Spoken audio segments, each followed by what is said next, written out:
Hello out there.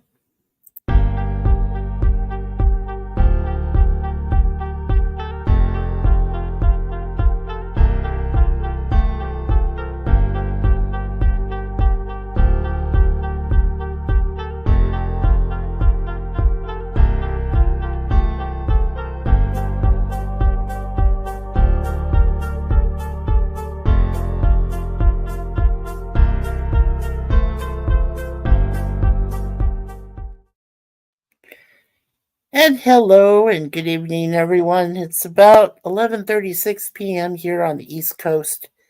Well, Eastern Time Zone here in the lovely, wonderful suburb of Scarborough West, which we are just east of Toronto. It's Mikey of Mikey Sue's 4 channel. Uh, I'm doing this last minute stream, probably pretty much to use up most of the StreamYard hours I have left. Not all of them, of course, but just, because I'm trying to save at least three or four. Well, mostly three, because next week we're not doing any streams after tomorrow. Any streams or webcams. I'm not playing anything on Sunday at all, really. But we're not doing anything Monday through Friday. Well, basically Sunday tomorrow through the following Sunday, but because we have a wonderful special event that's coming up next Friday. My wonderful wife and I are celebrating our 8-year wedding anniversary. So that's just a last minute stream, and I'm the last minute host. LOL. So we're just going to try to use just about, well, at the minimum, at the maximum, I'd say probably about an hour and a half. I'll shoot for at least 2 hours, and that's pretty much it. Because by then I'm pretty much tired, and I'm gonna try to get some early sleep tonight. Um, let's see here, and we do have one person watching, of course. Um, let's see now. What was I going to say? Oh yeah. Okay, so we found out that John DeMarco of Jeff Nerdy, along with our buddy Professor Brainy Specs, also known as Mr. Jeff Franklin, had a last minute cancellation due to circumstances beyond their control. Totally understandable. Real life and personal life, when it interferes with what you plan to do, takes precedence. So therefore, we understood. So they'll be doing their new Jump Nerdy next Saturday on the 20th. Totally cool. Now, as for tomorrow, I don't know if we have reached if we've already gone through the 3 weeks that our wonderful person there at A Question of Trek, Zoe Kirk Robinson, along with Jenny. I noticed I got one of their videos they sent from their vlog from Italy, and they went to Herculaneum, which is the park there. It was like the main square of Pompeii, and in the shadow of the mountain itself when it exploded. And they were giving us a review of some parts of that site they visited, and it was very cool. It was awesome, and I told Zoe so, and she thanked me. So, yeah, I mean, I like I say, I don't know if they're going to plan on doing a question of Trek tomorrow. I hope they do, but if they don't, that's totally cool because I know they're resting, they're relaxing, and it might be too much of a burden to put what because it does take a lot to put the shows together. Uh, Jeff would tell you because he's the scorekeeper extraordinaire both, and it's very hard to, uh, you know, put things up and set things up, and yeah. So I understand. We understand. Suzanne and I both understand. It takes a lot of work, and of course he has his own job too. Don't forget he's full time librarian and has a lot to do. And so is John. John works. Conti has his own business. Zoe and Jenny, of course, they do their own stuff. And Mr. T. Dowd. Well, T. Dowd, I'm sure he works also. And of course, he's very talented. He sings, he composes. Yeah, he's a busy man. So, totally understandable. And, well, Suzanne and I were pleasantly retired. We don't have to do anything really much. Well, other than maintain our health and, you know, and make sure our kitty cats Moon Pie and Deja Vu are all right. You know, and we do our own things. Suzanne likes to go out and get us our groceries every once in a while, which is cool. And I take care of the cats. I play Mr. Mom. I don't mind it. I love it, and I try to clean up around here when I can to help her, and vice versa. So we love our relationship. We love our marriage. Everything's shared and mutual. We're all equal on everything. We do make compromises, but they're for the benefit of all of us. And communication is the key, and we do try to communicate the best we can. You can only do as the best as you can in this life as you're given, and you only get one life, so make sure you make the most of it. Let's see. Okay, so right now, Canadian Spider Man is doing a bonfire chat, and he hasn't really invited anybody up yet. I don't anticipate he will, but you never know. Anyway, as I said, I probably am talking to myself, but that's okay. I don't mind. It might just limit the time I'm on here, and I might just be here for, maybe an hour then, you know? Maybe I'll just shoot for that if anybody doesn't come by into the stream or notice that I'm awake or still, moving about. But that's cool. Like I said, so we don't have any streams and webcams going on next week. Like I said, due to a couple of personal issues we need to address. We've got a personal trip we have to take on Tuesday. With the building, we have to. It's similar to what you would call like a housing association thing, but you get a meal. It's free. It's cool. Yeah, who would ever turn down a free meal? Not us. We love our meals. And then Thursday we're gonna take care of our taxes. I mean they're taken care of already. They're done, but we gotta finalize stuff. So we gotta go to the tax man. Yeah, I'm the tax man. Yeah, Beatles reference there. See how I incorporate that into the conversation without hopefully not getting copyright strike from YouTube. Uh, I've been good. I'm a good boy. I mean, a good man. I don't try to get too into things. I don't try to act too hostile or you know uh, cuss. I don't like to cuss. I try to forego that. Um, because I feel cussing brings channels down. I really truly believe that. So I try to be less derogatory. I guess that's the best word to say. Oh, and by the way, we have great news. Our channel did reach 150 subscribers. Yahoo! I am totally excited. Thank you guys. It's amazing. Suzanne and I were very happy when we saw that.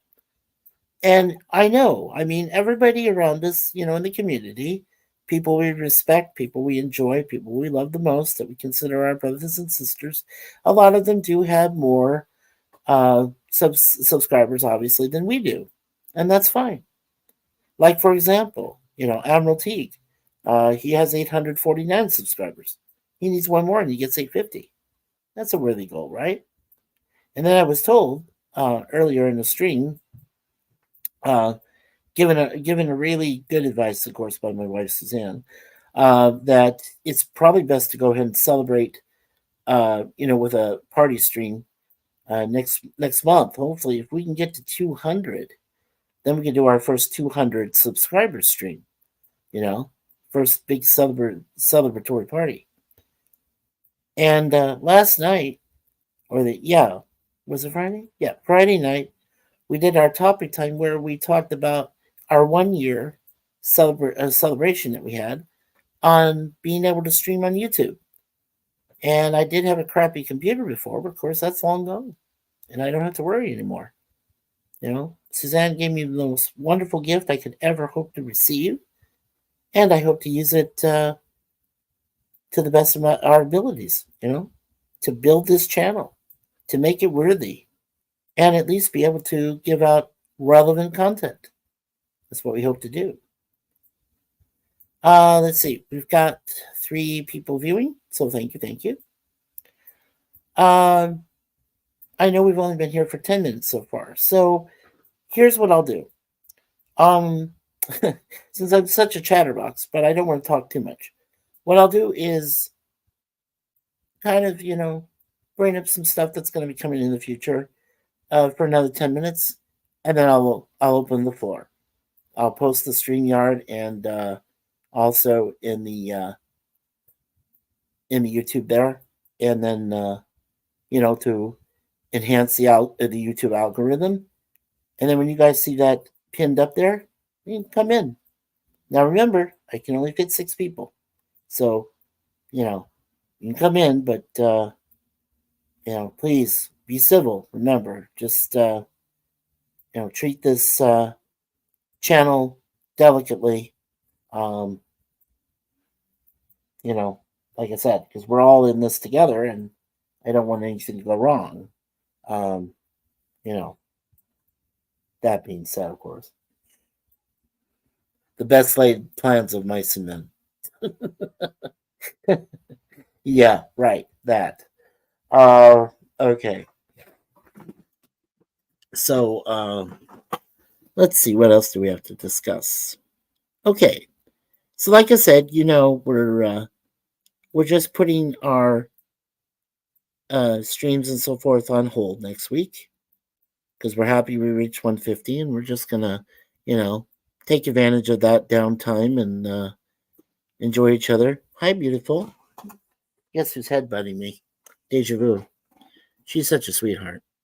She needs attention, Cats do deserve attention. They need attention. They want us to, playfully stroke them and pet them and feed them and give them treats and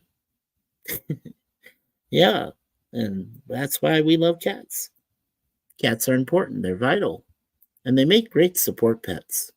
Not to say the dogs don't, but I'm just saying, it's been my excuse me, it's been both me and Suzanne's experiences that cats are a lot better supportive wise, and they do help. So, that's a big thing. Okay. While we're talking, let's go ahead and pull up my YouTube channel and see where we're going live. One moment. Yeah, here we go.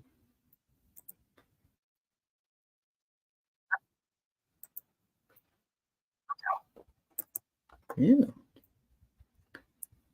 Yeah. Okay.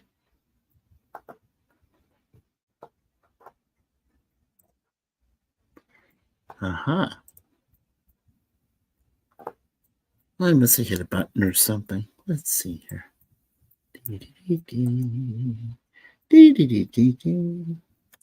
Copy. All right. Paste. There's the StreamYard. Right.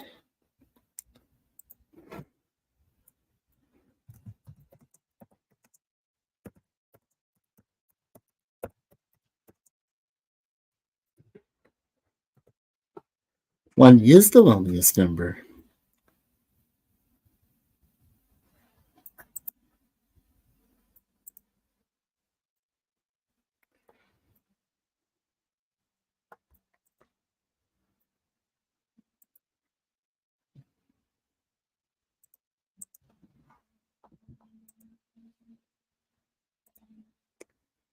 Okay, there you go, guys and gals. That's our StreamYard right there, and it's pinned on the chat. So, and we're down to 1 again watching. Okay, well, that's cool. That's awesome. I know it's my beautiful wife. Yeah, I don't know why I posted that, but I think it was just because I'm the one lonely host. But no, I'm definitely not lonely. My wife is beautiful and loves me unconditionally and 1,000,000%, or to the tenth of never. Right? That's the other place. There we go.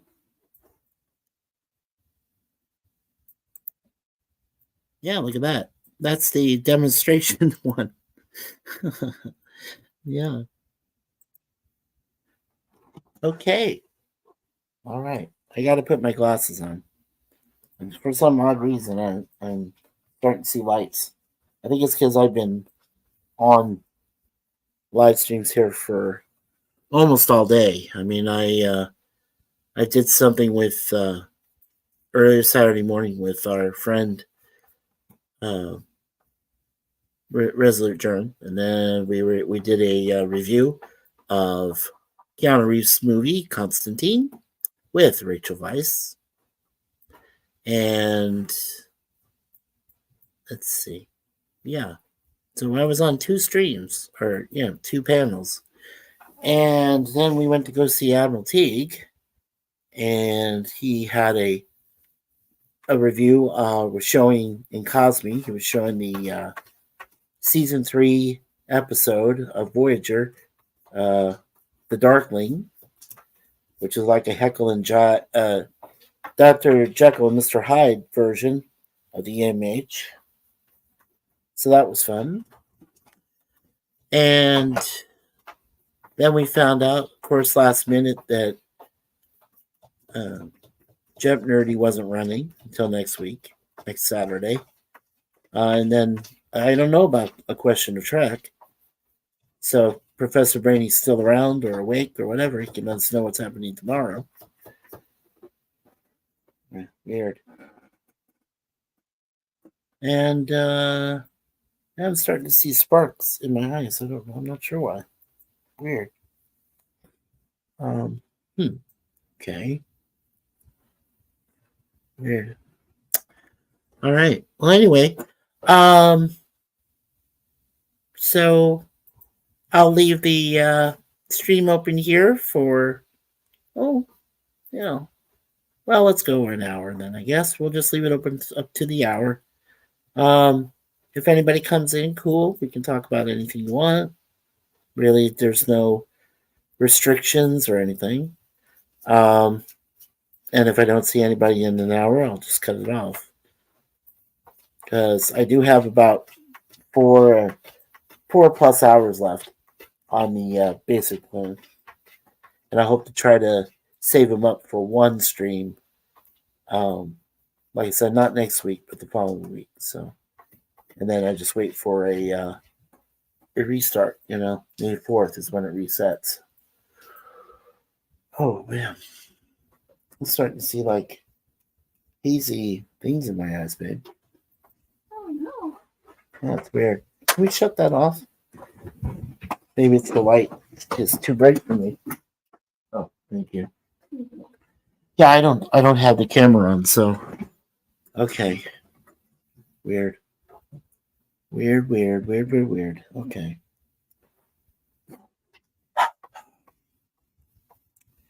Cleaning up my glasses.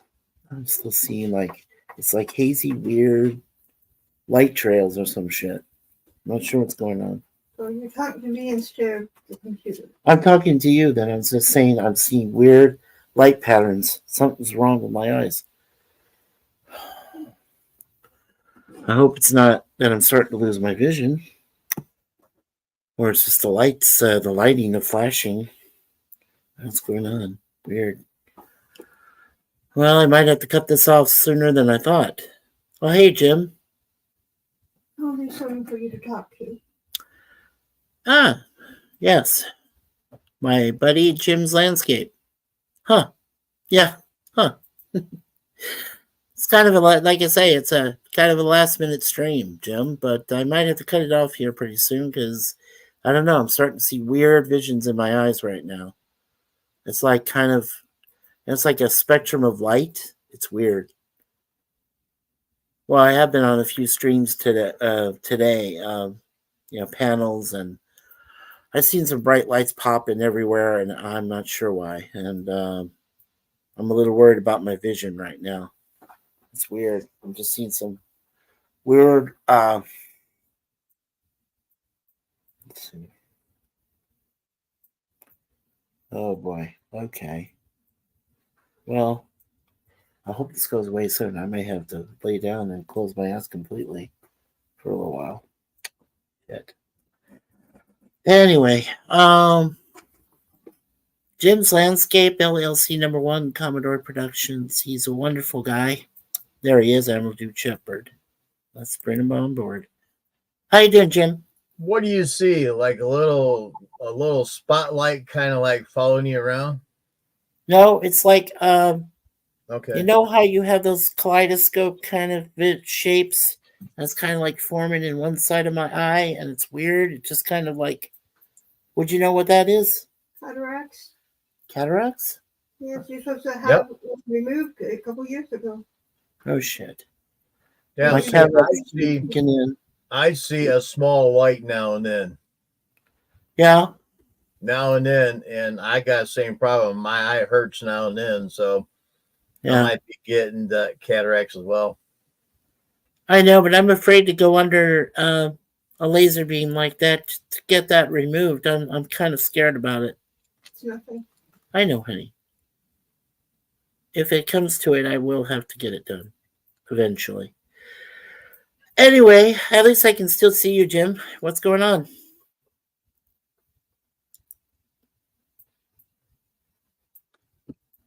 Not much. Not much. Yeah, we were supposed to have earlier. Can you see Oh, there me? you are. Yeah, Can you I see can me? see you. Yes. How See, many I'm right fingers here. you see me? How many fingers you see? There's no fingers. It's just your fist. Ready to go into my face. Damn it. I can still see that. I'm just not. It's weird. It's probably the way the light's playing off my glasses, and then of course if I take my glasses off, then I feel like I'm just totally blind. I can't really see. Man, you lost your hair. What the hell? Did you get under a lawnmower? Yeah, well, my beautiful wife, Yeah. she's my barber. I let her cut my head or cut my hair. So, yeah. I cut my own. I mean, that you seen that? No, I'm keeping the beard. I'm just, I'm waiting Take to your beard think I'm, full blown Santa Claus. Then I can cut all this off, for the next time let it grow back. But for now, I just want to keep it because I think the beard's okay. I don't mind. What are you eating there, sir? Cereal. Ooh, nice. Golden puffs.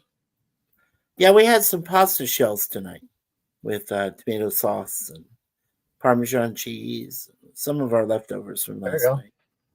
Yeah. And I always have a late night snack. Oh yeah, I prefer that. Well, we have what we do is we buy lots of yogurt. So if we get a hankering for a kind of sweetness, not too sweet because of Are you trying to get in the video? Diabetes situation. Huh? Are you trying to get in the video? Of course she is. He, right? She. Yeah. She. Female. Yes. She's trying to get in. She wants to be a part of the show. No, I got both my girls. Yeah, we have both our girls over here on the bed. So to watch this. Nice and gentle. Aww. A little baby girl. How long have you had that beautiful girl? How long? Over a year. Oh, sweet. Yep. Oh, I meant to ask you, have you made your pet as support pet? No. You should. Well, someday you had to tell me how to do that. Well, there's a group. Okay. There's a group called Support Pets. Is it incorporated, babe? It's something like that. Anyway, in the United States and Canada, they have this support group. You can look for them online. Just look it up under Support Pets group. On Google. Google it. And what you can do is make your sweetheart your support pet for life. You only have to register her once, right? You don't have to register any other time. It's perpetual. And for just a very small fee, I think we paid $12 for both of our girls. And, for Moon Pie and Deja Vu. And whenever Moonfire, huh? we take them, yeah, and whenever we take them anywhere, such as we go to a hotel, or motel, or something that accepts pets. Oh, here it is. I don't know if you can see this up close. I'll put that up there to you. Yeah. Can you see that? Okay. A little blur, a little blurry. A little It's shiny, blurry. that's why. Read it one, honey. Oh, okay. Sorry. It's all right. You can take your dog with you. It says. I thought that I'd seen lightning behind you, or are you getting a storm? Are we getting a storm? There might be lightning. I thought I'd seen a lightning behind you. Sorry, I have big feet. Very big feet. Yep. Yep. Anyway, I'll read it to you. It's the National Service Animal Registry. Its website is www.nsarconasarco.com. They have a toll-free number. It's 1-866-737-3930. You can register your dog as a service animal Okay. Alert. or cat. Oh yeah, don't flash that, please. It hurts my eye. Sorry. That was your flash. Okay. Yeah. Yeah. Register dog or cat as a service animal. Simple qualification process. It's professional and official, and it gives you service animal identification and supplies. Oh. And like I said, once you pay the one fee for your beloved pet, it's perpetual. It lasts forever, or for the duration of the pet's life. And whenever you go to any hotel, motel place to stay that accepts pets, you tell them that you show the identification of your beloved pet, and that she's a service animal. And in most places, no, in fact, in a lot of places, because they're required to by law, especially in the States, they give you a discount because you have a pet, and the pet will majority of the time stay for free, or they'll just get a discount off their whatever the pet fee is of the hotel. But either way, the pet, whether it's a dog or cat, is allowed to stay in the room with you. They don't have to stay out in the car or truck or anything. They can stay in the room with you. So it's just a suggestion, my friend. It's just an idea. Apartment or house, wherever he lives, and they cannot stop him. Right, they can't stop you either. If you move to an apartment or home or something like in it, and they say you can't take the pet with you, BS. You can take that pet with you because it's support pets for life, for your lifetime too. So but if you go, before your pet does, but the pet's there for you. Thanks, baby. Yep. Yeah, thank you. Yeah. You get ID badge with their little face on there and their name and information. You also get stitching patches. You stitch on your clothing, and you also get a little thing for their terriers you can put on there too, saying that they're service pets. Did you hear all that, Jim? Yep. Awesome. Yeah, you get all that. It's all included, all inclusive. And if you want to form, which they also suggest and recommend, if you want to form support pet groups, you can do that through their online service. And they can also keep track of your support group with your pets. Right. So let's say if you go to a group seminar somewhere in a hotel that has a nice little convention hall or something like that, you can all meet together with your pets. The convention hall has to allow those pets to be with you. And not only that, but you might be able to even get group rates on both the pets and yourselves. Yeah. It's a great system. It's a great service. And that's what we did for our cats. We did that. Cool. Saved us a lot of money. Yes, absolutely. Oh, yeah. Yeah. The one place wanted to charge us $500 because we were renting there, and we showed them that paper, and they couldn't charge us at all. Yeah, there was a place we wanted to rent, and they were going to charge us an exorbitant amount. Well, you heard that. And then we showed them the paperwork. We showed them their IDs and everything. Didn't pay a thing. Didn't pay a single dollar. Mm. Yeah, because they are there for us. The pets, that's why they're support pets. They're Mhm. there for us. They take care of us. We're disabled. We're both disabled people. Right. So we can't move around very well. And we need our pets for emotional support, right? Right. And that's what helps. So yeah.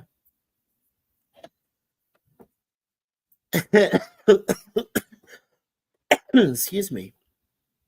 There's a Aw. white dog. How cute. How Yeah. cute.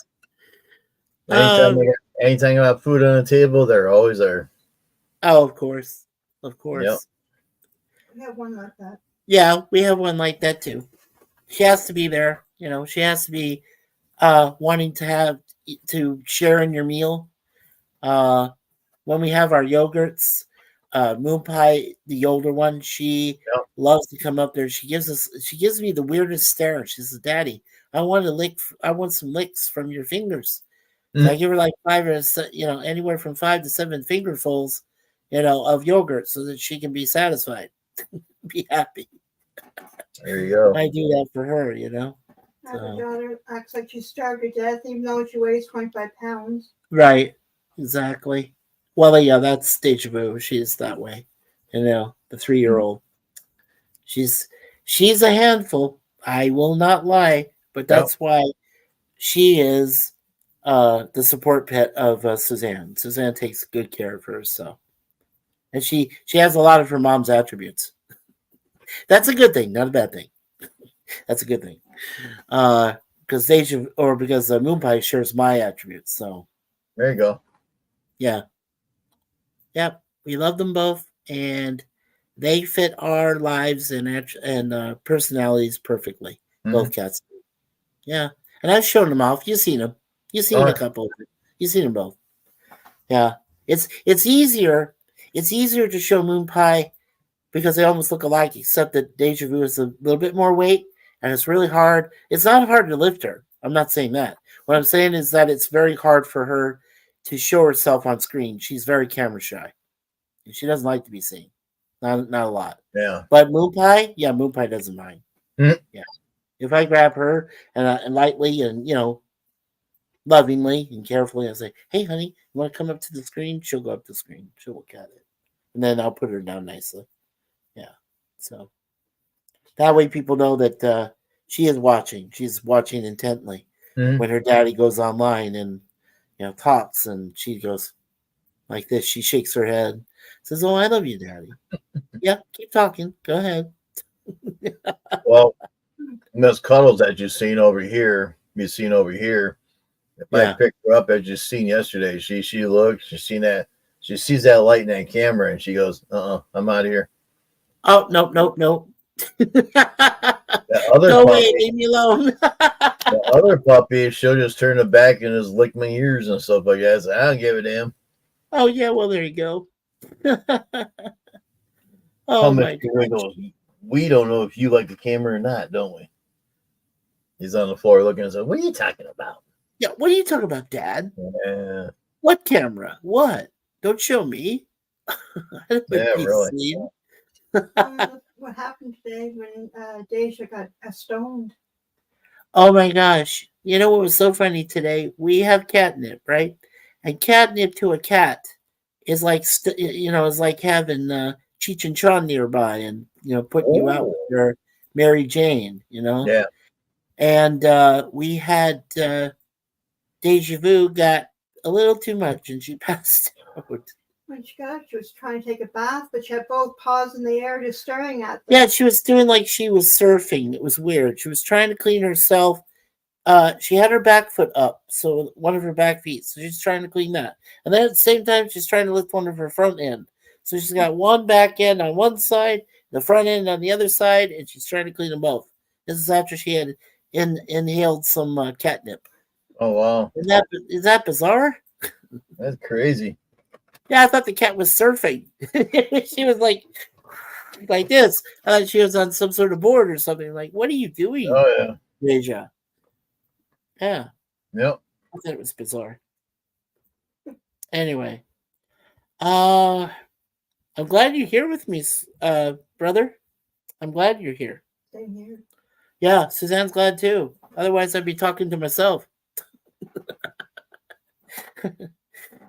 Not that I can't.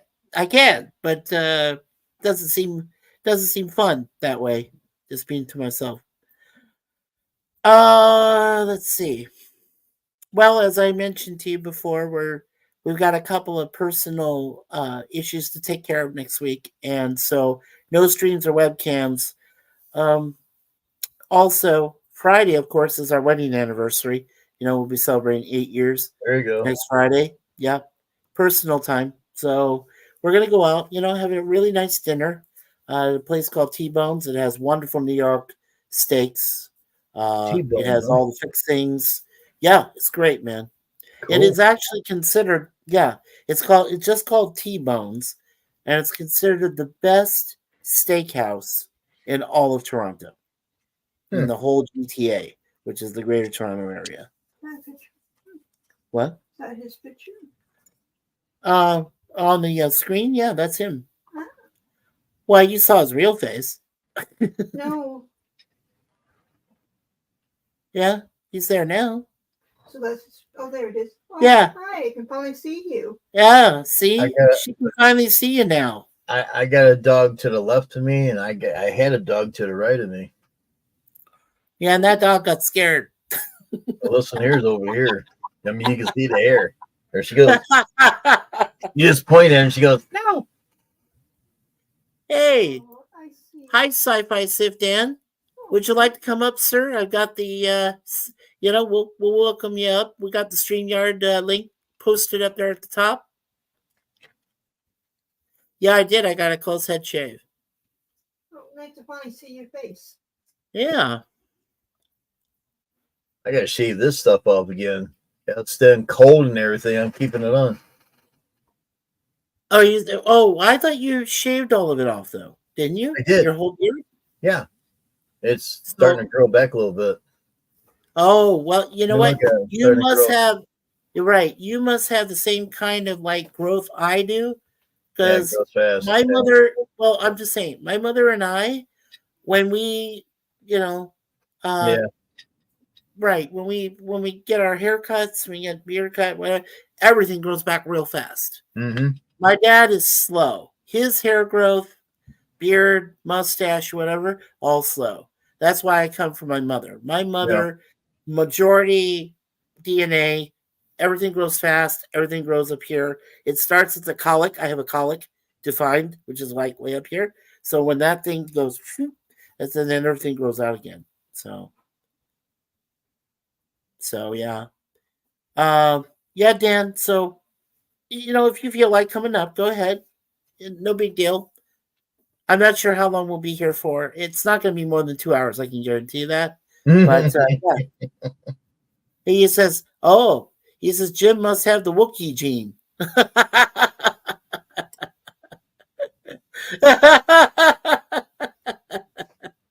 Chewbacca gene. Dun dun dun. There's Suzanne, everyone. Hi. Hello. She's saying hello. Howdy, howdy. What's up? Not much. What's up with you? Just eating cereal. Yeah. Nice. He's a cereal man. We like oatmeal. Yeah, we love oatmeal. Oh, you just have to bend your head just a little bit more down. There you go, sweetie. Yeah. No. Hello, sweetie. Yeah, 8 years married next Friday. There you go. Yeah.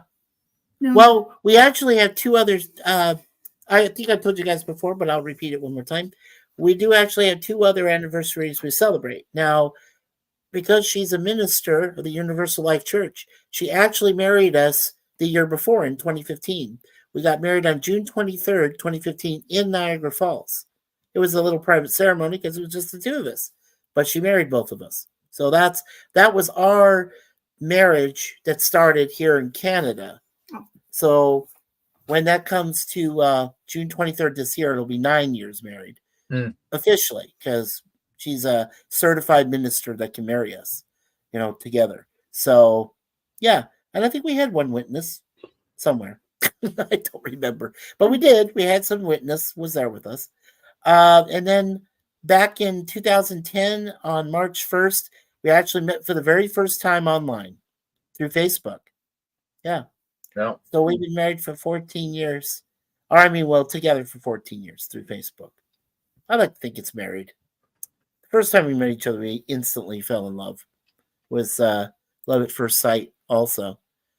Oh yeah, Sif Dan, thank you.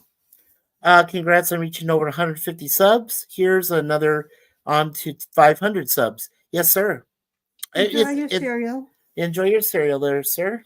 Thank Thanks you. for coming on your face, babe. Oh, you're welcome. I'm still hanging in at Wonderful. 3,473 subs myself. You're at 473? Okay, cool. So 3,473. right, so your monetization can well, you've had it for a while, right? Yeah, you've had it. Mhm. You've had more than had it, right? How far are you away from how far I've are you away been- from 4,000? Say You. 4,000. Yeah. How far are you? Well, if from I got 3,473, whatever the calculator says. Oh, okay. 527 away from 4,000 Yeah. then.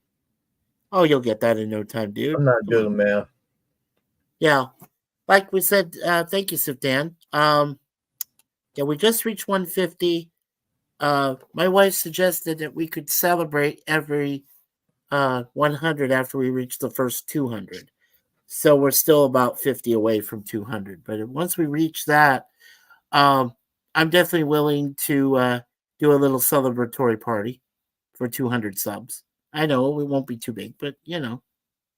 And once we reach the monetization part of it, you know what? You're gonna have to guide us through that, Jim. I'd rely on you to do that because I don't understand the whole process. And once we reach it, I just want to be able to, you know. Hey, Susan, what's up?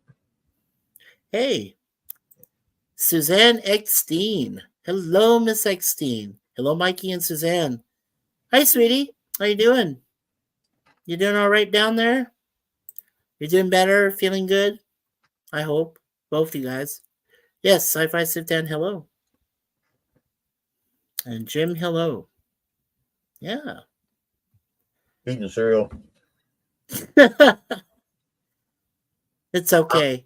I'm Most surprised. people actually. I'm surprised he's not yelling at me. You can't eat on live. I do it all the time. I don't care. Yeah. I drink online. I eat online. People don't care. No, It's not a some big people deal to do. me. No, well, some okay, but come on. Some That's people, why we put these streams together for a Yeah. reason, because we want to be able to shoot the you know what and Yeah. and not have to worry about any restrictive things going on.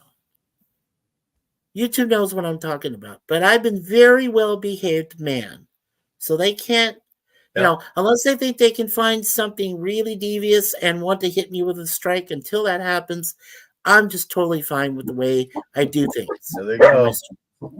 And I'm all about the being, you know, I'm being the host and I'm being fair and I'm not being vindictive. I don't like to do any of that stuff. I just like to have a good stream with good topics, agree to disagree, whatever happens. Hey, you know, we are all a community, we're all a family here. Mhm. We look out for each other, we care about our streams, our channels. Yeah, dealing with the news from the bunker in Israel. Yes. Hmm. Yeah, I've heard about that recent. Hakeem. Hello, Akeem. Good morning, Mikey, Jim, Dan, and Suzanne. Oh, I guess What's it is up? morning, isn't it? Yeah, It's early morning for me, Hakeem. Or Yeah. for us, I'm sorry. For me and Suzanne and Jim. Yeah, it's 12:19 a.m. Yep, 12:19 20, a.m. yeah, We're okay. already into Sunday morning. Yeah. So he's right. Hakeem, hello. And oh my gosh, really? I didn't know. Your family are missionaries there. I am so sorry, Miss Eckstein, Suzanne. I'm sorry.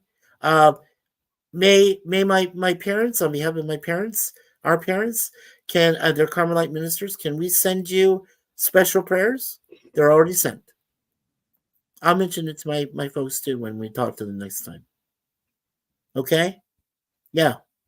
They already have special prayers sent. All I have to do is mention them, and God says, "Yep, on their way." So you got special prayers going your way there, Suzanne, to your missionary parents. You back again? Oh, your dog's back again? Your Yeah. baby?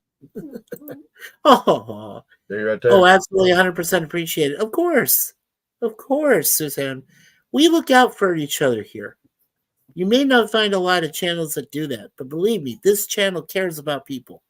They care about our family, our friends, acquaintances, whoever we meet in this life. Jesus Christ did the same thing. He accepted anyone and everyone for who they were. Anyone. And we're the same way. I mean, yeah, we are the same. Just, it's wonderful. So sorry to hear that. I pray that they are okay, Suzanne. Thank you, Hakeem. Thank you, sir. I appreciate that. Yeah, Hakeem is good people. Well, you're all good people. And look at this guy, that guy over there. No, we're not trying to be brothers, okay? Even though we got our heads shaved off, I still got a beard.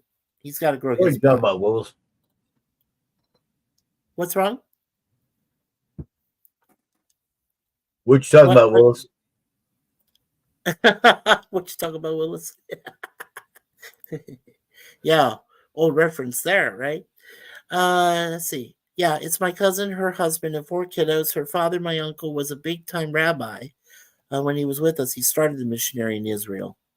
Oh, well, like I say, I hope that God's grace and protection and all his angels are there for them, honey. Let's hope that they're okay. Yes, PvP. If you look at the chat, hey, PvP, look at the chat. There in YouTube. I pinned it up at the very top. Please come in. Yes. You're lonely. I'm lonely. He's lonely. We're all lonely. No, I'm kidding. Hey, what? We're Yeah, lonely? Come on up. Now, I'm a nutcase. I told you that. We're nuts. lonely dudes, man. Cute Jim. PvP, hello, dear. Miss Eckstein said. Hi, Suzanne, sweetie. I know he's referring to my wife too. Darn you. Cool. Give me a minute. Okay, sir. Come on up. Well, And PvP. sit down. And remember, sit down. If you're still in the audience, you're allowed to up as well. You know you can come up. And of course, Suzanne Eckstein has always had an invite. If she ever wants to come up. And Akeem also.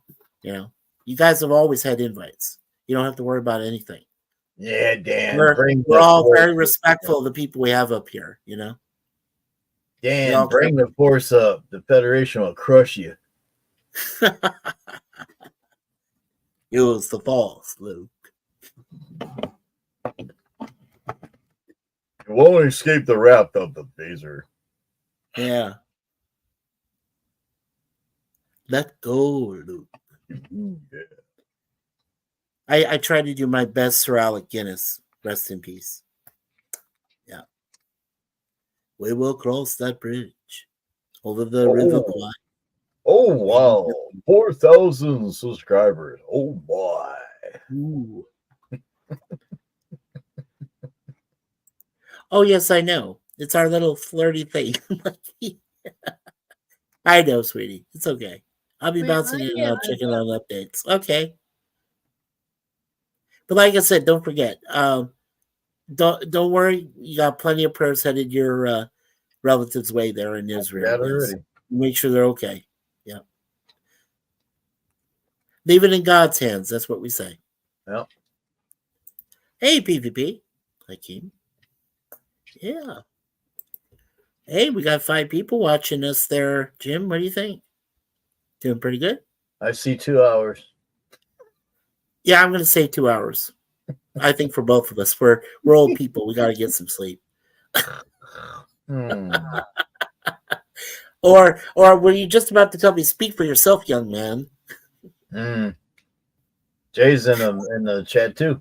Hey, Jay, what's up? Hey, come on up, brother.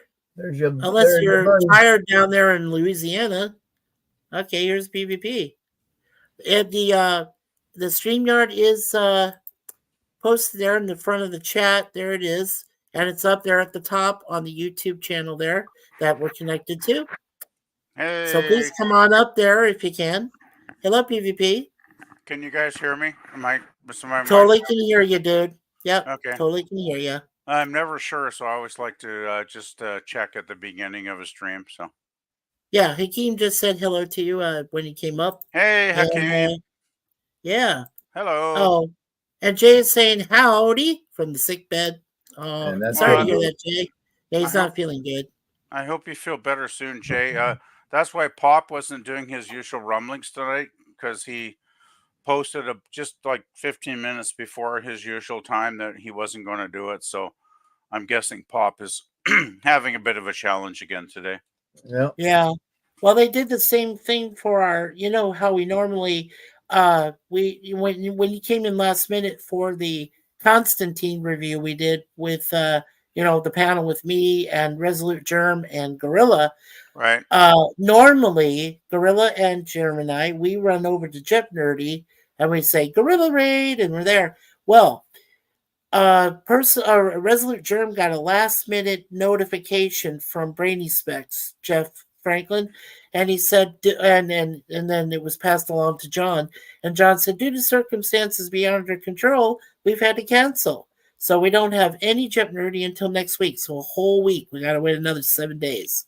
It So is we were like, always "Wow." it's always very disappointing when you're looking forward to something all week and then the person Yeah. has to cancel. But I totally understand, right? Because obviously there are circumstances in our lives where people have to cancel out, at the last minute. But it is well, I'm glad you're on here tonight, actually, Mikey, because I was actually on Spidey's bonfire stream for a while.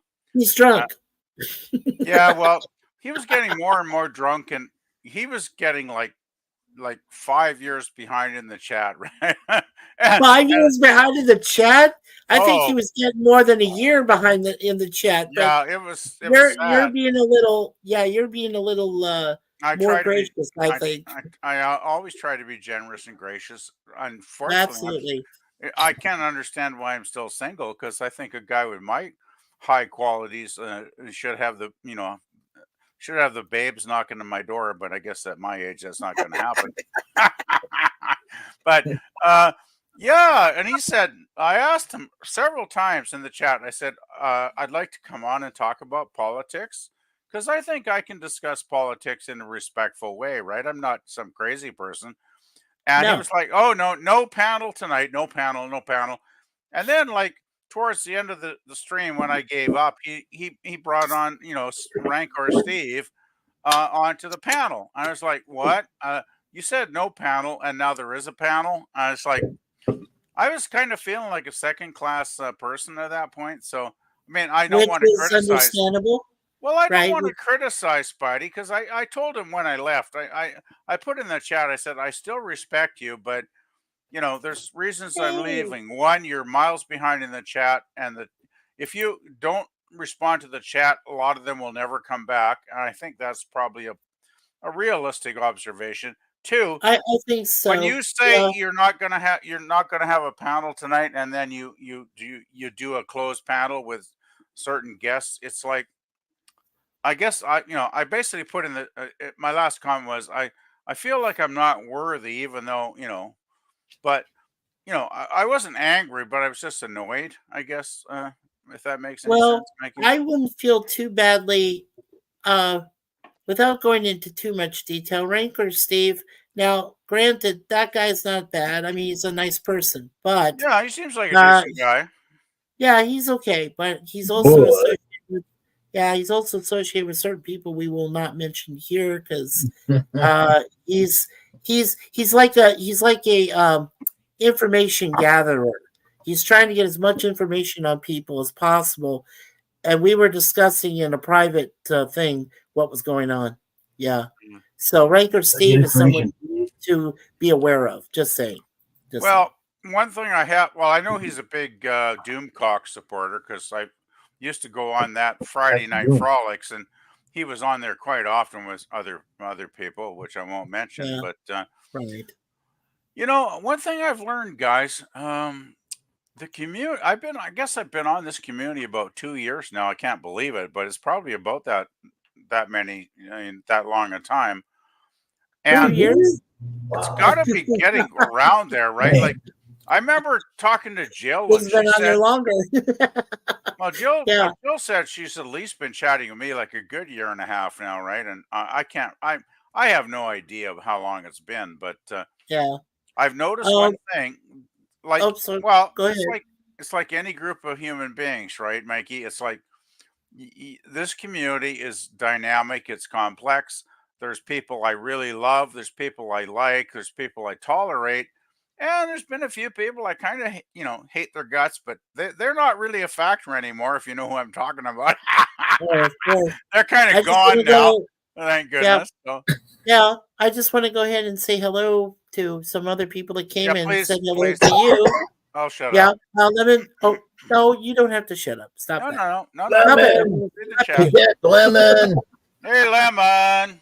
Cadet Lemon. Lemon. And Hakeem says, "Hey Jay, hope you feel better." Thank you, Hakeem.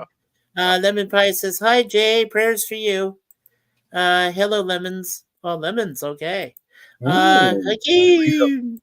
And Lemon Pie says, "What's happening?" Well, this is just a last minute stream, my friend. There was no Jet Nerdy tonight. Probably no a question or truck tomorrow, since I know you hang out on those trivia games. So we're just doing this last minute kind of stream, just throwing it out there because Suzanne and I got lots of personal matters to attend to next week, and we have a beautiful 8-year wedding anniversary we're going to celebrate too. So, not much going on next week except that beautiful, awesome anniversary we're going to do. So, let's see. Sir Lemon says, "Hi, Mikey, Jim, PvP." Suzanne says, "Lemon, bye, hiya." Suzanne says, "Jay, hello." Suzanne, hey there, Lemon Pie. And hi, Lemon from PvP. And PvP. LOL. Okay, so Lemon Pie says, "Who is gone? No one has ever really gone, according to the Star Wars sequels." Well, Sir Lemon, in the last 5 days, we've had 5 major people drop off the face of the earth. So yeah, that's not really true, I guess. What Lemon Pie, he whom shan't be named. Right, exactly. these are like famous people or people that aren't. We're glad they're gone. Well, one person I think most of the world's glad is gone, but then like the other 4 were just kind of just out of the blue. Right. Yeah, Hakeem says they are not gone, just turned into a space ghost. Well, that's a good idea. That's a good idea. I got a very kind of weird, interesting story about people that are not forgotten. You guys remember that Star Trek? I think it was in Next Generation where it Oh, was I'm sure something he else. is space dust, Suzanne. Yeah, Hakeem, I pray he's space dust. I think we're all talking about OJ. I think that's Oh, about it. did OJ pass away? Yeah. He sure did pass away, sir, a few days No, ago. he's Yep. gone to that big squeeze in the sky, has he? Or Well, I don't know if he's gone in the sky yet. the squeeze down below is more fitting. Yeah, maybe. Ouch, ouch. Yeah. No, we don't know that for sure. Well, Let's put it this way. I'm thinking he's in purgatory and he's waiting for the final judgment. So, like Yeah. all of us. I think he so we're probably all going, purgatory sounds just about right, Uh-huh. actually, Mikey. yeah, I think that's a better place for people to say I it. don't They I don't end up think in. I don't think the glove is going to save him in purgatory, is it? No, it's not going to fit this time. He's got no lawyer down there. Oh my gosh, Eckstein. Suzanne, you're so funny. PvP, I bet the glove fits him now. Suzanne. Oh God. Oh, I shouldn't gush, but Suzanne's one of my favorite people in the chat. I must say. She is fantastic. She We is love awesome. Yeah, she loves my Suzanne. She really enjoys her repartee, I shall say. Repartee. They're That's a great word. repartee. It's a French thing. The French. Only if you're French would you know. But Well, being it's not Canadian, there. I have a little knowledge of French. Oh, yeah, okay, you know some. Well, no, I took French in high school and I sucked at it so bad. I think I was almost driving my French teacher to tears actually because he was Well, a nice enough guy, but I had no clue how to pronounce French words. I really didn't. I was Okay, well, awful. I was I'm gonna go awful. ahead and quickly address Lemon Pie here, Sir Lemon, for a moment. Okay, so he says, "Are we talking deleted from YouTube or from Earth?" Okay, from Earth, Earth's plane. Lemon, when you say five are gone. Okay, so in the last 5 days, not only have we lost OJ, we lost a nameless sumo wrestler from Japan. I'm assuming that he was a very prominent person in the country. I don't Oh know his yeah, exact name. I wish I could look it up, and I will later, but he passed away, I like know right after OJ did. Then, sumo's very big in Japan, so the yeah, Japanese are probably mourning him right now. then I imagine. right, then we lost. Uh, I I'm sure that you older gentlemen, and I know I remember. But in the early days, my father really liked watching the McNeil Lehrer Report, Oh, and I used to watch that too. Robert McNeil died, 81 years old. Ooh, Wow. well, Yeah, 81's pretty so good. Yeah, I yeah, used. he pretty much passed in his sleep. I guess he was, Well, that's the best you way. know, That's the best way to yeah. go. And then we lost. There was, and these people were in their 90s, so Oh, that's I good. guess they're a big loss. Well, McNeil, okay, I'm sorry, McNeil died at the age of 93. Ooh, nice. Um, That's yeah, pretty Robert good. McNeil died at 93. Um, who else did I say? Oh, yeah, Roberto Cavalli, who is a well-known wardrobe designer across the world. He's up there with Tommy Hilfiger, and all the people. He died at the age of 81. Okay. And then, yeah, that's four. And then we lost Eleanor Coppola, who's related to Francis Ford, and she died Oh, and she's an Emmy award-winning videographer, documentary filmmaker, and she died at the age of 96. I want to say, yeah, 96. wow, that's pretty good. If I make it 96, I'd be satisfied actually, because Well, I think Suzanne and I both agree. If we can reach 100, great. That's up to God. It's not our choice, obviously. But if we reach at least 80 and above, like my dad's going to turn 80 this year, please God, let him live past 80. Uh, I'll be happy with that. If he gets 80, I'm totally fine with that. yeah, 'Cause he's lived a good life. my family generally lives to around 90, so I'm hoping I got at least 20 decent years ahead of me. So, Yeah, and of course, Suzanne says lemon pie. I was talking about YouTube. LOL. Gotcha, Suzanne. And Jay says, "Yeah, death comes in threes, so one left." Right. it That's is correct. it is crazy though, isn't it? That often celebrity deaths do come in threes. I've noticed Yep. that for years now. Yep. It's weird, but it seems to happen. You know. What was well, let me ask you guys this, if you don't mind. What was to you? What was like the three greatest losses that like came in a row, and you were like, "Whoa!" It's like, Oh, where did these people go? that's too long ago. I can't remember that. What about you, Jim? Can't remember that either. Well, I can actually tell you guys what my three big losses when I saw them. One was Chris Cornell of Soundgarden and Audio Slave, because I knew him personally through YouTube. I talked to Oh, him. that's nice. Wow. That was Cool. a big loss. Prince, because I was a huge Prince fan growing up in the 80s. And of course, I have to say John Lennon when he died in 1980. Oh, that was Those were my three tragic. big losses. Yeah. I Those still were my- remember that because I think, in my early 20s, and I was still living at home, right? And I was Yeah. in my bedroom. I remember I was listening to like Elvis Costello's new album and a lot of stuff, like, because I just closed my bedroom door and blast my speakers because I had a great little stereo. And Yeah. I came out, that evening, and my mom goes, John Lennon's been shot. I was like, what? Uh-huh. John Lennon's been shot. And then she had the news. Well, she had the TV on, and it was on, every channel was broadcasting it, right? They were Yeah. interrupting all the programs. And it was like, John Lennon just died today, or whatever the announcer said. Like, John, Walter Cronkite. Walter Cronkite, who Mhm. was I hope on. it was He was still Cronkite. around, right? I Yeah, he was can't still around remember. then. I can't remember what channel my mother had put it on, but it was I like was watching. it was like Yeah, John we were Lennon is watching. dead. I was like, Yeah. wow. Oh, I hope I'm not interrupting you or stepping on you there. No, I PvP. just remember walking into the room, seeing the announcement that John Lennon was deceased, and Yeah. I just basically sat down on the couch and collapsed physically and emotionally. Like Oh, yeah. I was just done. My I was mother done. cried. Yeah, my I mother was cried. done. I was done for the rest of the night. Like I was devastated. Right. Oh, of course. Well, here's the thing. On YouTube, they have the actual when the story was announced by Walter Cronkite on CBS, and he said it, and everybody. I mean, my mother was bawling her eyes out. My dad was just devastated. Like you, he just kind of went back in his, seating chair and just kind of collapsed. Like he didn't even know what was happening. The Yeah. same thing happened to all of us when we found out that Elvis died. We were all in shock because we had no idea. It's like, what, Elvis Presley's dead? We were like all freaking out. And then 3 years later, it's John Lennon that gets shot and killed. And I'm like, oh my Lord, I mean, my Well. parents even knew what was going on when John F. Kennedy got shot. Oh. They were in shock.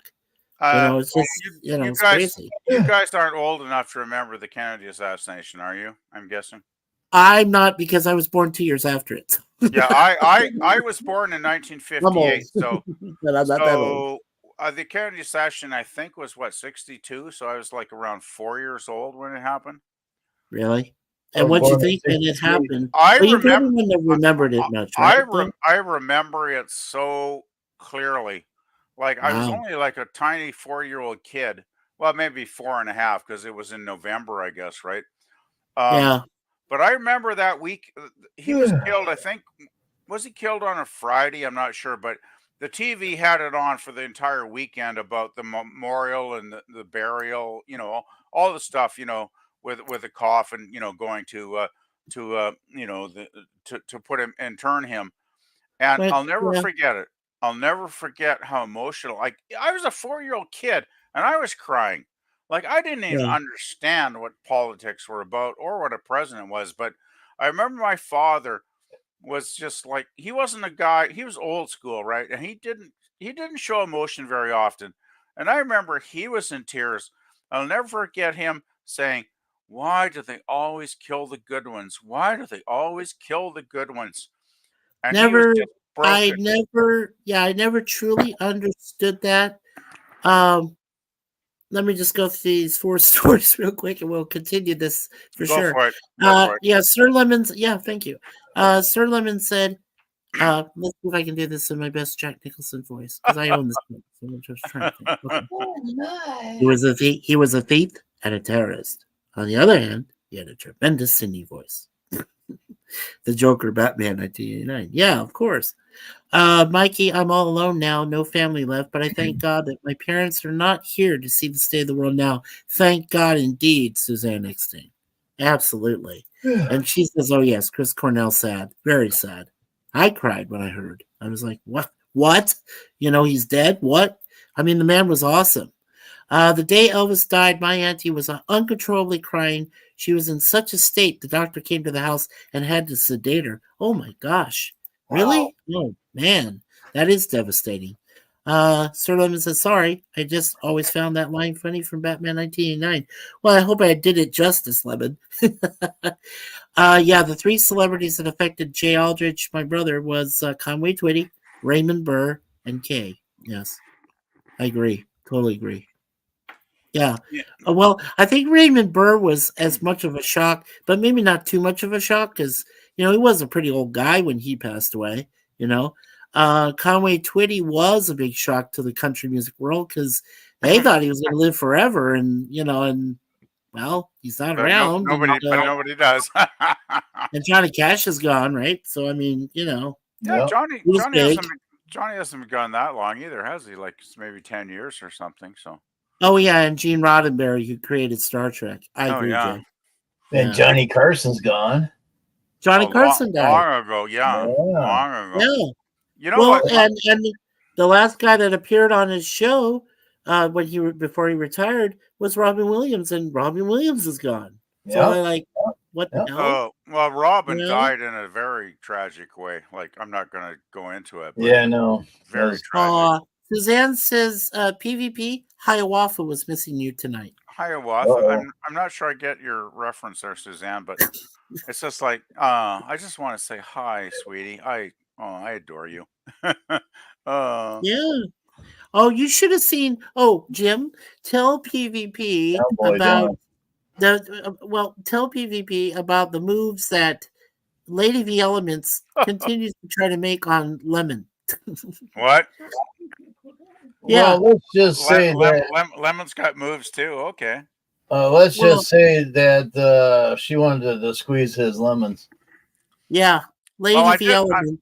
I did mention the other night on the live stream. I asked Lemon, "Have you heard Led Zeppelin's The Lemon Song?"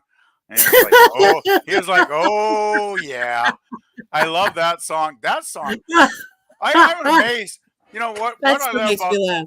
you know what I love about the 1970s? We could have mainstream popular bands selling millions of albums, and they could write songs as filthy as those songs with some of the lyrics. I mean, I can't believe the lyrics Zeppelin got away with back then. Because I remember the one. What's the line about? Squeeze my lemon and have the juice drip down your leg. It's like, are you kidding me? They'd never Yeah. allow that nowadays. Well, they probably would actually, because it's probably even worse now with all the rap stuff. But you know what I mean, guys, right? Oh, of course. Yep. Oh, and Suzanne said, "Who?" Oh, you know what? She must have she meant to say Gorilla. I think she said, "Sorry, PvP. I meant Gorilla was missing you." Well, I do like Gorilla a lot, but I think he's doing a bonfire cookout tonight, so he's probably not. Yeah, he's doing a bonfire cookout, and of Yeah, course, he still has his kids. He's got to watch them. So yeah, you know. he's probably chowing down right now. I doubt he's even thinking about me actually, but Oh, I bet he nice is. spot And there, then Suzanne. right, and then Jay said, then DeForest Kelly, Jimmy Doohan, and Leonard Nimoy. Oh yes, Yeah, major that was losses. bad. Yeah. Well, Yeah. the biggest one that devastated me was when we lost David Bowie. Oh yes. That was like, because I bought the first album I bought by Bowie was in 1972 when I bought the Ziggy Stardust and the Spiders from Mars album. Oh And right. oh man, I well back then, interesting thing in '72, we didn't have mass media, we didn't have the internet, of course. If you Yeah. knew about any musical rock star, you'd read it in a magazine, and that was about it, right? Because the TV wasn't doing anything about Bowie because he was Oh totally yeah. unknown in North Yeah. America. Don't forget. Yeah. Don't forget Adam. Yeah. Batman West. Oh Adam yeah, West. Batman. Adam West. But I just yeah, couldn't make it. for Yeah. me, but the big one was Bowie, like probably the biggest in my entire life. Because I mean, I bought that album in 1972. I was what, geez, 68. I was like 14. I was 14 years old when I bought that. And the only reason I bought Ziggy Stardust was because of that cool, weird cover. Because I Of had no course. idea who this dude was, right? And then I looked at the back cover, I flipped it over, and I read the little bit at the bottom left corner that says, to be played at maximum volume. And I was like, Bad boy. oh, yeah, my parents are going to love this one. Oh, sure they are. Right. Of course. And I did. I went Well, home. I didn't yeah, play I it at didn't. maximum. I played it like maybe about 8 out of 10 because I didn't want to blow my speakers. But Well, talk about a I didn't tell life-changing you. album. Yeah. No, So go like, ahead. you Finish ever your had story. hey guys, you must have life-changing albums you heard when you were young, right? I'd love to Oh, hear it. for me, it was definitely Synchronicity album by the Police. Oh, that's a good one. I would not stop playing. I would play that album nonstop, even around the house. And my parents would go, would you stop playing that thing? I'm like, I would turn Synchronicity to full bore up. Oh, I wouldn't even turn it down. that is And a it got so bad. Well, it got yeah. so bad that when I was staying at Synchronicity. college, I took the whole album with me because it was on cassette. So I took the whole thing. It is a great album. Like that was their last album too. Was it what 1984 or 86, something around then? Right, 1984. Well, you know what was great though. So I had the album, and I told you I went to Arizona State University, and I was a freshman. So seniors at ASU, wanted to help the freshmen, get acclimated to college life and to hang out with them and stuff. And by God's grace, I was blessed with this one senior gentleman who was very nice to me. He was only I think he was only like about 4 or 5 years older than I was. At the time I didn't even turn 18 yet. And I think he was like 25 or 22 or 23 years old. Anyway, he managed to score some tickets to the Synchronicity tour. And Oh. the police were they had the groups Madness, our house in the middle of the street. Oh, I So like they Madness. opened for Yeah, them. Madness are great. Yeah, and then they must have the Thompson Twins were the next opening band, and they Really? either got rid of the gal. Yeah, it was just the two guys, the reggae black guy, and then the other one, and the Wow. lead singer, and the lady wasn't to be found, so it was just those guys. And Huh. then the police came on, and I got all the way to the front of the stage. You I was lucky there. guy, you. It was an open it was an open field because Oh. it was an area. Yeah, it was an area known as Phoenix Metropolitan Stadium, and it was a Metropolitan Field, and it's a place where the Oakland A's used to play their spring training ball games. In fact, I think they still do. So, so it was A's field, and that's where the police had a big stage set up and everything. And I got to the front Nice. of the stage. I took two of these young ladies with me. It was really kind of cool. Because they want to get close too. So I took one in each arm, and and we got through the crowd, and then I let them go because they want to be on their own, to cheer. yeah. And then there I am, just right near the front of the stage, watching all this go down. And at the end, the message in a bottle. My most vivid memory is Andy Summers takes the guitar pick, and he's ready to throw it, and I'm like, Andy, give it to me here. Andy, give it to me. He throws it right over me because I'm like less than 5'4" at the time. And he throws it way over me and into a crowd of people. Next thing I know, you got 25 bodies all fighting and scrambling like it's a rugby match just to get this little guitar pick. You might have been lucky, actually. You could have been injured if it landed on you. I could have been killed, PvP. Yeah. That's what I'm You saying. think 20 people could have just dive bombed on top of you, I'm just a short little bastard then, but shoot, I mean, it was, but I mean, it was the epitome of my, I had bought all the previous albums on cassette when they became available, every Police album. Of course, they're gone now. Cassettes were pretty big back in those days, weren't they? Yeah. They were huge. I mean, they'd been popular since 1978. So, by the time I got to see their concert for the first time, I was like, "Oh my gosh, I'm totally a diehard fan." I thank that guy profusely for taking me there to see the concert. So I have a story about seeing it on the reunion tour in Vancouver, but maybe you should read Jay's chat first. I certainly will. Jay says, coal miner's daughter, Loretta Lynn. I really was stunned when I heard that Ernest Tubbs, Roy Acuff, and Minnie Pearl. Yeah. Who did you see one time? Tom T. Hall, babe, right? Yeah. Yeah. Suzanne knew Tom T. Hall, met him. And of course, he's gone, and then she was blown away by that, when he died. If you guys remember Tom T. Hall. So, yeah. Yeah, I probably have one of his singles around here somewhere, actually. Yeah. And don't forget about Lieutenant Uhura there. She died too. Yeah, Nichelle Nichols. What now, wait. Was Nichelle Nichols the last official TOS Trek to die? Yep. The Trek cast? Just one of the more recent ones, I would think. Yeah. I think she was. Yeah. Well, who we got left? We got Shatner. We got Koenig. Koenig. Gosh. It's pronounced Koenig, but that's okay. I forgive you. I love you. How many are left? There's not many, right? Like most of them are deceased. Well, Takei, George Takei. Oh my. Oh yeah. Look how big this is. Yeah, he's still breathing. And Shatner's breathing, and then of course he got Koenig, But we're down to like 3 now, aren't we? Like 3 left. Yep. Yep, that's it. That is kind of scary, but hey, Shatner just turned 94, didn't he, like a week ago? So that's cool. The dude went up in the air at his age on one of the Elon Musk SpaceX rockets. And he went up into the damn atmosphere and then came back and he's still breathing. And how in the heck does a 90-year-old something do that. I hear he still rides his horses.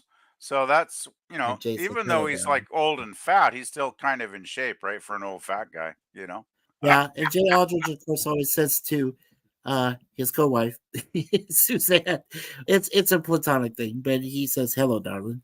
Yep, there you go, Jay. I got you. But yeah, And she said hello back to you. Oh, so now tell your story, PvP. Go ahead. well, I was going to say, I never saw the police in their heyday because, Right. it just wasn't possible because they never came close to my little part of the world.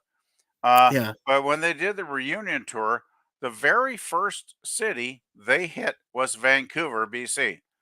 Yes, it And was. and my cousin and I were like, we got to go see this. We got to go see the police. So we got the tickets. We drove all the way down there. We went to we got settled in our seats at the concert, Yeah. and the police came on stage, and it was phenomenal. It was so awesomely good. I mean, PvP, when it they was. first started there, yeah, let me ask a question. When they first started there in Vancouver, did they have any band open for them, or was it just them? I don't remember any band opening. I could be forgetting because it's been like I say, like a long time, right? Because it was Yeah. like the Well, I reunion know, tour. right. Well, I know when they came down to Phoenix, the band that opened for them was his son, Joe Sumner. And Joe Sumner has a band called Fiction Plane, Plane. Oh, And cool. it's three guys. And I mean, it's three guys, just like the police had three guys. And his son sang like his dad. Like he could have been the carbon copy of Sting. That's how good he was. And they opened for the police, and then and then Sting came on. And then of course his son and both his bandmates ended up helping out his dad, play backup and everything. So it was like having six people up there, and it was just so absolutely amazing. Yeah, I'm just Just looking blew me at it. away. It doesn't say any bands. I mean, I have no idea. If anybody wants to add in the chat, that'd be great. But I just looked it Yeah, up on the tour dates, and it was May 27th, 2007, when I that's saw right. them in Vancouver. They actually did three concerts, it looks like. They did, and and now that you reminded me of it, I was very jealous of the Canadians, which I But said, I, "Darn it, these guys get to see them first." I've waited over, right? I've waited over 24 years to see them, for a second time, yeah, and I but was like, "Why do the Canadians get them first? I want them down here." Well, I got my wish. They came in the summer of 2007 down to Phoenix, Arizona. They were yeah, indoors at the arena, and I went by myself. I bought, very expensive tickets at that time. For myself, I bought some paraphernalia, some police stuff. I mean, I made sure I saved up a lot of money so I could, go see the concert and enjoy some, souvenirs. And I still have some of those souvenirs, actually. yeah. Well, So, my cousin and I, we didn't get the best seats because we're not super rich, right? But we yeah, got good, like a good side. You get the side view stadium seats, and we were like really close to the stage. Like I think we were maybe within 100 feet on the side view, so we could definitely see them very, very well. So yeah. it wasn't like just a big screen experience. Like we could actually see them. Well, I was You on the side of him. Yeah. Well, when I was watching them, I was on the side of Sting. I was a little bit up there. I was up there a little bit in the know, rafters. Not like, way up. I was just kind of like, well, you know how a normal, like when they have a big stage and they have, I'm sure Jim knows about this too. When you have a large stage that pans out to you, and then you got crowds that, his performance there actually in 2007, their performance is on YouTube. And if you look very carefully, you'll see me stand out on a balcony seat out there cheering for Sting and the rest.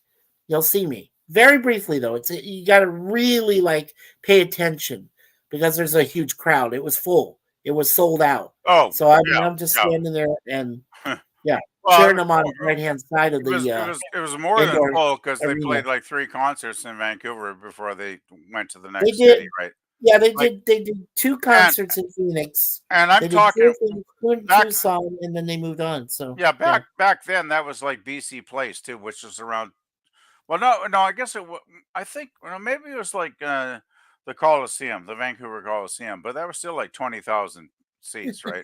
Well, I remember one vivid memory of Sting when he was solo, and he the person that opened for him was Annie Lennox of the Eurythmics, That's and cool.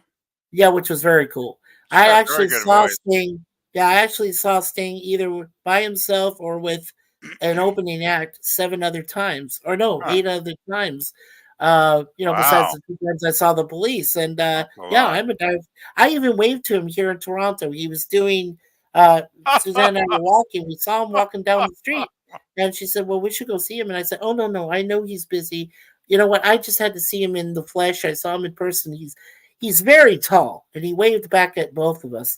That's Uh, cool. he was doing in Toronto. He was doing The Last Ship. He was doing that actual musical on stage. He did it for a couple days.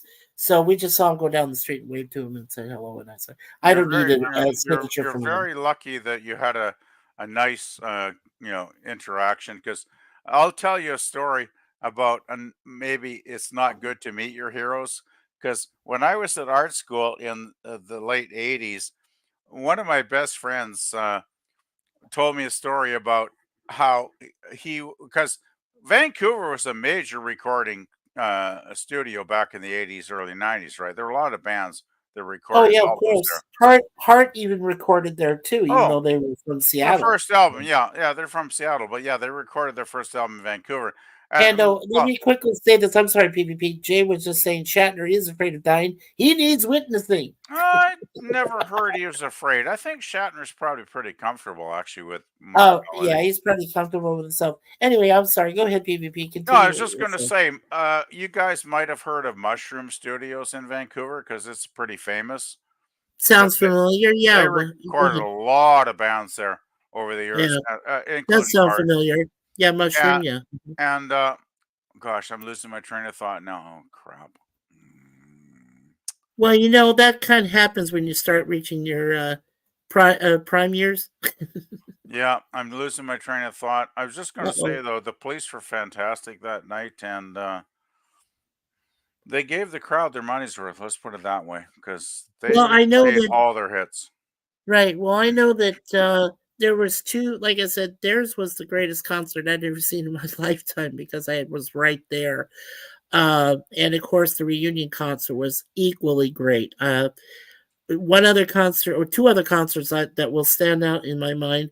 One was Eric Clapton, and I remember winning Ah, a trivia contest, and I decided to take one of my best friends at the time, an elderly lady, because she had never seen a concert in her life, and so I wow, took her to Eric Clapton. And I thought that was just, slow that's hand himself, and I just thought that was. that's not a bad way to start if that's your first concert, I'd say. Well, I would say, well, you know who his opening band was? It was the Wallflowers with Jacob Dylan, Bob Dylan's kid. Okay. And I Alright. was like, wow, Wallflowers and Eric Clapton? I am truly blessed. Oh, that's I what I was mean, trying to remember. I could not remember. I don't think there was any opening group for the Police on the reunion in Vancouver. I just no, think but they there actually was. I think they came out on stage and just started, hammering the songs out, right? Right. Well, they didn't really start with an opening band, if I recall correctly, but I do remember that Sting said that he would allow his son Joe, from his previous marriage to Frances Tomelty, he would allow Joe Sumner and his band Fiction Playing to open for him. So when Yeah. they came to Phoenix, they opened for them both nights that they were there, and then down in Mm, Tucson. So okay. yeah, we were Yeah, there for their they were Arizona part of that tour. Yeah. they definitely were not in Vancouver. I remember that. Like Right. I actually don't think there was an opening act. Like I think the Police just hit the stage, at the 8 o'clock time or whatever the hell it was, and just cranked out the tunes for like 2 hours plus, and just wowed us fans like big time, Right. right? Well, Like the they sounded flawless. I gotta say, just flawless, like totally. Well, and then there was the one other concert stood out to me in my mind was a group called Collective Soul that came around the late 90s and I think going into the 2000s. They're still touring right now. And I was down in Tempe. I was going to go see their concert. And lo and behold, I ran into Ed Roland, who was the lead singer, and Joel, his bassist. So and Wow. we sat at this Mexican restaurant called Monty's La Casa Vieja. It was a very nice Mexican restaurant. It's no longer there now. It's gone. But at the time I sat down and sat with him. I said, "Oh my gosh!" I said, "You're Ed Roland from Collective Soul," because I recognized him right away. I had just got his album, The 7 Year Itch, and it's like a group of You've had you some know pretty good. greatest hits. You've had good luck meeting notable people. It sounds Oh, I like. have to say I've been very blessed. Jeez. I told Suzanne, after I met Roland and Joel, I said, "Well, do you guys play this one certain song?" He says, "Oh yeah, we will." He says, "You just have to wait for it." I had to wait till the very end of the concert because it was the very last song they sang. It's called "Shine." I had to wait till the very end, and I was a little disappointed, but then I realized, well, wait, I talked to these guys for 2 hours about music before they went, and did their Wow. band Wish I, rehearsal their I band thought rehearsal, and I was like, okay, I can't be too mad at them, you're And some lucky. guy came up to me, yeah, and some guy later came up to me and said, "Don't you know? Every time they do a concert, that's their last song. That's their big hit that they started with. So they always play Shine last." I said, "I didn't know."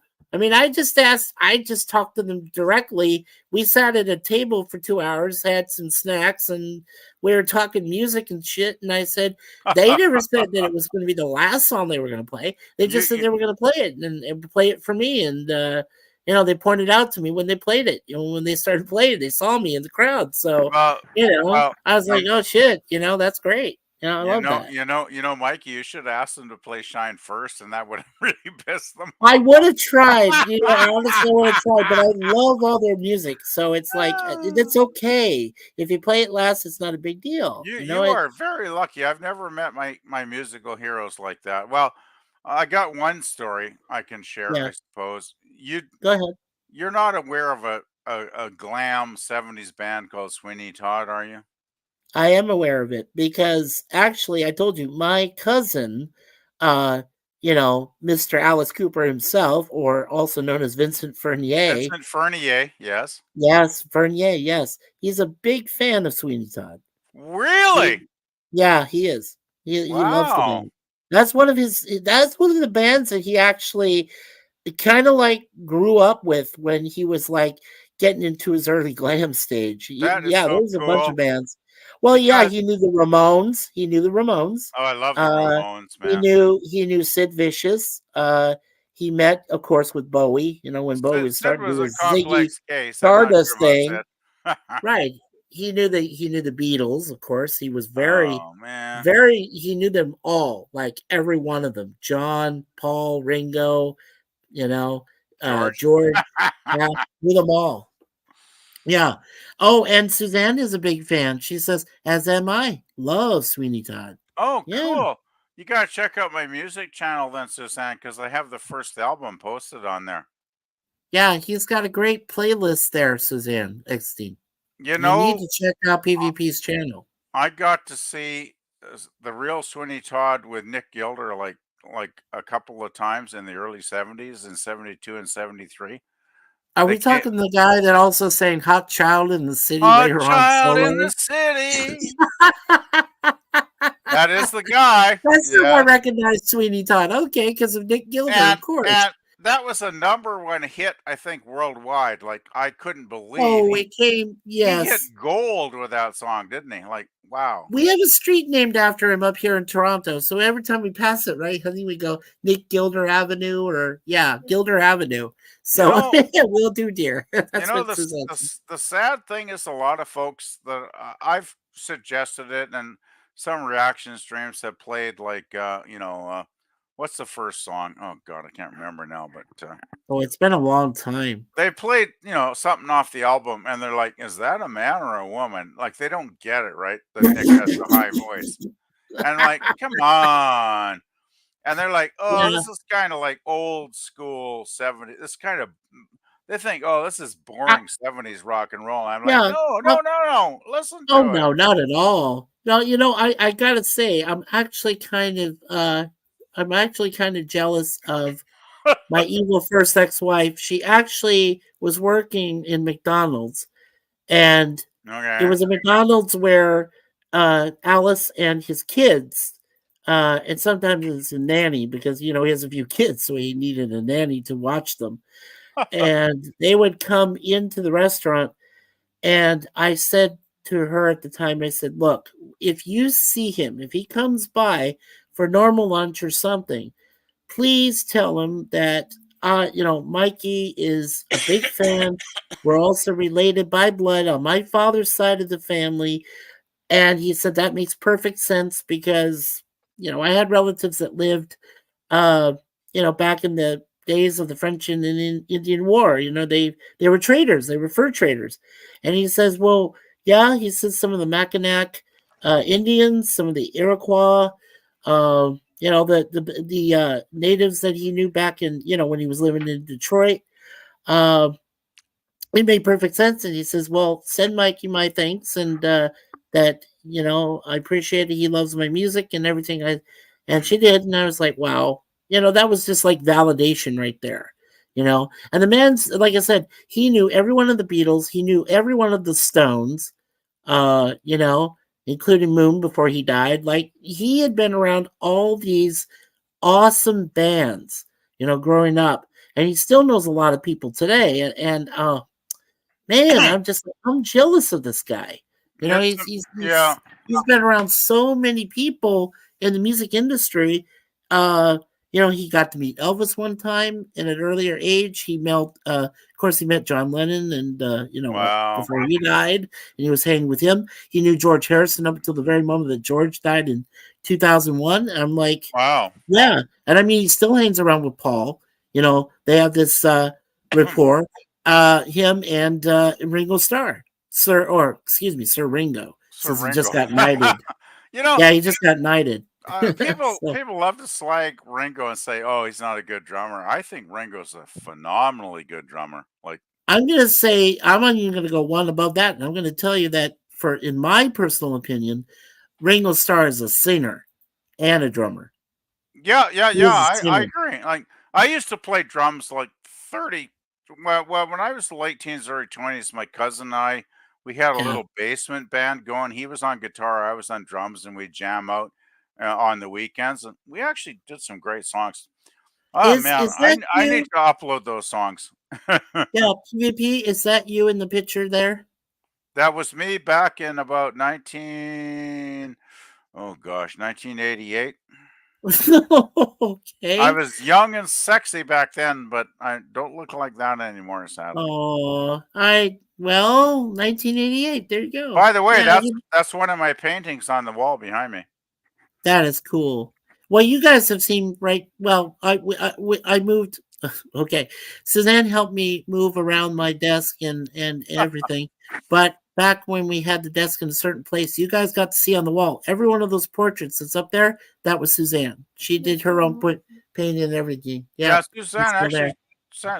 Suzanne actually sent me something on the Twitter, some of her paintings, and she's really talented, actually. Like wow. Yeah, thank you. She said thank you very much for that PvP. You're welcome. Yeah. So you told Suzanne XD, please do, sweetie. Hot eggnog in the city. You know, that's a Billy Idol song, but I do like Billy Idol. I actually saw Bill. That was the last concert I saw, like about oh gosh, seven Oh my years. God, Suzanne XD too saying that. She said that I saying that. Well, I Yeah, just did now, Suzanne. So that's how long it's been since I've been to a concert, though. My cousin and I went to see Billy Idol here about 7 years ago, 8 years ago now, and he was yeah. fantastic. Of course, like I couldn't believe like an old guy, like let's put it this way. Billy looked more ripped and in shape, like muscular, than he did back in the 80s. Like it was Okay. unreal. And he was bouncing all over the stage, belting out all the classic songs that Billy did. And it was an awesome concert, I gotta say, guys. Okay, I'm going to show you this, guys. We were talking about portraits that Suzanne did. So here, I'm going to pull up my Mm, my cam here. Okay, so okay. this right here, is one of our cats, Moon Pie. Very early picture of her, a portrait.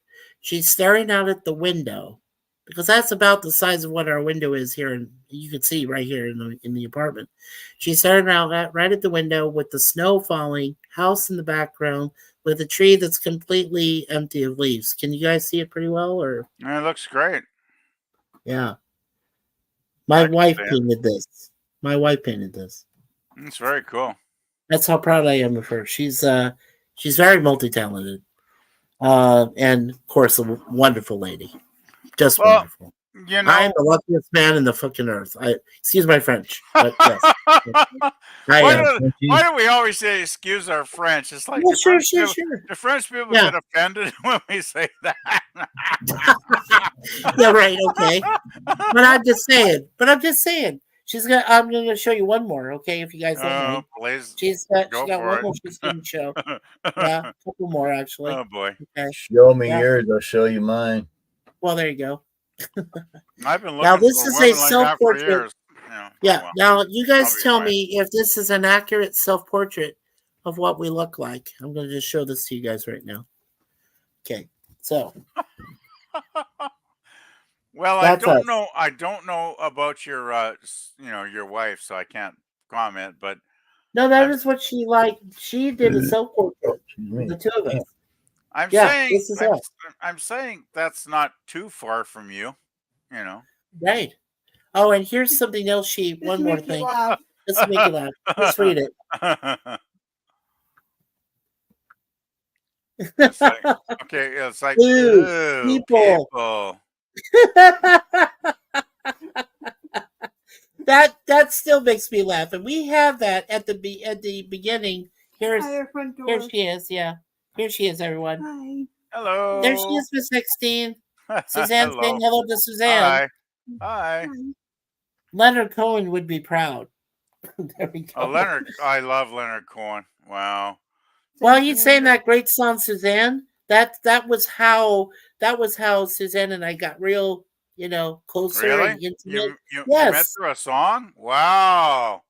Yeah. That's so romantic. Wow. It is. I mean, that's one of the greatest love songs that's ever been created in life. Was Leonard Cohen singing about Suzanne, I love and Leonard it Cohen. describes her, and it describes my wife in complete detail. I love And Leonard I Cohen. don't know if you guys, right? And I don't know if you guys remember a song by Journey, but it was on their Raised on Radio album, and it was called Suzanne. So I had two songs about Suzanne. I'm not that I familiar could with the sing. Journey one, but the Leonard Cohen one is a classic. Like, Oh, sure, Love that absolutely. song. Yeah, I she loves that song. I love Leonard Cohen. Like from his first to his last albums, I think the man was incredibly amazing. Oh, I look at just- Suzanne X Steam PvP for you. Oh, She she says, sent, "Oh, okay." she Yep, sent that's me her. this. She sent me this one on Twitter like a couple of weeks or a month ago, and Oh, she is- did. Oh, yeah, and she is totally lovely. I'm in love. Oh, yeah. She says, "Oh, okay. This is me an opinion I did that she You sent look to me." beautiful. You look beautiful, Suzanne. Aw, she says, "Oh, Mikey, you are too cute with Suzanne. You guys are so in love. We're always in love, sweetie."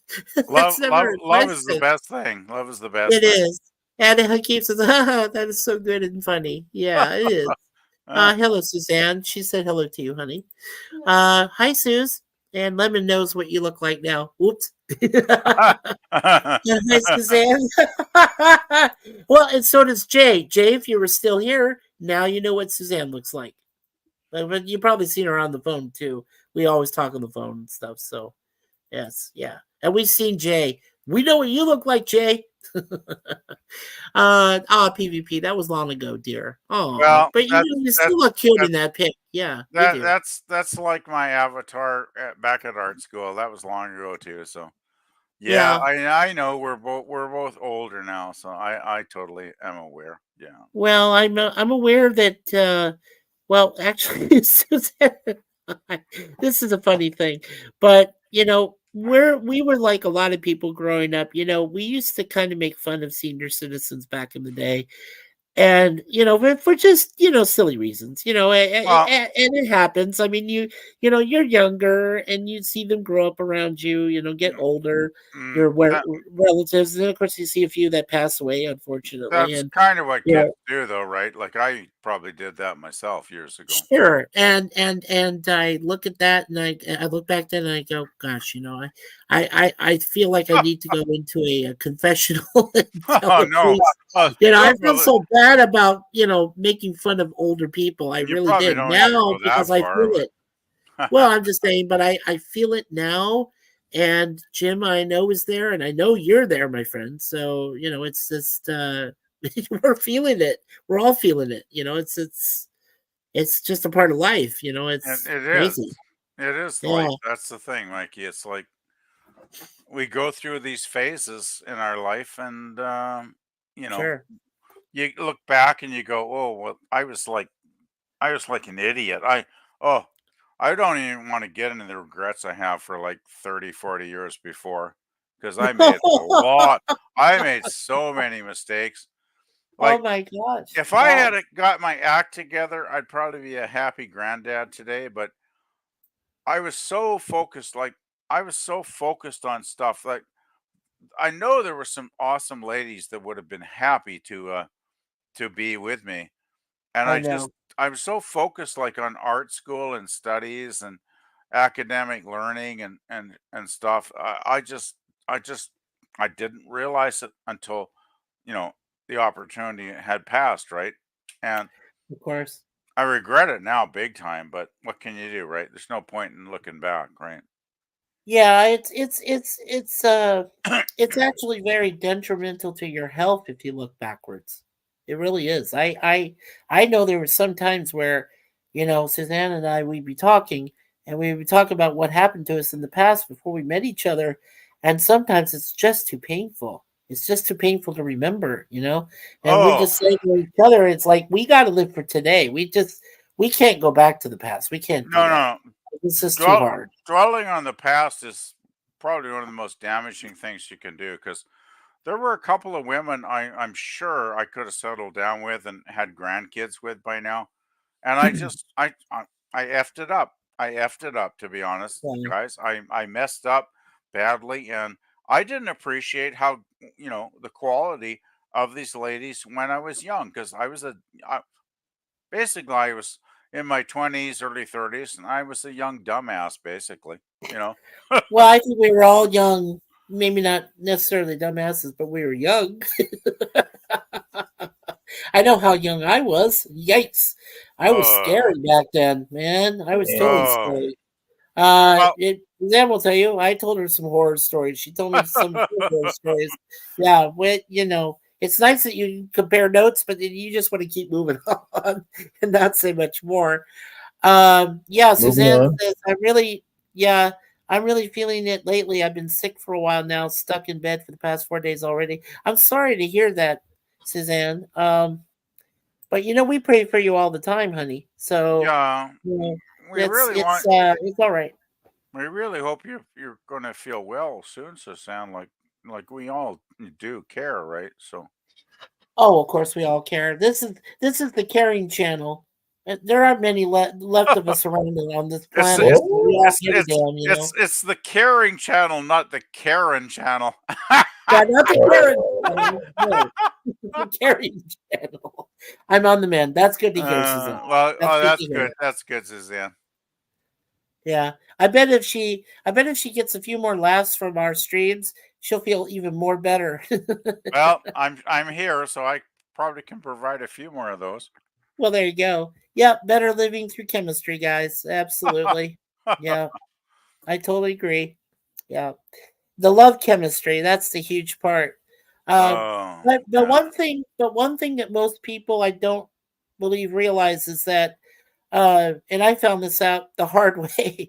When it comes to marriage, communication, the first realistic point is that communication is the key to everything. If you're unable to communicate with your partner, I don't believe the marriage succeeds. I don't even think it goes even further, and that's huge. I mean, that my parents. I have to say, my parents have been pleasantly married now for almost 60 years themselves. And that'll be this year. It'll be 60 years. And Wow. yeah, in a couple months. That's And great. yeah, and I'm like, the big thing was early on, they got married, then they had me, then they had my brother 2 years later. We moved, we made a major move from the Bay Area down to Arizona in the middle of summer, 100 plus degrees.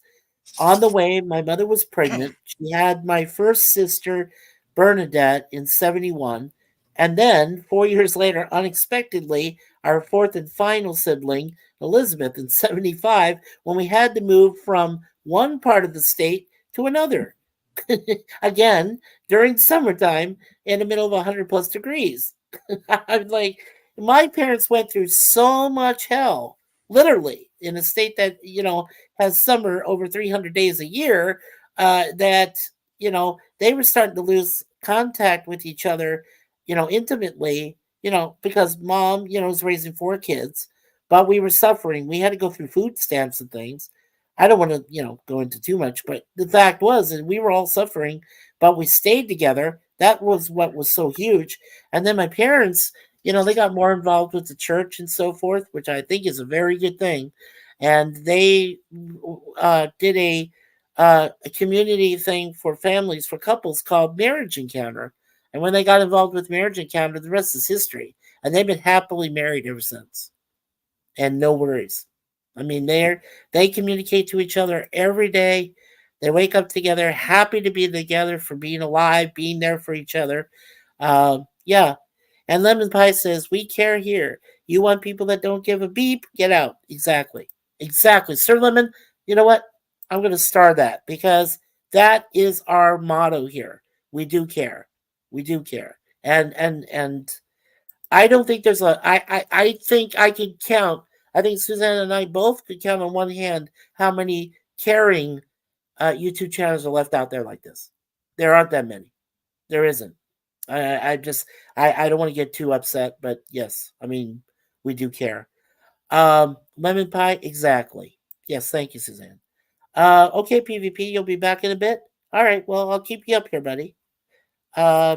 Jay, remember, Jay, if you still feel up to it, if you do, don't forget, it's pinned up at the top. You can come in, more than likely, please. We'd love to have you up here, if you can. Only if you can. At my age now, marriage would be purely for love and companionship. So I'm going to spend my last times with no babies, just the two of us. Well, Suzanne Eckstein, that is how Suzanne and I live. We have 2 cats that we consider our, wonderful daughters. They're both support pets. We love them to death. We never were able to have kids of our own. We never did that. I mean, yeah, Suzanne back in the past, she took care of some kids before, but I mean, I never got to be a dad, and I don't regret it, because I had lots of, nephews and nieces I took care of. I was their big uncle. I was the big uncle. I was the oldest of 4 kids, so I took care of my brother and my sisters. I took care of of nieces and nephews, and that's what Suzanne and I both do now. We have 4 major nieces and nephews we all care for right now. We care about them. We love them, and we support them in any way we can. And also, we've got cousins and many other family members that we care for. So, even though we live in Canada, we still care, and caring goes a long way. It jumps borders. It jumps landmass. I mean, that's what it's all about. Oh yeah, Mike, my Well, parents went to those Marriage Encounter weekends. Yes, my parents did too, Suzanne Eckstein. This is great. I had no idea, Suzanne Eckstein, that you were so relatable to us, to me and Suzanne. That's awesome. That is awesome. I I appreciate I, that. I just got to ask Suzanne, like she's talking about marriage. Would that include romance as well, Suzanne? Like, just asking. Well, here, I was just posting it again to you. She said, at my age now, marriage would be purely for love and companionship. Someone I'm to spend my last totally time with no babies, just the 2 of us. I'm totally there Yeah. for the love and companionship, but I wouldn't mind a little bit of romance if you know what I'm saying. Wink, wink. Yeah, but that's a great thing that Suzanne just said about that her parents also went to those marriage encounter weekends. That is huge. Yeah, because my parents, it saved their marriage. It did. It was. I do raise my grandson, but he's 15 years old already. Yeah, he's almost just about reached his full independence. As soon as he gets to be 16, he's just going to start saying, Grandma, can I go ahead and do this or drive the car or do some other thing? Yeah. When Yeah, they do that, that is exactly how I was when I turned 16. that's I that's when wanted to be independent, but I that's had to when wait 2 years before that happened. you Yeah. gotta get really careful then though, because at 16 they could do crazy stuff, right? So Oh, of course. But you know I what? know I did. But you know what? Suzanne Eckstein seems to be a really wonderful grandmother. So I trust that her grandson is very polite. He's probably a gentleman. I'm guessing he is. And I Suzanne, think he'll be okay. Sus- I wouldn't worry about him. no, Yeah. Suzanne is a classic lady that's raised her grandson in a classic She's way. probably one of the few classic ladies left in this planet. Believe me. I She mean, is classy, she's yeah. wonderful. Sashi, hi, Sashi. Welcome to the chat, of course. She says, I'm single and took care of my brother's kids. I'm the cool uncle. Wow, Sashi. Okay, cool. Yeah. So you're a great uncle. There you go, Sashi. Yep. Suzanne says, absolutely PvP, 100%. Oh, okay. And he says, Mikey, oh, yes, the Life in the Spirit seminars, charismatic renewal weekends. Yes, they went through the same thing. Sir Lemon says, PvP wants the romance, yo. And that's crossed my mind, I gotta say, because you know Yep, we have been flirting quite a bit the last few months, Suzanne. you So have. Yeah, just absolutely. saying. Yeah, and Suzanne says he's a great kid, very polite, very helpful to others. That is awesome. That is awesome, Suzanne. Good to We need hear. more young people like that. We do. Sashi, hello. And hi, Sashi from Lemon Pie. All right, we're caught up on the chat. Hey, since we're Let's caught up, see. I just wanted to quickly go back to concerts Oh, we've she's seen. blushing. Oh, Oh, well, that's good. Blushing is good. yeah. Well, welcome back, PvP. So, what were you going to say? Go ahead. I just thought we were talking about concerts we'd seen like a little while back, and the Yeah. place was awesome. But you know Oh, what? My all-time favorite concert was, if you guys have one, I hope you'll share it. I My will. favorite one was David Bowie on the Serious Moonlight Tour. Saw him in You got to see Vancouver. David Bowie? Oh, I am jealous of you I right saw now. him 3 times, Mikey, Oh, and 3 times. I would have just been blessed to see him once. he was Yeah. phenomenally good every time. Like the man was a master. He's my He was favorite. great. Well, let's put it this Yeah. way: I have favorite bands, but as far as male solo artists go, David's always going to be right at the top, like number one, high up above everybody else. And I saw this. You know, this is remember, Mikey. BC Place had just opened in the '80s, right? Like Oh, it let's was keep that just a right there. brand new Just so we know where we're stadium, at. and Bowie was the very first rock and roll concert that ever played BC Place. I think That this is was in amazing. '82 or something, if I remember. My memory could be wrong, but Did it's around did you say 1982. yeah, did you say BC Place? Yeah? BC Place. You know BC BC Place, Place. don't you? Yeah, I'm trying to remember it because I told you I used to work for CP Rail and Okay. Canadian Pacific Hotels and Resorts. Yeah, all across Canada. I'll tell you two stories that and one that related to why I truly believe that if I didn't go to this concert, I would have never met Suzanne later in life. So, but go ahead, finish what you were saying. Yeah, I was just gonna say it was. I believe. Well, I know it was the very first concert ever at BC Place. I think it was 1982 or '84. I get my dates mixed up because I forget. But anyway, it was it was probably one of the rare times that BC Place sold out both the lower and the upper bowls because it has two levels, right? And Yeah, they very rarely sell out the upper bowl because there's very rare trying to get in that events that door are that again. huge. But that night they sold it out completely. It Mom, was like what is it standing after? room. Yeah. And it was over 50,000 fans that night in BC Place, cheering when Bowie hit the stage. And Oh, I think yeah. it was like Peter Gabriel was the first one on, which we missed because we were at our hotel and we got there late. Are you But kidding? I loved Peter Gabriel. I own I know. so I feel like a moron now, but we missed him because we got there late, right? But we got I in. own So and Us, and when Sting Oh, was it was when Sting was on tour, and he had Peter Gabriel open for him, I never got a chance to see that. That or Elvis Costello. I would have loved to see either of those I guys got open for stories him. about Elvis Costello. Oh, geez. You Darn open it. up a can of worms there, Mikey. Actually, No, no, I did. Oh God. the Okay. first Yeah. the first band was the Tubes, believe it or not. Oh Then it wow. went to Peter Gabriel. Then it was David Bowie, the headliner, which that was when we got there about 10 minutes before he started. Because, Wow. being young bucks back in our 20s, we were partying in our hotel, of course. So we got to the Yeah. concert and it was like we were like quite a ways back because we weren't wealthy and we had average tickets, but Yeah. still Bowie had this he had the giant screens, right? Because that's what Bowie did, and the stage was enormous, like Um, enormous columns, lit up columns, and the band was incredible. And then Bowie came out and he had two suits that night. He had a blue powder blue suit tailored beautifully, and he had an apricot peach tailored suit that he changed halfway through the show, right? wow. And he was gorgeous. I mean, this man, he had a shock of gold and blonde hair that people would die for, Wow. and he was amazing. He came out, he just knocked out one hit after another with a Uh, fabulous band, and everybody was in awe. I gotta say, we were just totally into it. Like we were just like, oh man, this is so yeah. good, you know? Yeah. I just wanted to tell you quickly.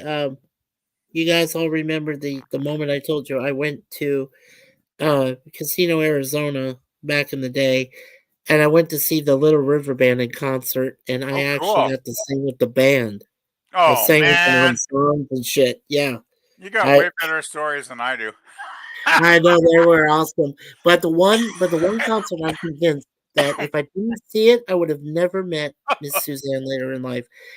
I went to see Bryan Adams, and he was performing at the Tempe Block Party at the towards the end of 2001 to 2002. So he was there for New Year's Eve, and I got to the front of the stage to see him. And as I'm going over there to the stage, he said, "Are you guys ready for this beep beep year to be over with?" Because we had 9/11 and all that crap that That happened happens a less lot, than doesn't it? 3 months ago. Right, less than 3 months from when he come to the concert.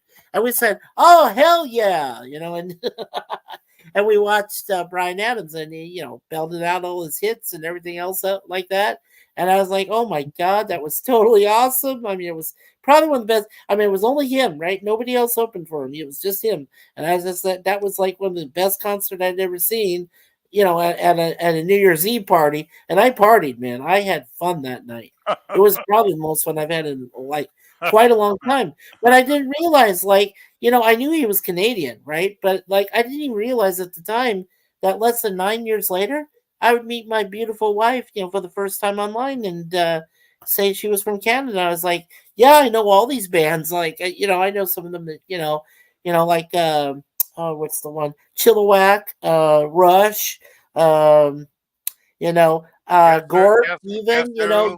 Tragically Hip, all of these Canadian bands. Like, I Oh yeah. knew from when I listened to him, there was this wonderful, cool station. It was down in Arizona, located near Tempe. It was called The Zone, KZON. That's where I grew up with all the early 90 bands. Like I said, like Stone Temple Pilots, Soundgarden, Nirvana, um, you name it. All those, alternative bands that You're came around. talking you're Many talking Canadian bands they would play, you're talking a lot of grunge there. Oh, a lot of grunge. Yeah. I And then, of well, course, I told you the one last big concert I saw. Well, two. I'll just go real quickly. The one I saw was the very first time I got to see Van Halen back in 2012. It was An Inconvenient Truth tour.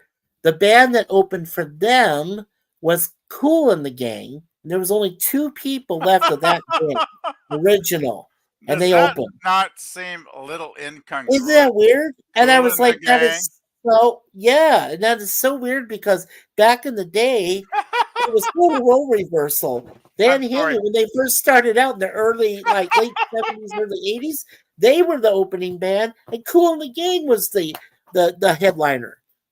I Well, thought I it was guess so freaking bizarre. there's kind of an ironic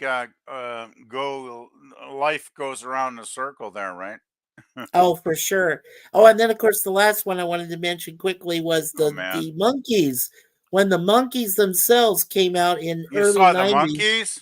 I saw the Monkees. And then Oh, afterward, I got to I'm eat. I jealous. got to eat with them and I got to drink with them. What?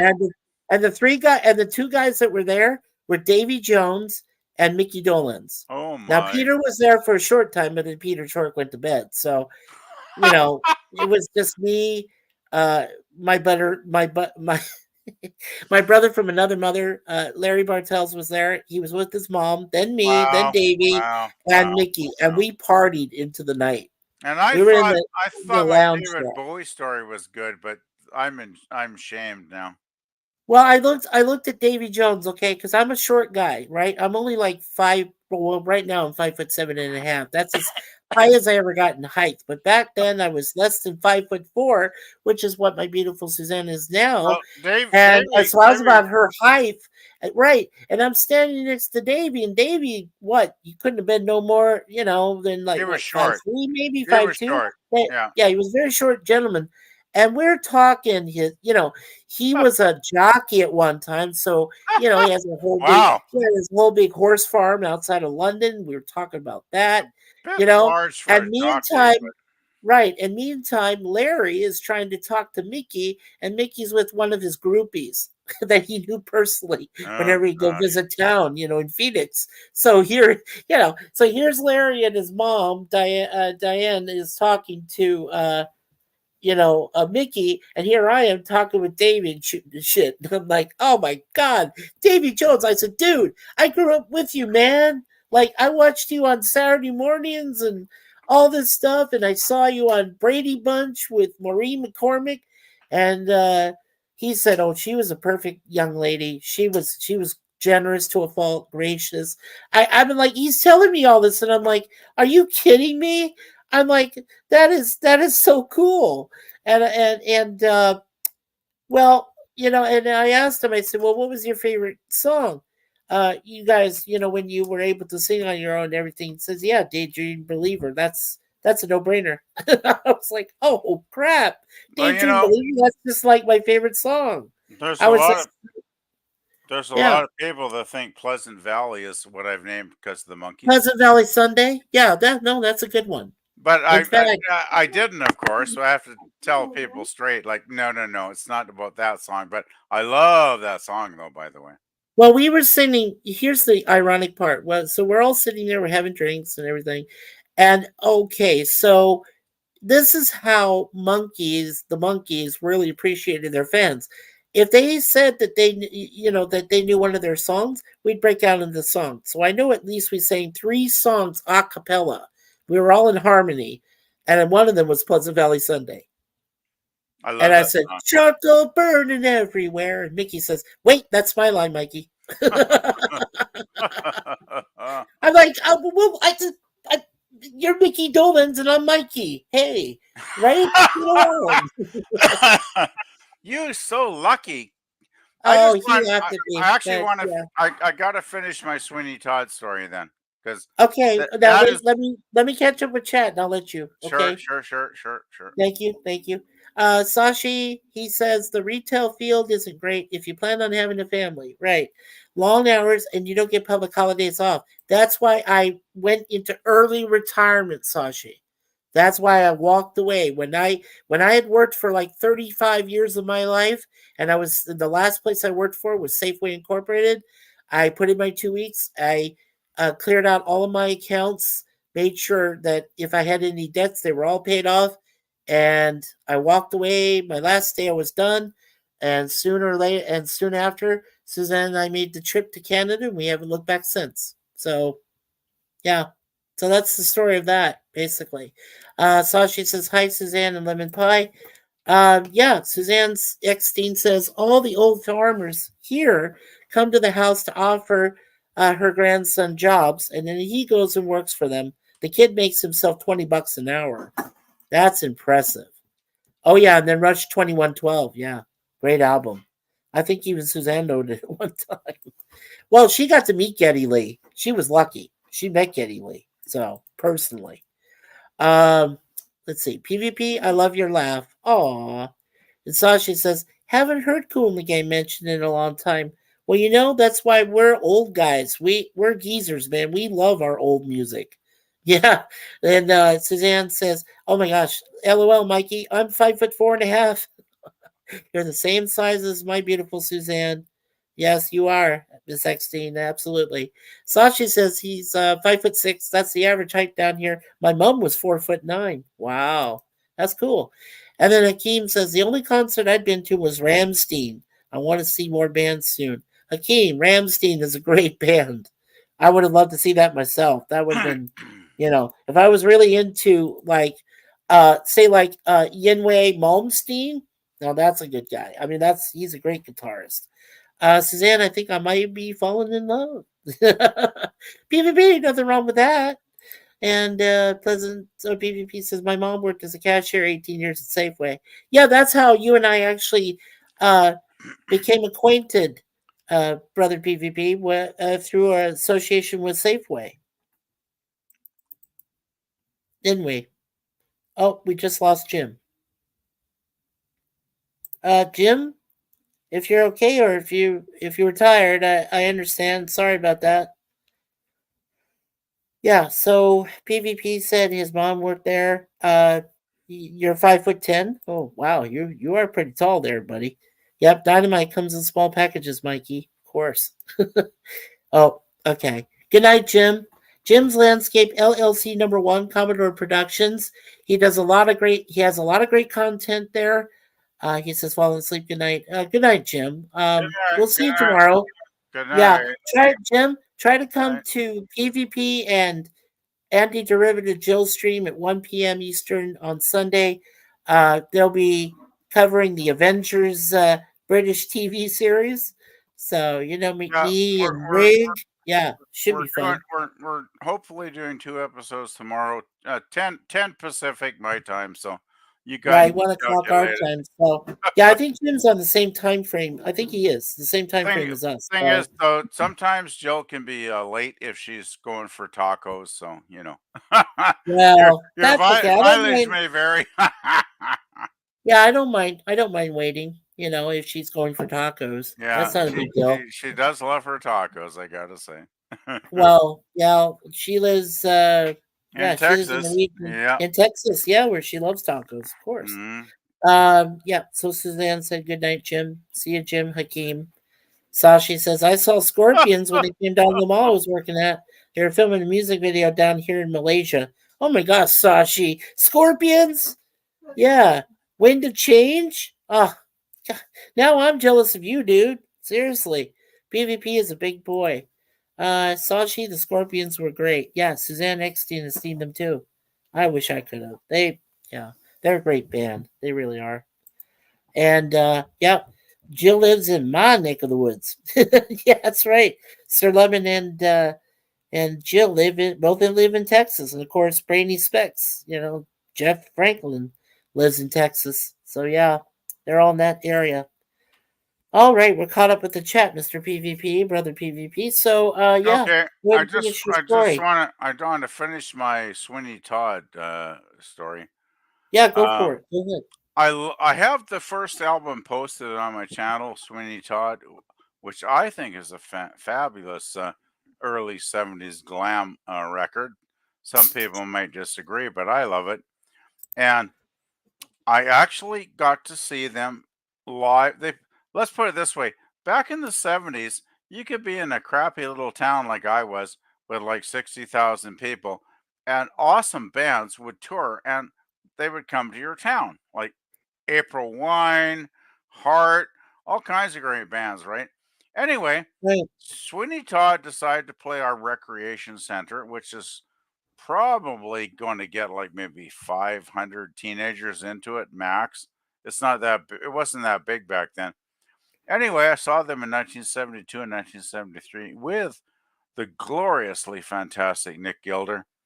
And Yes. oh my, what a show they put on. Like they played all the songs off their first album, and I could not believe Nick Gilder. Like this man he was in high-heeled pumps or whatever, like total glammed out, right?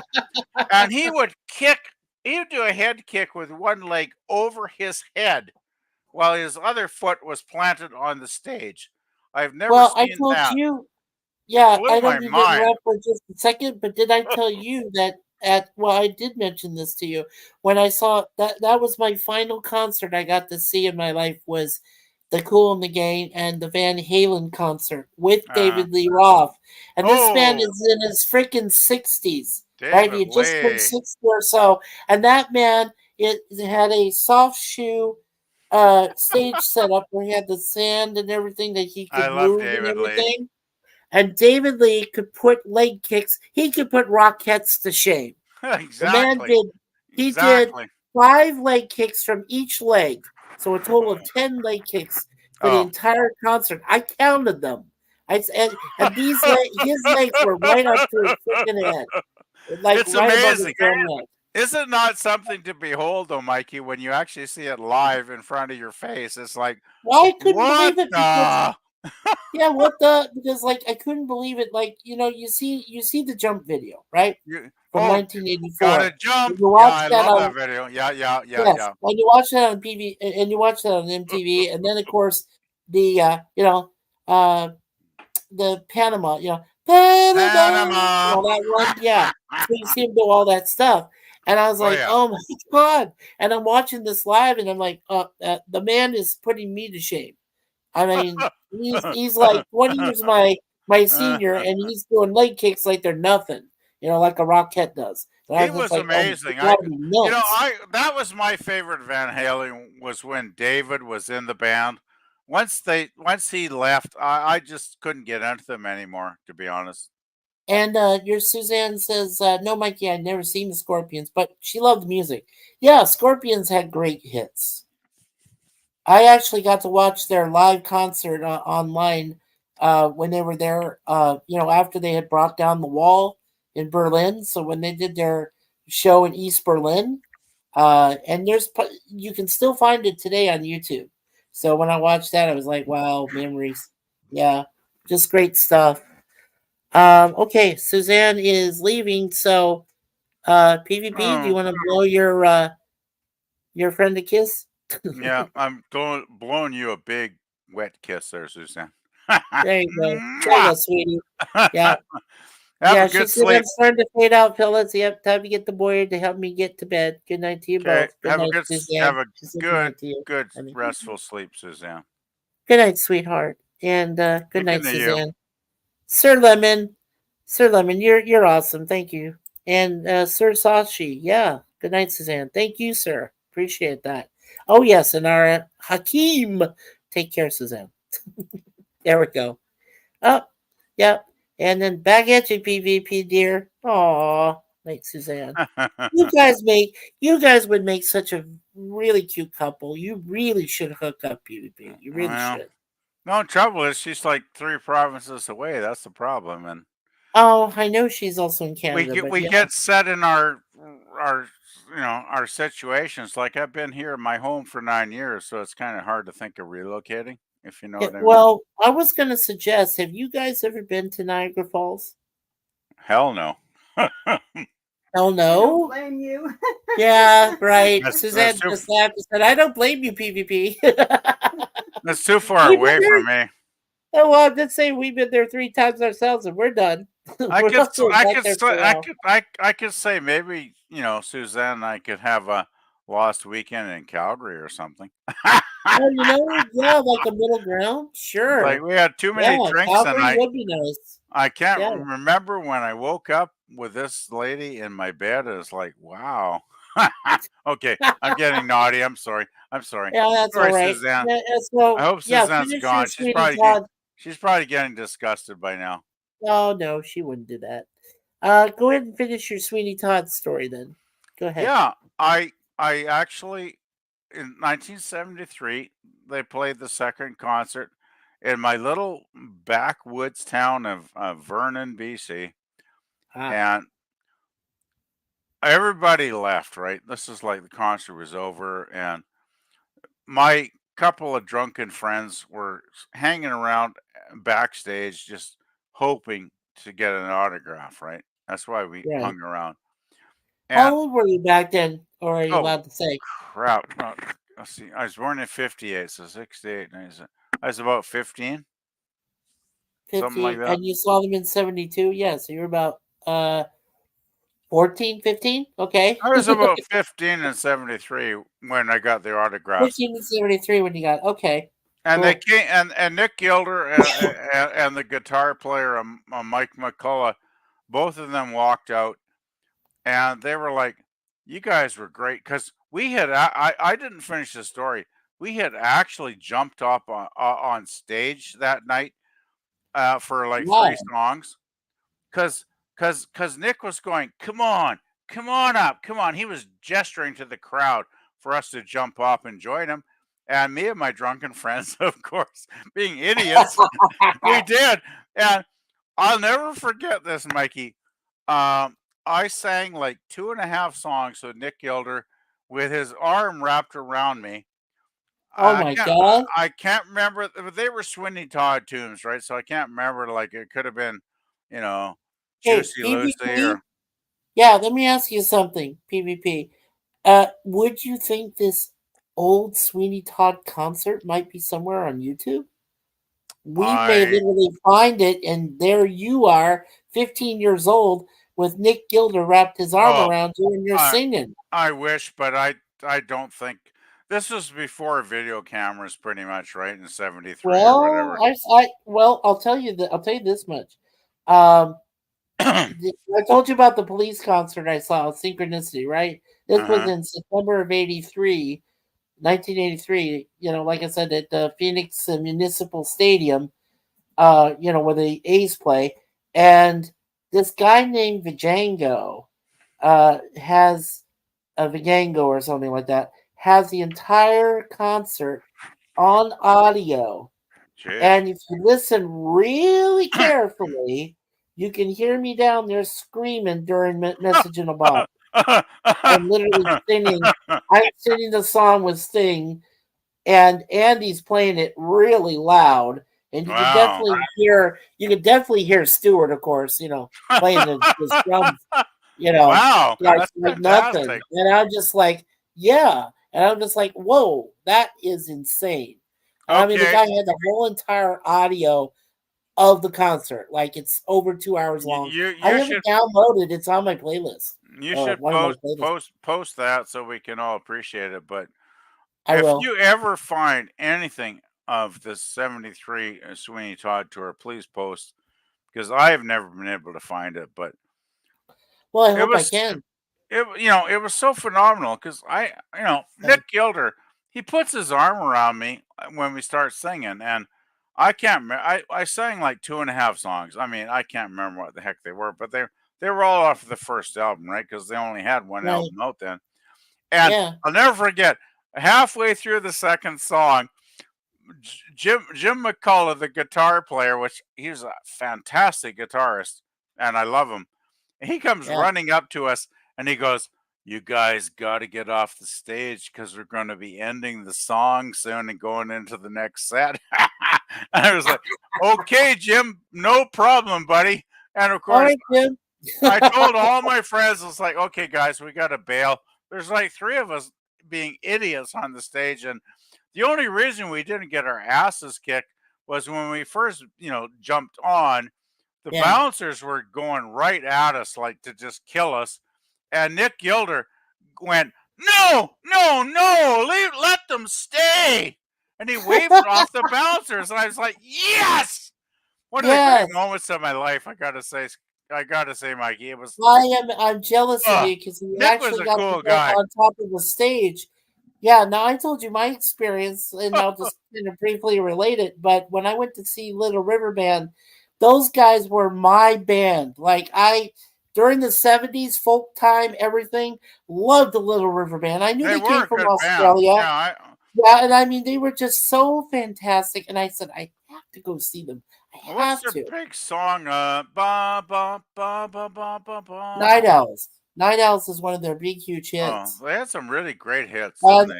Yeah. and I told you I was singing karaoke back then. I was a pretty damn good Well, singer. what's that one? I sang with a church choir, Don't and I give sang up. in two other bands besides that.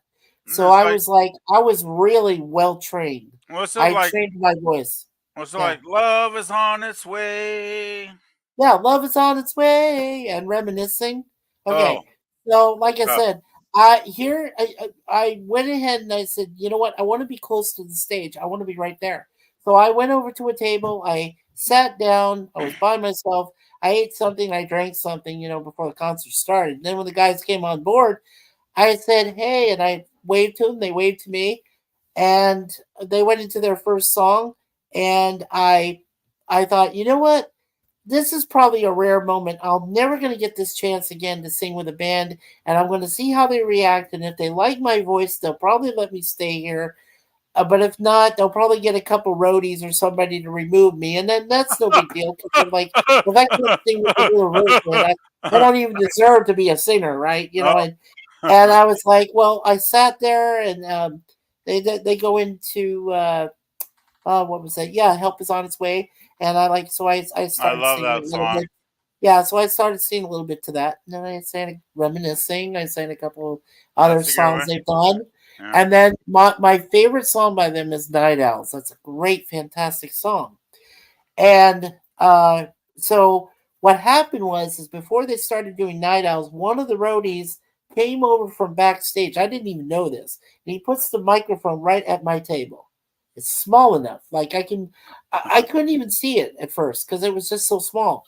But it had so much power because apparently when they started going into Night Owls, they let me sing not only the melody, the rhythm, like everything, but I got to do the shuffles his feet away part, and the whole place went ape shit. I was like, they were going like, who in the heck just hit that note?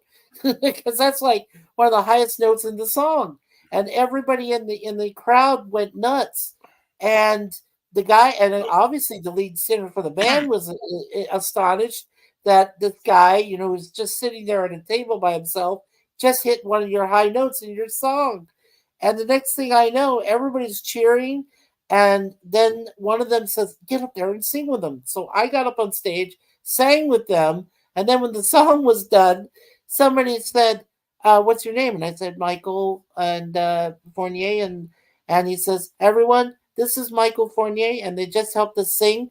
And from now on until the end of the concert, he's going to be our backup singer." And I said, "Holy freaking God." I was like, So oh my God. I was a so member of the band of Little River Band for for like 20 so more did minutes. you actually get to sing backup for the rest of the concert? I did. That They is they had me. They literally. wow. Well, okay. What they did was they took the microphone that was on my table, right? So I stood over in one part of the stage, and they said, "Do you know this song? Do you know this song?" I said, "Absolutely." And they said, "Okay, just you know when to come in. If you know the songs, just come in when you know when to come in." I said, "No problem. I can sing harmony. It's no big deal. You want me to sing lower? I can sing lower. I can sing higher." They said, "No, no, just listen to the song." Because we do it differently here, but on stage. But if you can, it, you can sing with us. I said, okay, no big deal. So I did. I said, like every song they did. Like I said, after Night Owls, they did all their other hits, and I sang every single one perfect. And then at the end, we all bowed together. And a standing ovation. I was like, oh my God. I said, I can't believe I just did this. And I was just so excited. And then I go home and my mother says, "Well, how was the concert?" I said, "It was great, Mom. I got to sing with the band." She said, "Oh no, That was you the didn't." I concert. said, "Oh yes, I Well, did. I got to be a part of the band. I got to be part of the band, Mom." They even, you know what was so funny though? The lead guy, the lead singer, he said to me, "Hey, if you're not too busy, son, we could use some extra backup singers, like choir members." And I could tell you're a choir member that you sang in choir. I said, "Yeah," and he says, "Well, we could use you as a backup voice." I said, "Oh shoot!" I said, uh, I went. You know what? I should have just said, "Yeah, screw it," and I went. I could have joined them, on tour, but no, I had a really good job at Safeway, and I said, "No, that's okay." I Well, said, "That's it's fine," not but when you're a kid too, because I remember the BC band. You remember a band called Trooper? They were really hot back in the 70s. yeah, Trooper, yeah, They yeah, actually I do came. remember them. They actually came and played the same rec center. They did their like first, second, third album, I think. At that point, they played a lot of cool songs. And Yeah, after the band, as my drunken friends, we'd always hang around to see if anybody came out, and they did come out, and they said, "Hey guys, you want to join us on the road trip? We could just travel down like 90 miles away, and you could oh man, that would have been cool. Yeah, that would have party been with fun. us." And I was like 15, and I was like, I don't think my parents would probably go go for that. At least one time I had intelligence back then, right? Because Right. wow, I can imagine the nightmare scenario if we'd actually joined them. If you had actually joined them as roadies, you could have done that, set up your stage and everything like that But every night. still, we could have had a bad time, I'm guessing, right, Mikey? Like Oh, for sure, for sure. it sounds good, but like no, no, no. Right. Yeah, yeah. It just, yeah. I was just gonna catch up here Oh, quick. my Sasha says, no, "Yeah, go go for it. ahead." No, I you was go just ahead. gonna say, I just wanted to finish my Sweeney Todd story because Yeah, that night they played a great concert, and I got to sing arm in arm with Nick Gilder for like 2.5 songs, which is right. And then what'd you do mind after blowing. that? Yeah, Well, what'd you do after that? we hung around after the concert, and of course, Nick and Jim McCullough, the guitar player, came out and they actually signed autographs for us, which I have sadly lost in many, many moves since the 70s. But Oh, I do yeah. remember though they signed autographs on my cigarette pack that night, Well, and that's cool.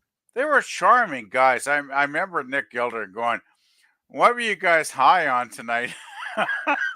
And I said, "We were high on cheap wine, Nick," and he just laughed and you know Oh, geez. Yeah, smiled. that's back then. Yeah, back then you didn't have to worry about any, circumstances or responsibilities because you could just have so much fun, Yeah, at your it age was and total not have to fun. worry. Yeah, yeah, and Yeah, Nick was so cool.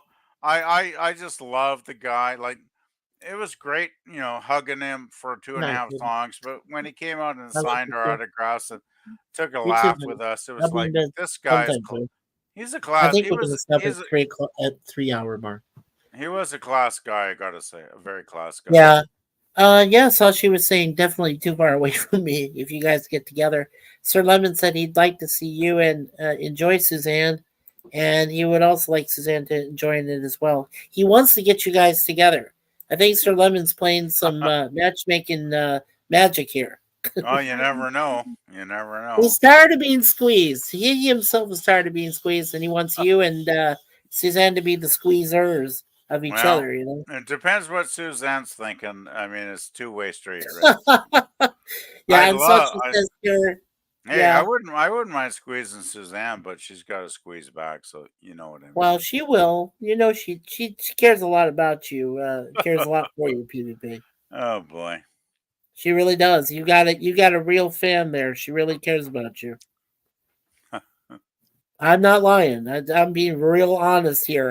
No, no, no. You've I got get it. your I'm just at my age. I'm so settled after 9 years being in my apartment. Uh thinking of but moving is like a bad well, bad what thing. if she's well, here's the thing. If Suzanne is willing to move to be with you, would that be perfect. I mean, she Oh, could that'd move be and do great. what But she wants to with you. she has her grandson to look after for at least a couple more years. Well, okay, but I mean, you guys can cultivate the relationship for those next 3 years, and when he's ready to go out on his own and say goodbye, Grandma, but I'll be taking care of myself.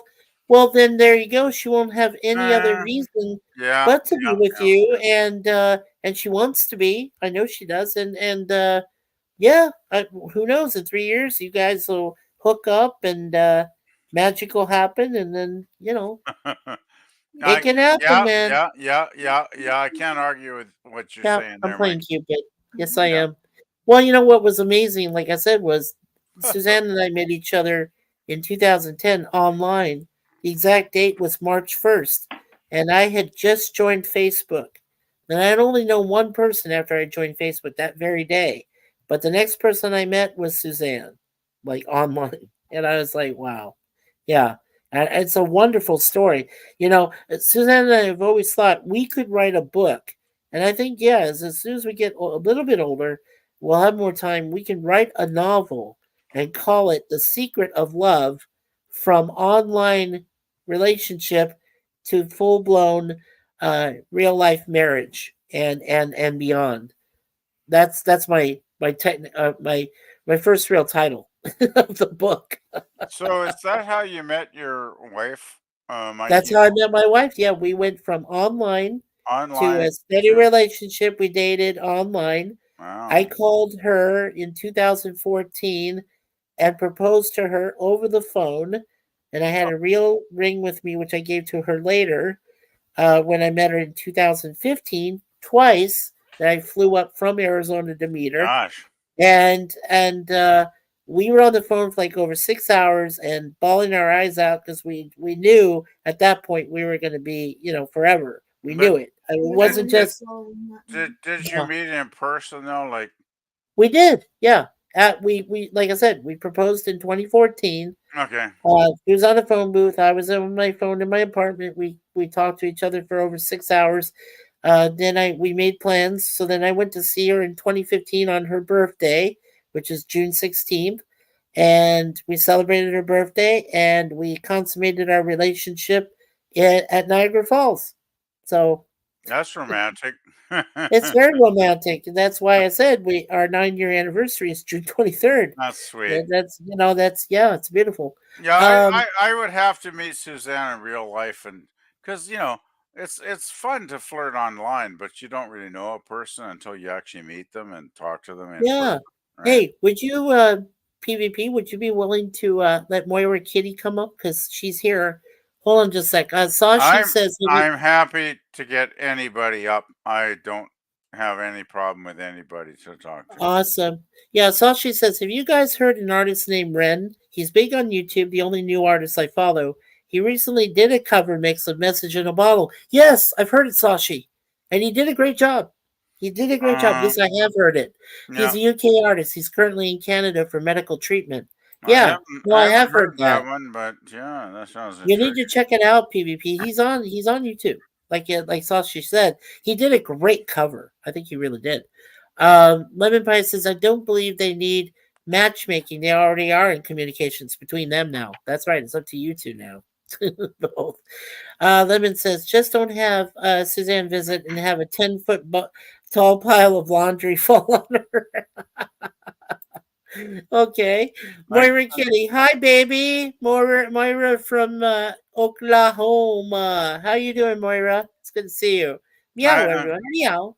I was I was Uh, I was gonna do laundry tonight, but I got too tired and I said, "Fuck it, I'll well, do it just do tomorrow." it So tomorrow, man. Just say F it. And I'm going to do it tomorrow don't afternoon. worry. It's like, Right. Hey, uh, Moira. Hakeem says. Lemon Pie says. Moira. Mwah.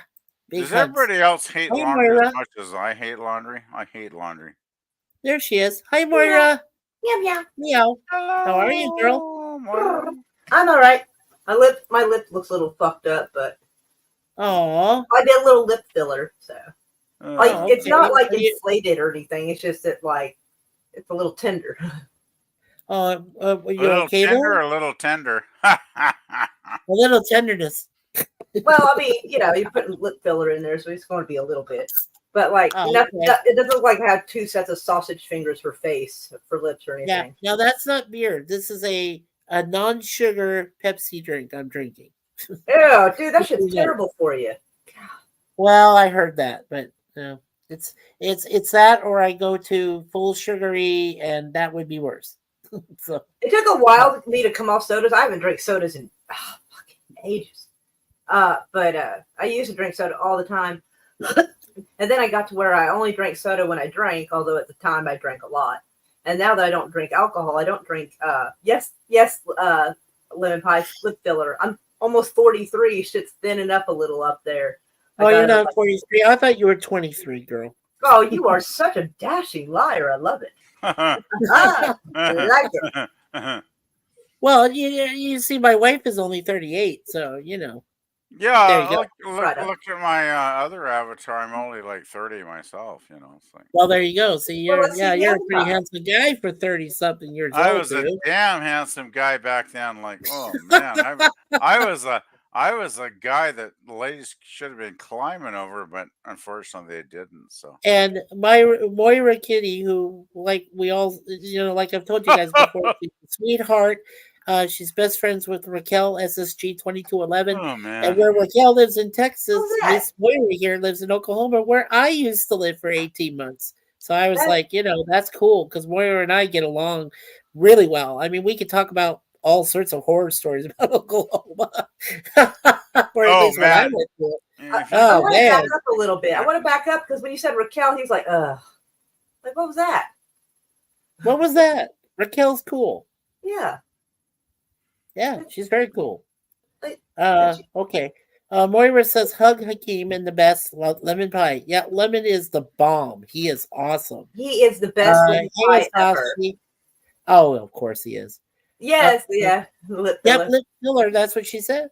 Yeah. Well, he can hear. I'm losing my hearing. I'm bad. Like 40, like I the am. I'm picture, like serious. you pulled I'm up. 59. I'm losing my hearing. Like that picture 43 you is pulled younger. up with me a minute ago. That was What's that? like that's how my lips looked before, and that was like 5 years ago. But they started really thinning out recently, and so I just restored them back to about the way they looked before. That's all I wanted to do was just restore what was lost, not look like what is it, Desperate Housewives or some weird fucking shit. I'm not trying to be all that. I don't want to look like my face got stung by bees or nothing. Oh just no, be Little volume loss. like the Desperate Housewife of Tulsa or something like that. Oh God, I think they were gonna do that too. I don't know if they did, but I heard they were gonna have a Desperate Wives of like something like Tulsa or some shit. I was like, you know oh, what? God. I heard they did a Desperate Wives in Oklahoma City. I said, oh God, no. Now where are they supposed to be? The Village? Because I remember living in the The Village. Village would be more appropriate, or LaGuardia, like that. LaGuardia. fancy, Oh, gated okay. area. LaGuardia, Or the okay. Desperate Wives of that would be a little closer to the income bracket I think they're going for. Oh, okay. Yeah, right. You're right. Well, it's that, or they go to Lawton Fort Sill. Ooh, no, that's a different kind of desperate. Yeah, you're right. You're right. That's I used to strippers, work at the like Super 8 Motel. I used it's to a work at bunch the of Super 8 E1s, Motel nights E2s, there, honey. strippers, and Yeah. meth. Oh, of course. Yeah, we don't need that. Yeah, right.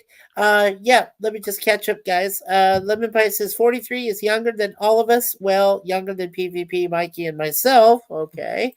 Sashi says, yeah, we're all thin-lipped down here in Asia. Yeah, he's over there in Malaysia, Asia area. Yeah, Ooh, cool. fancy. Hakeem says Moira looks 29 at most. I guess he's seen you too, Moira. Well, that's the picture you pulled up, and that picture's about 5 years old. Ah, I see. Sachi, where in Asia are you, if I may ask? Sir Lemon says. Lemons don't age. Oh, they don't age, Hakeem? Okay. Sachi says, lemon pie, Malaysia, sandwiched between Thailand and Singapore. Oh, cool, man. Oh, Sashi, I got to ask you. You guys had a recent earthquake, didn't you, down there near Thailand?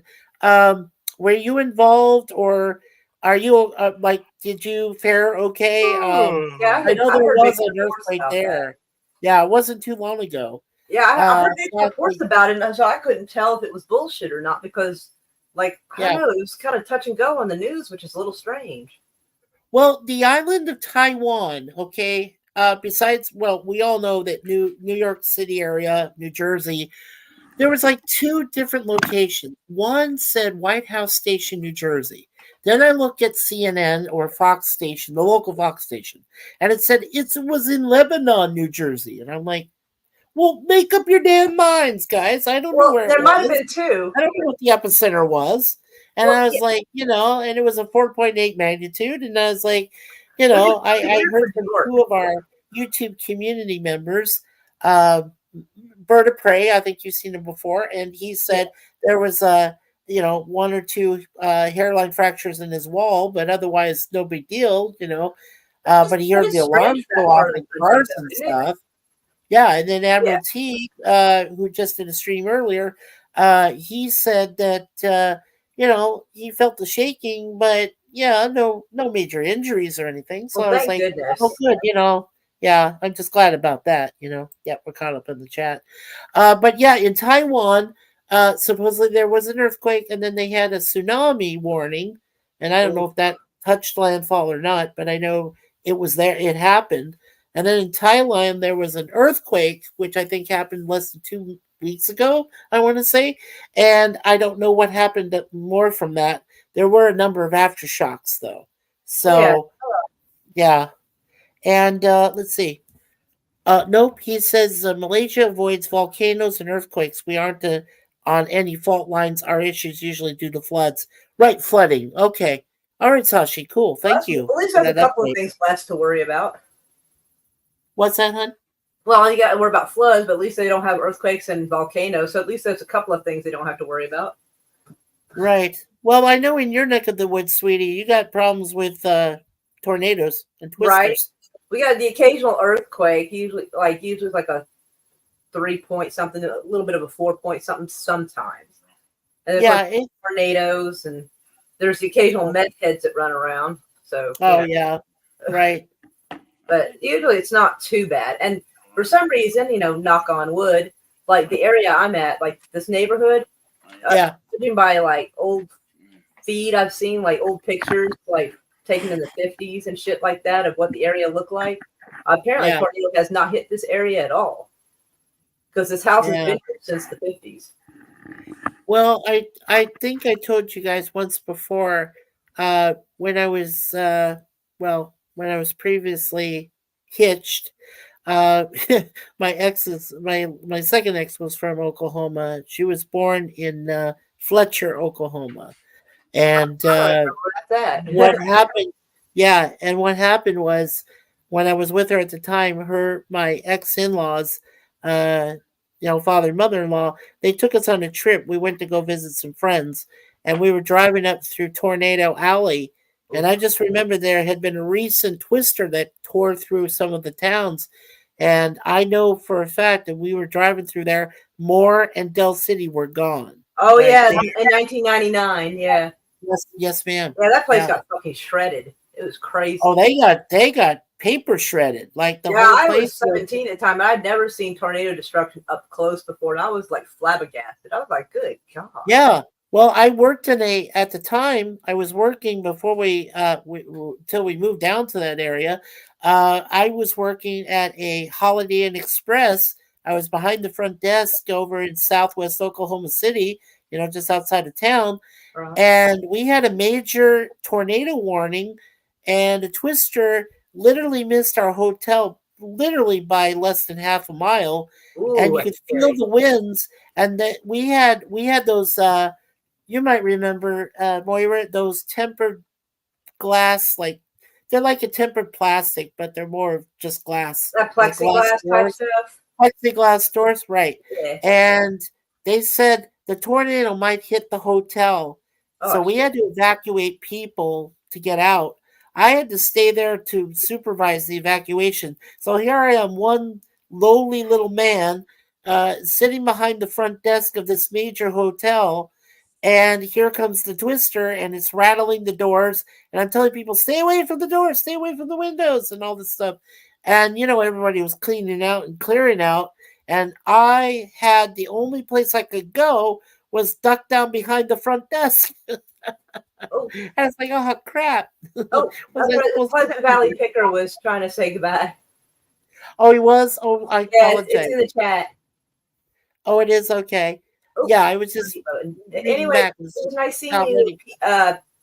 PVP. I was trying to say PVC, like the pipe. Oh yeah, yeah. My bad. Well, he goes by Pleasant Valley Picker, but Yeah, he, Pleasant Valley Picker. I can do that better, but I'll end up saying PVC by accident. I don't have it, I guess. My bad. Oh yeah, yeah. I'll just run it through here. So Sachi said he has insane rainfall though, and causes accidents because the visibility goes down and it's year long. Yes, sir.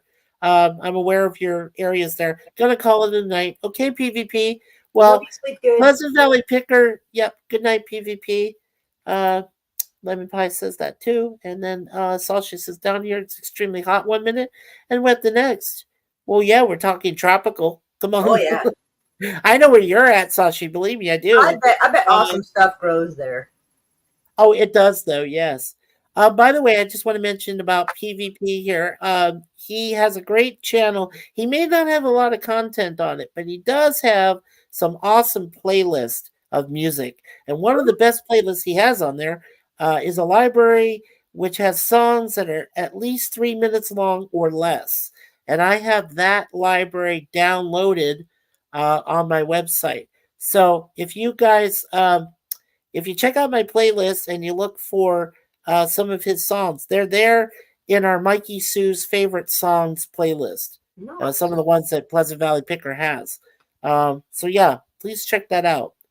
And he's going to be available tomorrow, or I should say later today. Anti-Derivative Jill, who also knows Moira and Raquel, she's doing her Avengers, the BBC series that had Diana Rigg. That's a meow. And, oh my god! That Avengers, man, that's the Avengers I grew up with. Oh shit! Yeah, I grew up with it too, and Patrick McNee, and I was like, "Oh wow!" You know, do you know that They some were people? posh as fuck.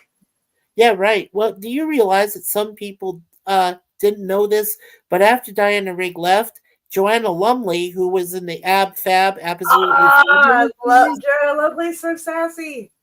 Yeah, she was the replacement. She took over for Rigg after I she didn't left. know that So, she was not. I didn't know she took over the show at all. I think my She mom did. stopped watching when Diana Rigg wasn't on it. oh yeah, I know, but I'm always no, a fan of I Diana did watch. I was a diehard fan. I really was. I think I was at the time, and I loved watching it.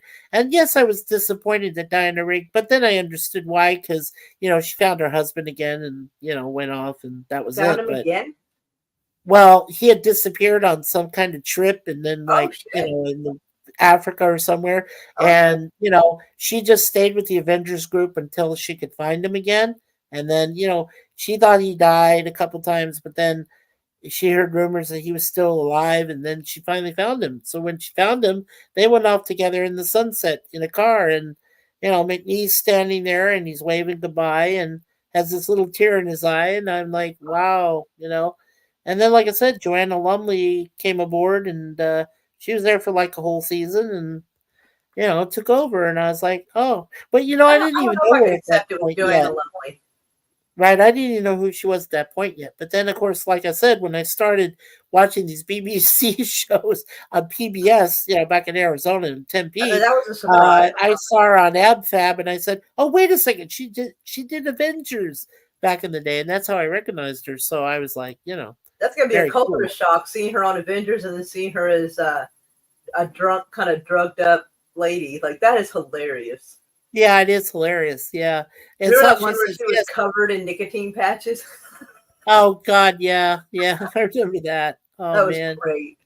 That was great. Yeah, it was good. I love that. Yeah, I love that role play between those two ladies. Oh my It's just so, They're oh my terrible, but God. it's so funny.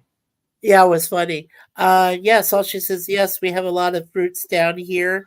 Okay, here is PvP's website, everyone. If you get a chance, and I'll start here. So if you guys get a chance, yeah, go there, check out his playlist, and give him all that love and support, become a subscriber, like the channel and everything. So yeah, totally cool. Including the infamous durian. Oh, okay. Yeah. I don't know what that is. Yeah, that's a smelly fruit. Yeah. Sir Lemon is Oh, okay. it's called a durian, yeah. I don't think, you know what? I don't think, yeah. Well, I don't think any Safeway stores ever sold them. I think it was more specialty fruit stores, like Farmers Market. Farmers Market might have sold them. Oh, excuse me. Yeah. Yeah, we have Durians. a store down here that might carry it, but You have one too? don't know. Well, maybe you guys might carry it. Yeah. it's a place called Uh, CAO, and it's like spelled CAO, I think. Okay. But they might Yeah. have something like that. Well, I do. Right. I do remember back in the day when I was living back, like I said, back in Arizona when I was younger. My mom would go to this.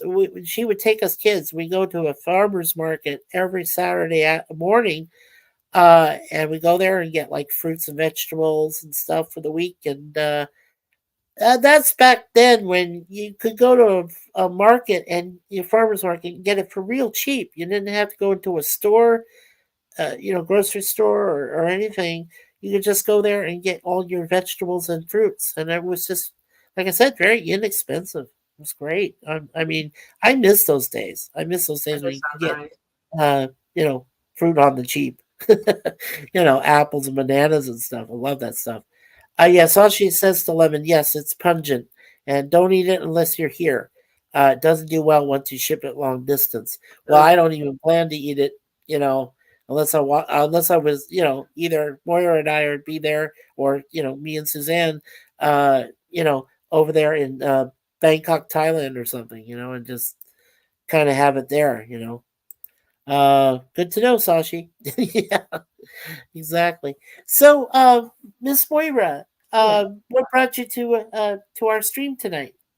Oh, I was just seeing who was live, and I saw you, and I was like, "Oh, let me come by and say hi." And I was gonna bring you right up. You knew I that. actually did not.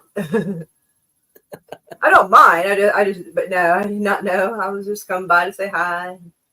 I didn't Well, I mean to appreciate interrupt you. you in a Pleasant Valley picker. Pleasant Valley picker, yeah. Yeah, I'm trying to I'm get it just right.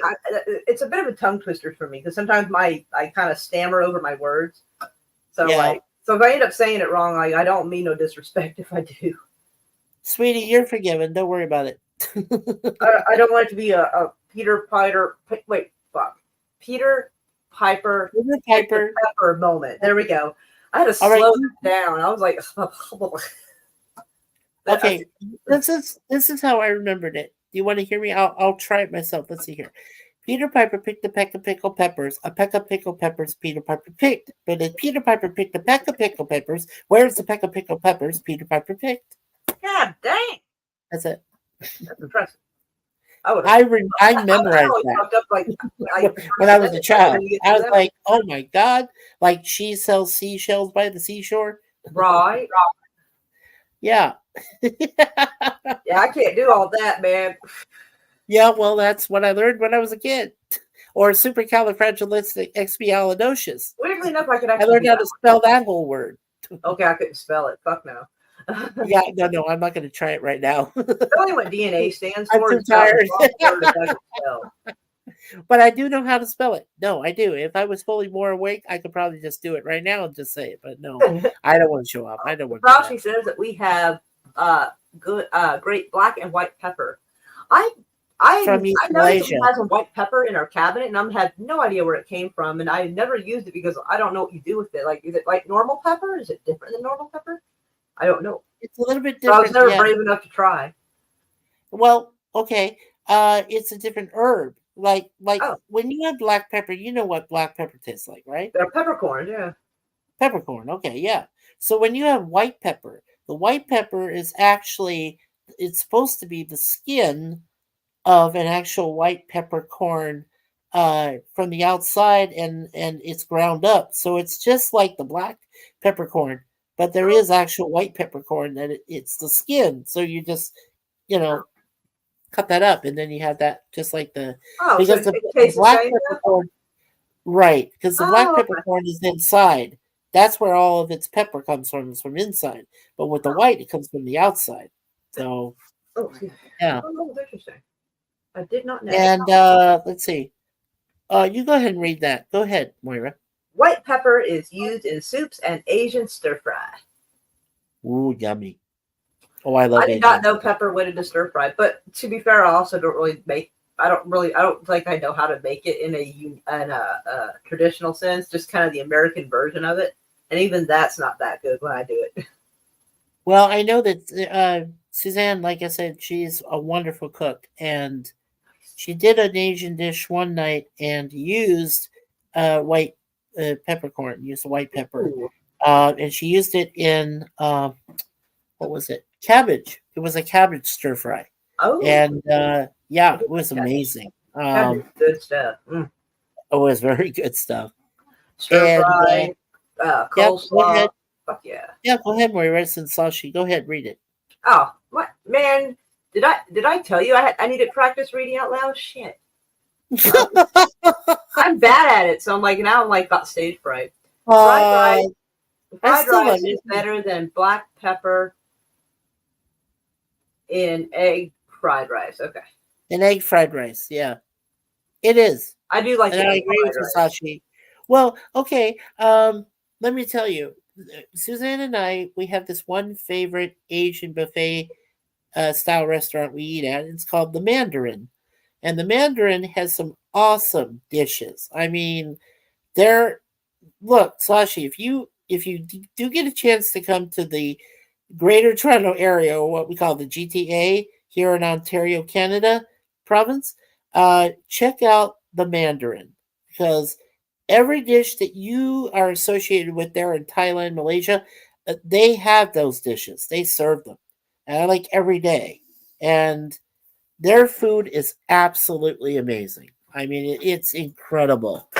I mean, we've never had a better Asian buffet style food before, and their salads are amazing. Their food is amazing. They do I guess you have your normal roast beef. You get mashed potatoes, which are garlic mashed potatoes, by the way. Ooh, that sounds good. Oh, it's really good. Then they have pizza slices, normal, like lunch fare, Right, pizza right. slices and burritos and Oh, things like that. Sashi has done a correction.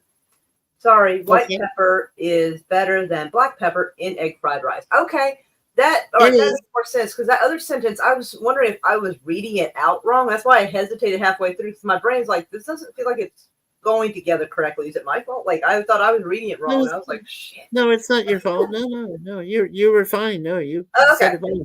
It's just that Sashi was just corrected himself. Yeah, Oh, no no, big deal, I'm Sashi. glad it It's, was okay. I was afraid it was my interpretation, and I was sitting here feeling dumb that I was interpreting it wrong. yeah, in certain cases, well, okay, in certain cases, like if you have let's see, I'm trying to think. Okay, so they have, excuse me, so they have this one thing called kung pao chicken, right? Uh-huh. And rice.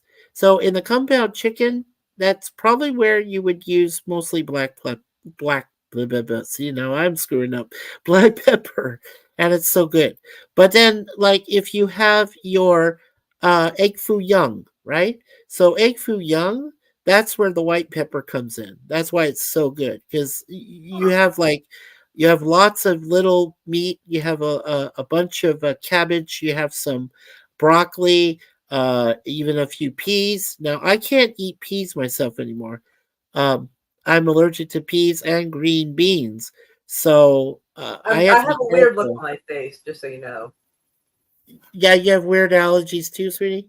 No, I have a weird look on my face because I've never heard anybody allergic to green peas, and that's why I'm like, I have this Well, I used to flabbergasted be able look on to. my face. Well, I used to be able to eat them, with corn and rice and things like that, and now I Huh. can't. I just can't eat them. What I don't know happened? why. Well, Maybe it's the it's stuff that's growing on embarrassing. the vegetables. Let's just say I get a rash where it don't shine, and I don't want that. So That sounds like a very odd it's interaction with peas. yeah, with peas, right? Well, Right. and the same thing happens with kale. I get really constipated with kale. Maybe you're not Like hydrating enough green for that one. beans. What's that? Maybe you're not hydrating enough for the fiber it's got. Could be. Yeah, that could be. Well, we do try to drink a lot of water and stuff too. Right? And like I said, Suzanne and I, we both do have type 2 diabetes. So Ooh. yeah, I've so heard we that. have to be very careful what we eat. I've heard black seed oil can kind of help ease those kind of things. Well, we do actually have some of that kind of oil. Oh, wow. I've seen Suzanne use it for some of her pasta dishes we have. Oh, I So, don't think it's for cooking. Black seed oil is kind of like a nutritional supplement. well, I thought it was edible. Well, Well, there no, might I mean be. it is edible. I mean it's black cumin seed, so I mean I guess you could cook with it. I guess. Yeah. Well, we actually do the less salted oil and stuff like that. We have to watch our salt intake, obviously, too. But So it's very sometimes there's careful. certain things that you like that would be good for Yeah. you if it was raw, but like if you cook it, it chemically changes. I guess the its properties. Yeah, the So chemical intake of it. Yeah, it's just yeah. Well, okay. Here's a good example. They have rice dishes there, of course, at Mandarin, and some of them have pineapple slices, just very minute stuff. But the thing is, I've been allergic to geez. pineapple anything since I was a very little kid. Oh I'd break dang, out into severe rashes, and it was very bad. And I'd even get headaches and things. that's And messed up. You're so I allergic have to to be stuff real that's good for careful. you. Yeah, That's not good. yeah, I know. I went to Hawaii twice Oh dear. with my parents, and they have this island burger, which is so absolutely good. In fact, just recently, a couple that I knew back in the day that live in Arizona right now, and they have two kids and everything. Well, they got a chance to get away for a bonus honeymoon, just the two of them, and they left the kids with relatives and so forth, and they are in Hawaii right now. They went there for a friend's wedding, and I said, "Guys, if you're there, get an island burger. It's the bomb. It's like it's the best. It's one of the best meals you could have in the entire Hawaiian Islands chain. And a lot of places sell it. But the problem is, most of the time, it's definitely going to have pineapple slices on it, and I know I had to have a burger without the slices, but the slices are supposed to be the key ingredient. Right. you know?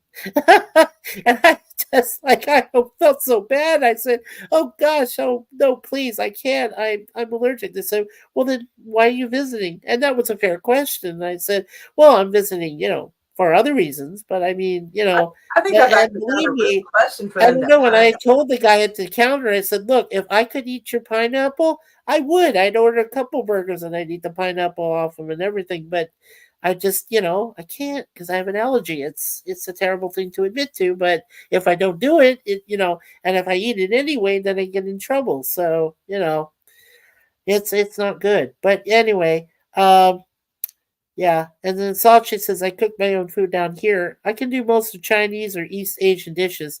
Yeah, I don't cook curry. Curry. That's the I other thing love curry. that we real. Oh, I love curry. Oh, Oh, I don't curry's know. good stuff. Yeah, I was going to ask you, Especially Moira, do curry you fries. guys have a shawarma? Do you have a shawarma place down there? I don't know if we do or not. We might. I don't go to restaurants very often, so I don't know if we do. Well, I'll tell you a quick story.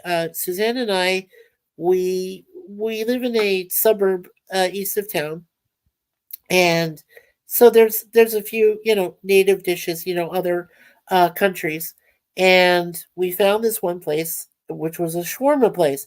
Now, if you remember seeing the movie Avengers, Tony Stark took everybody in the Avengers to a shawarma restaurant because that's what he wanted. Yeah, I saw that. And yeah, right at the post credits. So Suzanne and I looked for one. We found one. We went in there. The guy was so nice to us, and the shawarma was fantastic. It was so good. I was like, wow. I may Yeah, try that at some yeah. point. You got to try. Yeah, it's a SCHWARMA shawarma. Yeah. Right. Okay. Glass for shawarma, if you can, and it's a Mediterranean dish, and Middle Eastern. So if you can find it, just to say I'd like to have some shawarma. But make sure you ask him to cook it very well. It's got to be cooked very well, otherwise it's if you eat it raw, it's not going to be good. So Well, yeah. just cook it real well. Yeah, that's what I asked for. Um, let's see. Yeah, Sasha says I have low blood sugar and blood pressure. I need to carry sweets around because it goes low when I'm working sometimes. Yeah, Sasha, we all go through that ourselves. We try to be safe. when we eat Suzanne and I, when we eat chocolate, we have to have that unsweetened chocolate, or try to avoid too much of a sweetened one, things like that, or just regular candies. Nowadays, all we really eat is low sugar or no sugar yogurt. We have yogurt and we have bananas as our fruit. So yeah, so we do pretty well with that. That's What do you? lovely. Yeah, what do you like to eat most, Moira, or have you said before? Oh, let's see. I like taking black beans and rice, putting them together, and then like putting a little bit of sweet potato pieces on top of that, and seasoning it Ooh. with a Southwest Ranch and a seasoning that let me go get it because I don't know how to pronounce it. Hold on. That sounds good. So did you say you use black beans or regular red beans? Do what now? No, I was saying, do you use you said black beans or do you use red beans? Black beans, and Black beans. Okay. and then I season my sweet potatoes that go on this with that. I've seen that before. Yeah. Is that Thailand or Taijin? Italian or Tajin. I don't know how to pronounce it, but it's kind of like a lemon salt flavor to it. It's kind of zingy. I like it, and it really adds a little magic to the sweet potato chunks. Have you had the lemon salt one, the dash? And I know that Lemon Thai knows Yeah, about I've that. tried. I think I have some. I just don't use it very often. Well, I know Suzanne has used it a few times. Lemon salt dash. Yeah. Oh, It- Hakeem. it's- Oh, sorry. yeah, Hakeem. Yeah. He says I switch most of my sugar with stevia. Yeah, that's true. I try to use monk sugar when I can if I see it on Yeah. sale. Monk sugar, because sometimes stevia has a kind of a funky aftertaste, and so like monk sugar doesn't really have that aftertaste as much, but it's a little overly sweet.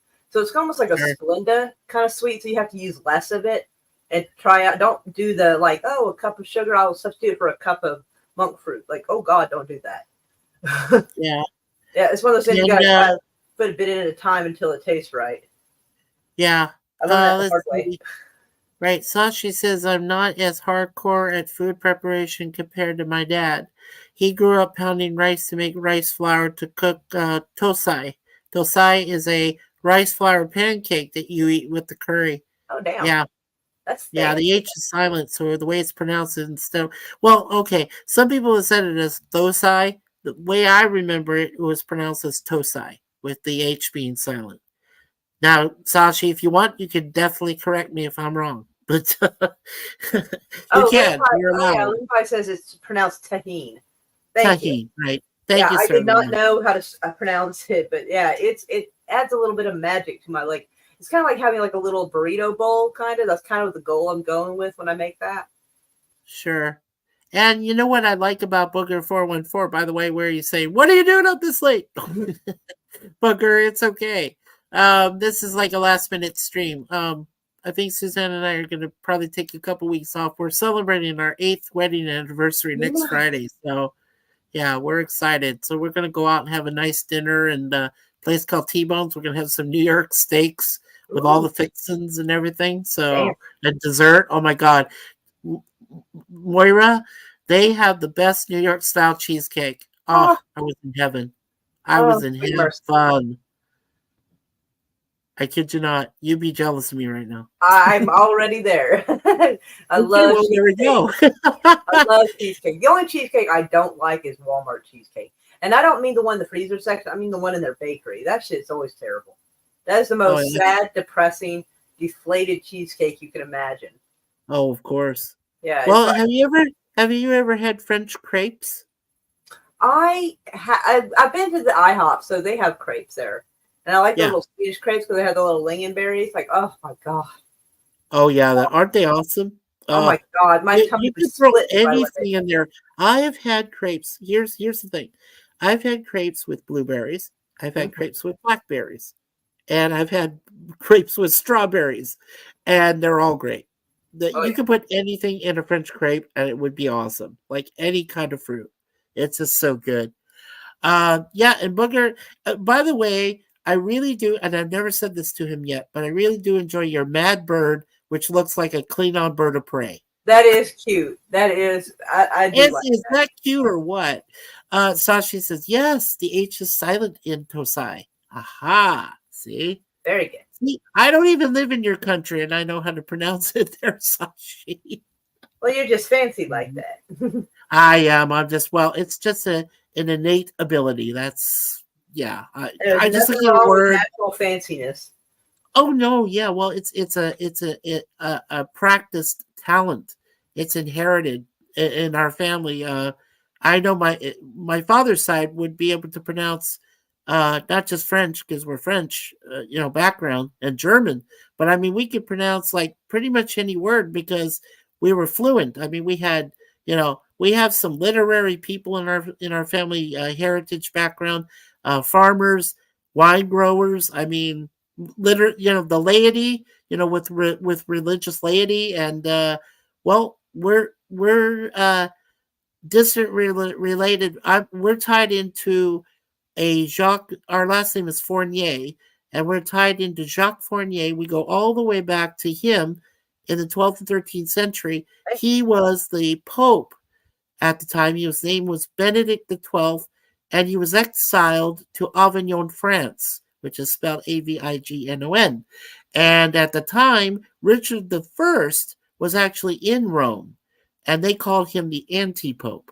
So our ancestor was the actual leader of the Catholic Church, but in France. He was in exile. So What Pope Benedict? What? Which one?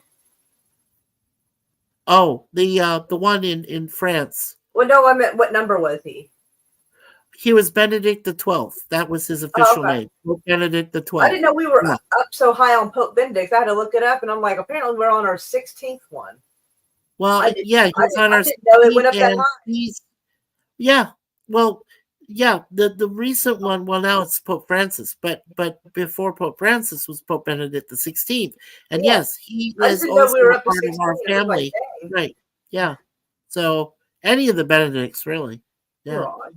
Booger says I am working some unplanned overtime in another division that requires very little for me. Well, Booger, we're so happy that you came to visit us. I mean, this is great. I didn't expect this many people to still be awake, and we are. So, Sashi says it's nearly 3 p.m. in the afternoon for him, so I've been awake for some time, Booger 414. And Sir Lemon says he can't eat cheesecake. Oh, you don't know what you're missing, Lemon, and I feel bad. I know Moira feels bad, but if you can't eat it, you're not supposed to tell him what he's missing out. It makes him sad. Oh, I'm sorry. You gotta be like, no, it's okay. Don't worry about it. It's not all that great. Yeah, it's all right. It's just you get moments where you feel really down, but then if you eat like a nice little strawberry cheesecake, if you're blessed to have that, it'll bring you right up. It'll make you so happy, and you're like, but it is only temporary. Okay, so don't worry about it, Lemon. It's a temporary thrill, and it does give you a big high, sugar high, but after that's gone, then you have the down from that before. I have, and then you get this big down. Yeah, then you get this big downer thing after you've done with it. And you're like, oh, it's just so bad. Feeling so down after such a great, wonderful dessert there. Yeah, not a cheesecake fan, Hakeem says. And yes, the angry bird of prey. Yes, of course. Sashi. So we are 12 hours apart. It is almost 3 a.m. here. And you're asking why I'm awake, Booger? 3 a.m. It's 2 a.m. where I'm at. Yeah, it's yep, I got 2:53 a.m. right now. So yeah, almost 3 for me. And Booger says, yep, I'm on the other side of the world. Yeah, he's somewhere between Thailand and Singapore, Booger, over there in Malaysia. Luckily, the earthquake in Thailand didn't reach him. So yeah, they worry more about the flooding that goes on, with the rice paddies and things like that. Yeah. Right. Booger says, yeah, I think a few years ago, the Roman Catholic Church decided that both the popes and the anti-popes would be considered to be valid popes. Yeah, I believe that's true. Yeah. But, the thing is that unlike what you just said, back in the day, Benedict XII was accused of nepotism, and he actually swore by God that he would avoid that problem, and also he was very succinct about the traditions that the Roman Catholics followed, the Mass and everything like that. Richard was a bit more radical, so and he I consider him a cousin actually, so a relative. So he had to try to make a lot of changes through the church hierarchy, and he was opposed at every which way until he finally retired. So it was just sad moment. They called it the Great Schism. It's what divided the French Orthodox Church structure from the actual Roman Catholic Church. So, it was a big division. Sasha says more cheesecake for us then. Yeah, exactly. Booker says I like simple cheesecake with just some fruit toppings, not some of the weird construction some restaurants serve. Well, that's fair. Yeah, that's fair. Yeah, we're caught up, I guess, now. Yep. So, that's fair to say. I'd rather have, if you have cheesecake yourself, Moira, do you prefer to have the sauce, let's say like a strawberry sauce or any of that kind on top of it, or would you want it cooked inside the cheesecake itself? On top. On top, okay. Yes, I don't know Maybe why, but it makes all the difference. Yeah, same as me. The only time I want cheesecake mixed with anything is when it's like those chocolate cheesecakes. Yeah. Mm. Oh, can I see, you were saying about now this is how I look now. My Suzanne cut all my hair off. Oh my. I asked her to. Yeah. Show me do you want to show me where the lip filler is, or? Oh, it's all across the lip, and all it does is it just gives it a shape back. Hold on. Let's see. Yeah, show me yourself there. Let's see your beautiful face. There you are. Hey, there you are. Yeah, that's a bruise on my lip. I miscalculated slightly. It happens. Oops. Yeah, makeup cover that, but yeah. So basically, it's the same shape it was. It's just restored. Yeah. Right. So nothing outrageous. You know what I've also said too is I like your wall color background there. Yeah. I don't know. I felt like being sassy one day and made it red, and now I'm like, hey, red's my favorite color. Suzanne knows that. it used to be mine. I love red. For certain things, it still is. Yeah, but it still looks good. Thank you. Yeah, for sure. I didn't want it to be too overwhelming, so like half the wall is red, and then like it's got like the little wallpaper thing. Yeah, I like that. I figured I'd offset it slightly so it wasn't too much. Well, this is like I said, here in the background, this is our huge window, Nice. going to outside. We are on the 13th floor. Oh damn. Yeah, we're way up there. So, but what's great is we can walk out from our apartment, the front door is over here. So we can walk out there, walk down just a little ways. We can go to a balcony. Is your elbow okay? What's that? Your elbow, is it okay? Yeah, it's just dryness. No, I mean, it looks like you got a streak of blood on your elbow. Oh, right here? Yeah, no, it's just dryness. No, I mean, the streak is going up to your forearm. Oh, okay. Well, my wife had put some lotion and stuff on it, so maybe it bled again. I don't know. Sorry.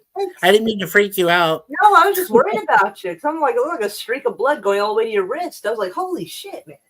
Oh, I'll clean it up. Don't worry. Okay, I just want to make sure you're okay. It's not affecting me. It's not a big deal. It's just I didn't know if the light was funny or what I was seeing. I was like, yeah, it happens. We're old. I'm old. Same.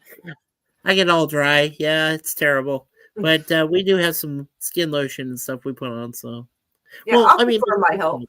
this one's okay, but Yeah, even that though one's like, all I right. have this thing there, but see here, this thing tends to peel more, so that's why. I gotcha. Yeah, I'm falling apart in front of your eyes, Moira. Same here.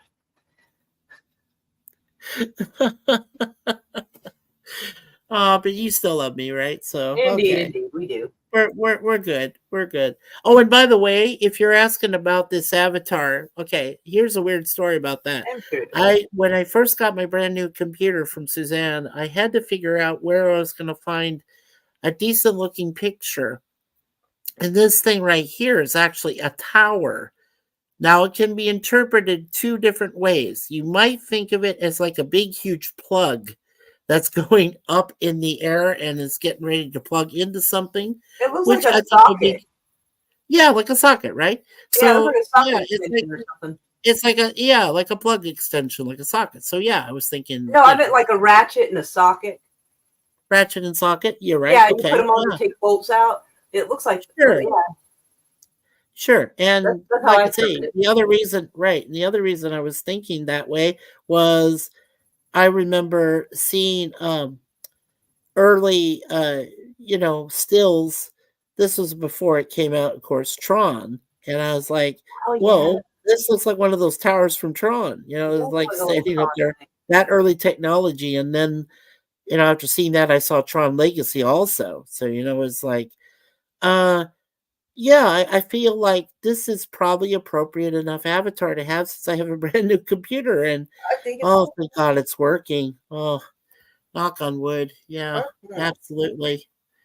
Wow, you guys are blowing up here on the chat. I appreciate that. Yeah, he said that. Okay. Booger says, yeah, I am kind of fascinated by church history. I looked up the history of my denomination and found that I grew up in a very tumultuous time and knew many people crucial to the movement. Wow. That's impressive, Booger. that is Yeah. fancy fuck. And he says it is expensive, but there's a lotion called Alhydrin that comes from Aruba that works really well for most skin issues. I initially bought it for sunburn, but have since used it for other stuff. Ooh. I'm sure my wife is aware of it, but I appreciate I've you never heard of it. mentioning It sounds I cool. can pass it along to her. Yeah. It looks like a PC mouse to me, but but the wire is in the back of it. Oh yeah, like the left and right button. Oh yeah, I didn't see that before, but yeah, she's got a point. It does. Yeah, Hakeem's right. Yeah, it Yeah. kind of does look like that. Yeah, I hadn't But like seen. I I've said, seen it from a different perspective. Yeah. yeah, well now see, I love your cat avatar. I always have. Oh, I think little it's sniper kitty. adorable. Yeah, Cyber Kitty. Yes, yeah, it looks so cute, and I was like, Rawr. yeah, meow. I always have to say meow. Agreed, Hakeem. I thought it was a reverse wired mouse. We'll see what I've caused now. Wow, you guys. It's But a that's new great. version of the. Is the dress white and gold or is it blue and something? Yeah. Everybody's Yeah, yeah, something it's different. blue turquoise. Well, you can tell it's got like the white, and then it's got blue turquoise kind of like mixture there. It's very thin kind of blue. So Well, yeah. now, if you look at it in its entirety, because this is only a part of it, but if you looked at it in its entirety, it would look like a tower standing above an electronic city, and like I said, going straight up into the air. You want to hear something funny? When I first moved here to Canada, the first place I went to go see with Suzanne was the CN Tower. Now, at the time, the CN Tower in downtown, it's it's very large. I mean, it's very tall. But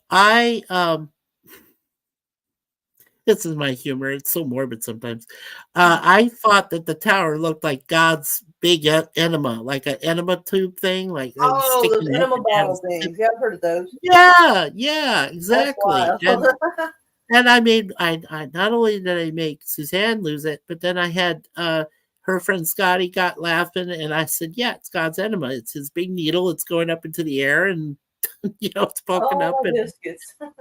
oh, well, I've been also to. I never got to go in. I wish I did. I regret it, but now, but I mean, back in the day, I went to visit Seattle for the second time because I'd been there with my parents, but we just did a quick run through the first time. And so I went there a few years ago to visit a friend, and I went down to downtown and I saw the Space Needle. And the first thing I'm thinking of is, right, Austin Powers, dun dun dun dun dun dun dun, and you know where they turn and they and they turn the Space Needle into a Starbucks. Oh shit! And I was like, oh my God. I was just laughing my ass off because it was like, I'm looking up at this thing. It would have cost me $16 to go up and 16 to come back down. So like 32 bucks. You Like, get are you 60 nuts? You're gonna be held hostage up there. Yeah, right. They were going to have me go up there and, pay money. And then if I want to go eat something, okay. And then I would come back down. So I would have spent at least 60, 70 bucks just for the whole experience. No, I am not. I wouldn't be doing all that now. That's what I'm saying. I had very limited funds back then. I was lucky enough to go to a free concert because it was called Bite of Seattle. It was one of those rock festivals. And a friend of mine, she was like, singing online and things. So I wanted to go see her live, and I did. I was able to get some money together and flew up there and saw her perform a few concerts. And, met another buddy of mine who lived in the tri-state area, which is Pasco and, Washington State there and a couple of other towns. I can't really remember right now at this time. But, so, I met him. His name was Jeff, and he was cool. And then, we hung out and saw her perform, and then I spent the day in Seattle. I went down and to downtown, walked by Pike Place Market, and then I went to the Seattle Sci-Fi Museum and Sci-Fi and Television Museum, and I spent 6 hours in there. Nice. Yeah, it was fun. And then I went to their library, their huge library, which is downtown. And it's 3 stories tall. It's one of the largest libraries in the country at that time. And I went to visit that too and sent back some pictures and everything. So it was very, very cool. Where am I at now? I just got lost here. Let's see. Give me a minute. Okay. Yeah, so he thought it was a reverse wired mouse. Yep, I kept seeing it like that. Yep, Sir Lemon said, I thought it was some kind of lightning rod, perhaps to power your new PC. Well, you're not too far off there, Sir Lemon. I got a plug-in that works with the battery charger and adapter. Because this is just a laptop, but it needs its battery. It needs constant energy to go in. So yeah, you're not too far off.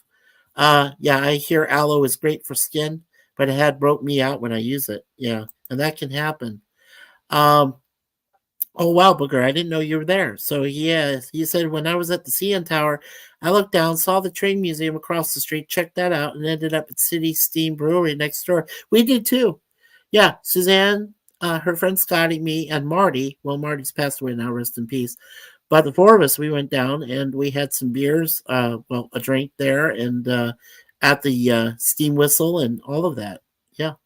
So it was a lot of fun. We've also been to the Odd Aquarium, which is it's designed by Ripley's Believe It or Not, and it's an aquarium full size, which is in downtown. We went through that. And now what's happening is down in Scottsdale, Arizona, they have this freeway called the State Route 101. And off of that, in an area called Via de Ventura, they've already built a butterfly museum. They've built the Odd Aquarium there. They've built a few other things that here in Canada, the Canadians take for granted. But now they built those same kind of buildings down there in Scottsdale, Arizona, in the middle of a desert on the Pima Indian Reservation. near their prime property, which is a huge, big casino hotel out there. So, yeah, that's what's going on right now down there. Can you avoid pain by wearing a parachute? No. I think I'd rather pay your money. Yeah. That's true, it would. Yeah, and Booger said I was in Seattle for a conference, and one of the vendors rented the middle section of the Space Needle for an event, so I got to go to that. That's cool. I'm glad you got to see it, dude. I took pictures of it from the bottom, but like I said, it was just too expensive to go up there and have a meal and then come back down. So I'm sure it's even more expensive now because they get so much tourism up there. And of course, Resolute Germ has told us you guys have met him, so yeah, it's just too expensive. Big tourism, trap. That's what he calls it. The Space Needle is a tourist trap. That's what he said. Let's see. Booger says, yeah, a few years ago, I went back with my wife. We went to the Sci-Fi Museum. Yep, the Rock and Roll Museum. I was there too, and up into the Needle. Yeah, so I didn't do the Needle, but I went to the Sci-Fi one. I went to the Rock and Roll one. And the Sci-Fi one has a television section in there, and I got to find out what it takes to be a Muppet puppeteer working on Muppets for Sesame Street. I know that's weird, but that's what we did. Is we got to I got to go back behind the scenes on how they run it, and then they took pictures of us, and then we acted out a scene with Muppets, and it is so difficult. You know what? I don't even envy the guys and gals that have to bend literally on their body and on their knees and hands and everything to run these puppets, the Muppets. Yeah, I don't even envy them at all. No, I couldn't do it. There's no way. Too many hours being on my knees and hands and everything. No. Yeah, it's the steam whistle. Yeah, I got it confused with one near me called City Steam. Yeah, steam whistle. Yeah, it's great, and it's got those old time trains. You love trains, don't you, Moira? I'm not opposed to them. Yeah.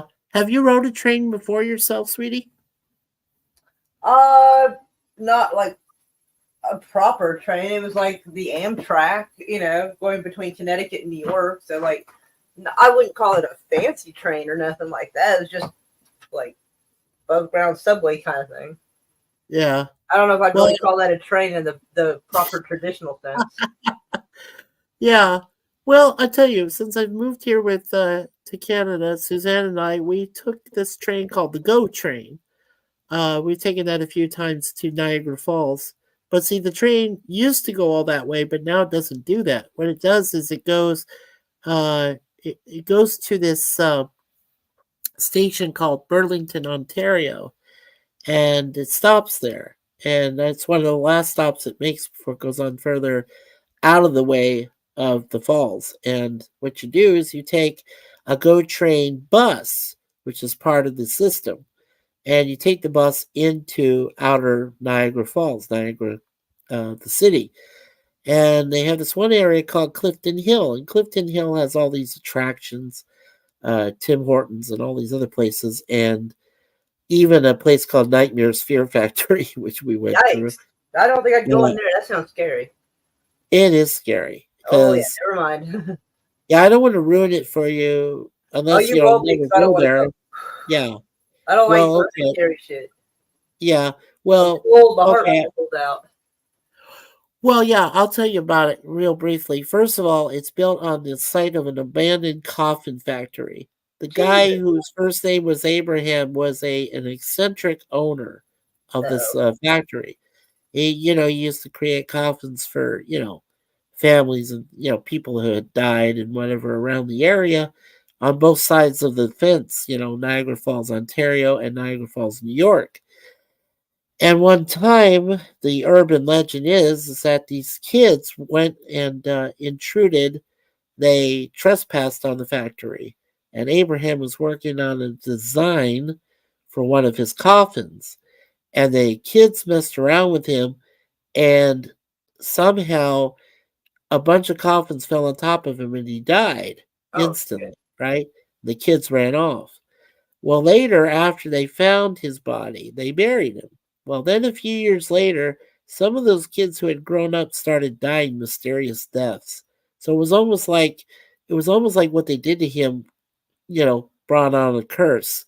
Well, around what time yeah, period? what? Around what time period was that? That was way back. Oh gosh, I guess that was in the early 1930s, 1940s, something like that. Oh, okay. 'Cause I would say like it was way back when. I'm like everything. Oh no, no, no, it it wasn't that far back. No, it was right around the 30s and 40s. Huh. I could always look it up to get an exact answer, That's but wild. I wouldn't know. but anyway, so Abraham, basically, he did say before he died that he would get back the families of the kids that committed the accident and everything, that he would get back to them and get at them. And like I said, as the kids grew up, they started having families of their own, but then they started dying mysteriously, and nobody figured out why. Okay. And they thought maybe it was a serial killer that was in the area that was killing them. So they went, and the coroner's office in the area got permission to dig up his body, and they went over there and went and checked his body in his own coffin they had specially designed for him, and the body was missing. Oh, but Yeah. I'd be like, hell no, because Oh, hell how no. would he got out there without someone digging him up? But Yeah, no, well, I don't know if they had grave diggers back then. Like I know they did for a while, but I don't know if that was the 30s and 40s problem. yeah. I don't know. Well, suffice it to say, so what ended up happening was this, festival carnival group that likes to scare people, with pretend haunted houses and things. Well, they couldn't pass it up, right? I mean, it was like I said, it was an abandoned coffin factory, 2-story, so they decided to build this attraction around it. They called it Nightmare's Fear Factory. And what you basically do is you go in, and it's completely dark. You can barely see anything, except for this little small thing of a red light. And it's like it leads like a path. So you see this little path of red lights just above you. And there's a bunch of jumps, and there's a bunch of jump scares. And, sometimes the actors in the, hiding in the dark, whatever, in the background, they start touching you and everything. And of course, my wife is not easy to scare at all, I and feel like she's touching just, the people is against the rules. yeah, well, yeah, touching people for what they were doing, and she says, "Oh, how cute," and we were hugging each other and just kind of making fun of them, so they really didn't appreciate that. And one thing about the tour through it is, if you do say at any point in the tour, if you say the word nightmare, they have these guys in costume will take you immediately out of the building, and they will let you out, like out. You I would cannot try go. to remember my safe word. I think the words "all right, this needs to stop right now" would be enough. Well, that's the safe word. If you say nightmare, they'll take you right out of there. But They I'm won't saying I even- might forget the safe word. I might be so freaked out.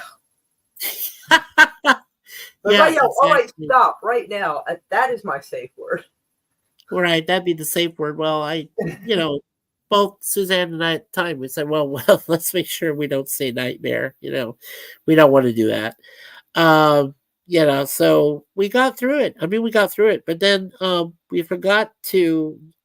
What they do is they download a picture online, and you pay a little fee for that, but it's not bad. And well, I don't know about back then it was okay, but now I don't know. But anyway, so we got that loaded. We have a picture of it somewhere on one of our computers. And then at the time we got, because what happens is you go through this one part of it, and all of a sudden these sparkly lights pop up. It's like firecracker lights. And then there's this pretend car that they built that comes so close to hitting you, And I tried to jump in front of it so it wouldn't hit, Suzanne, because she was close to it. And and they took our picture, and I'm scared to death. I didn't know where the firecracker type lights came on, and sparking lights, and of course Suzanne's got this stern look on her face. It's adorable. It's adorable. And we went back there the following year and got our t-shirts. You can get collectible t-shirts and say, "I survived Nightmare's Fear Factory." And so we had forgot to get the T-shirts the first time we went through it. So the second time we went to visit them, we just went and got our T-shirts. Right. We had to prove we went through it before though first, and when the guys pulled up the picture where I'm scared to death and she's just standing there next to holding on to me, gripping my hand, with a stern face, all of those cashiers laughed at me. Oh, I know. I felt so embarrassed. I was like, it's come okay. on. You never have to see those bastards again. No kidding. I would too. Sasha said there's a comedian that uses a puppet called Randy Fellface. Did I say that right? Randy Fellface? Huh. When my class went to Sesame Place amusement park, they showed us how much work it takes to put on a show. Yeah, that's impressive. Yeah, that's very impressive. And then Booger says a few years ago, I was walking around my town in Connecticut after a concert wearing my Steam Whistle t-shirt. A guy stopped me and commented on the brewery and said he went there in Toronto. Oh, that's so cool. Yeah. And then Booger said he had one of my daughters lives in Connecticut. Oh, she does? Mhm. Hartford? East Haven. Oh, New Haven. Okay. East Cool. Haven. But Very I mean, cool. tomato, tomato. Same thing, really. Does she love it there? I think she's used to it. Like, she's always been there. So, like, she never really has gone outside of there. So she doesn't really, she doesn't really know other places. Yeah. Now I She's know lived in New York Connecticut. a couple of times with Yeah. her family. Right. Now I know Connecticut's not very far from Massachusetts area, right? But does she deal with anybody from that area, Massachusetts or Boston? Not that I know of. Oh, okay. I'm hoping Yeah. to get her to come down and visit in the next month or so. Oh, wow, that'd be cool. Yeah. Well, Like, does she mind Oklahoma? Well, I mean, sadly, Yeah. she's never been here. Sadly, she had to be adopted when she was little. So, Oh, okay. this will be like the first time I've seen her like in person since she was 2. Wow. Yeah, It's gonna be a culture shock for her, I guarantee. it will be a little bit, but I think she'll like it though. She'll probably feel a lot safer here because it's fucking savage up there in Connecticut. Oh, you're a very cool person, Moira. She's gonna love it. Okay, just tell her don't be afraid if there's a twister of wind or something. We're really lucky in this area so far. And the neighbors have a tornado shelter, and the house behind them that one of their family members owns has a tornado shelter in the basement. So there's 2 places to run and hide if it does actually get down like that. Oh, wow, that's cool. Yeah, that's awesome. Is it like something out of a Wizard of Oz? Is it like a shelter like that?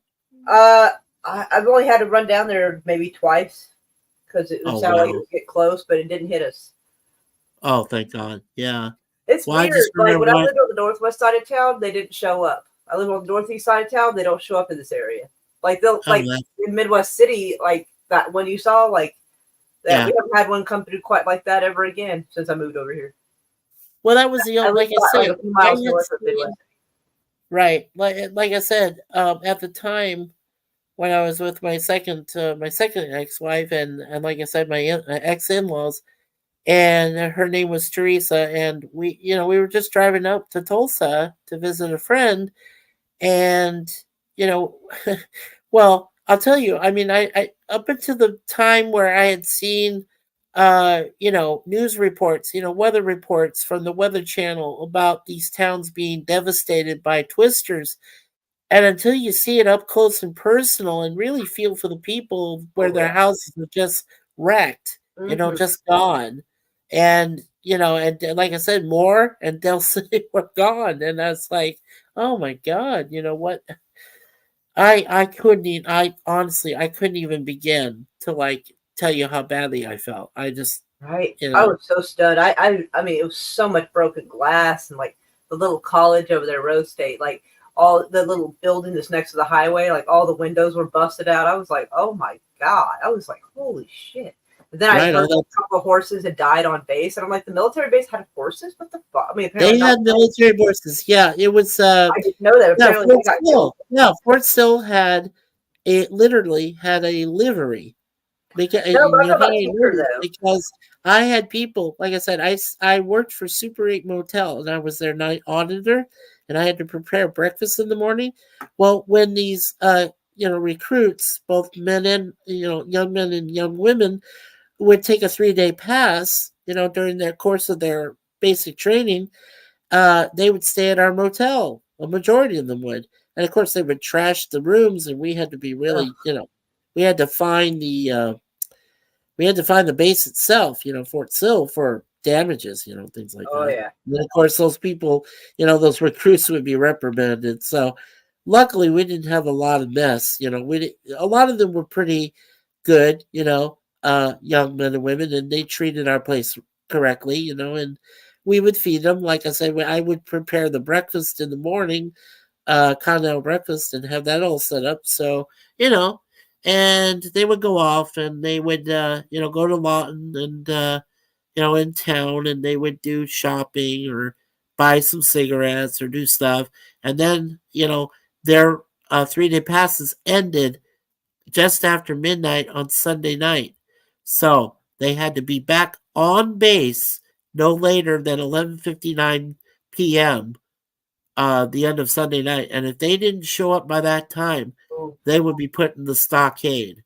They would be reprimanded. So they knew they had to be back. It was just that, but it was all close. Like I said, it was all close by. So yeah, it was cool. I mean, I'd never had that experience before, but I did. So I went through it.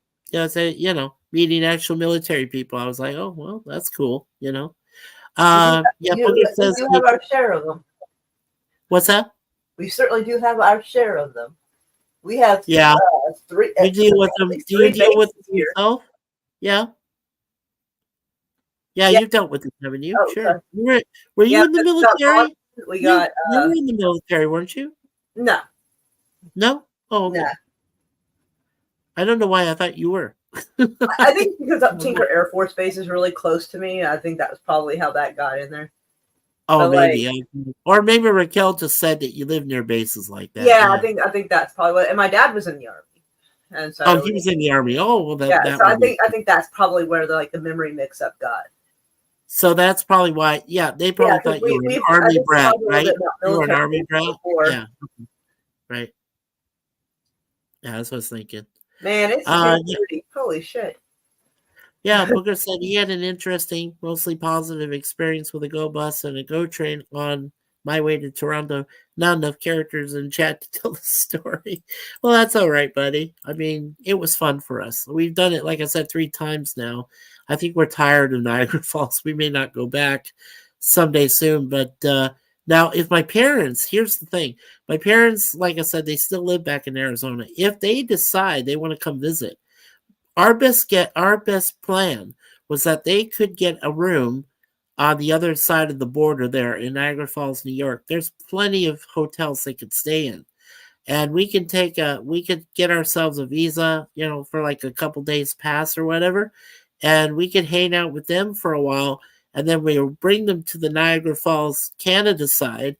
And we can go visit the falls. We can, ride on one of the Maid of the Mist boats that still exist, go near the falls themselves. And, it would be a lot of fun. Of course, I would tell my parents, don't gamble.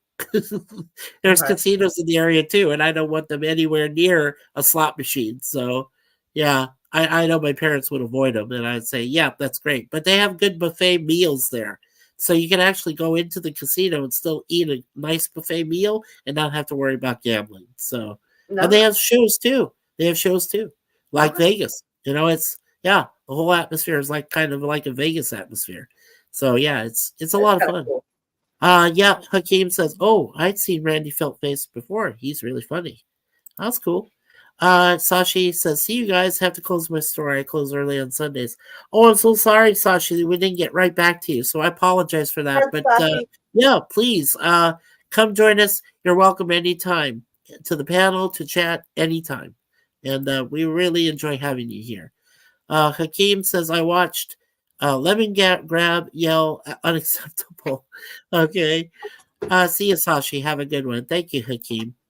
Bye, Sashi from Sir Lemon. And Hakeem says, LMAO. I'm so glad you watched it, Lemon. Yeah. So Oh, what was I gonna say? So yeah, I'm really glad. Yeah, I think I need to close it up here about when we reach the 4 hour mark. Is that okay with you, Moira? Yeah. You have a good round number. Yeah, sounds good to me. Okay, well, we'll get to the top of the hour and then we'll shut down and we'll thank everybody. And if you don't mind, I'll do a quick prayer and then we'll be done. All right. So, yeah, I do. I All pray. right. I pray for everybody. That's what we do. You know, I told you, Suzanne is a universal life minister. She's, certified and blessed by the church to do weddings, funerals, all sorts of stuff. So All right. yeah, it's very cool being married to a minister. I I get got blessed every ordained day. once to try to help Uh, somebody in jail. Yes, she can. Yeah, if Yeah, she has a it's the two residence up things there, that you yeah, have she to, can. usually what you Yeah, have a visit from is a minister or a lawyer. yeah, And or a I'm not a lawyer. lawyer. But I thankfully the tend to person think didn't it's stay in probably jail easier to very have a long. minister. Yeah, it's easier to have a minister visit you. That's absolutely true. Yeah, and she's allowed to do that. So yeah, that's pretty cool. Yeah, But she's I did that started. to try to help somebody. Thankfully, we were actually able to get them out of jail really easily, Yeah, easier than I thought we were going to, because they had a heck of a charge, like 500 pounds of marijuana.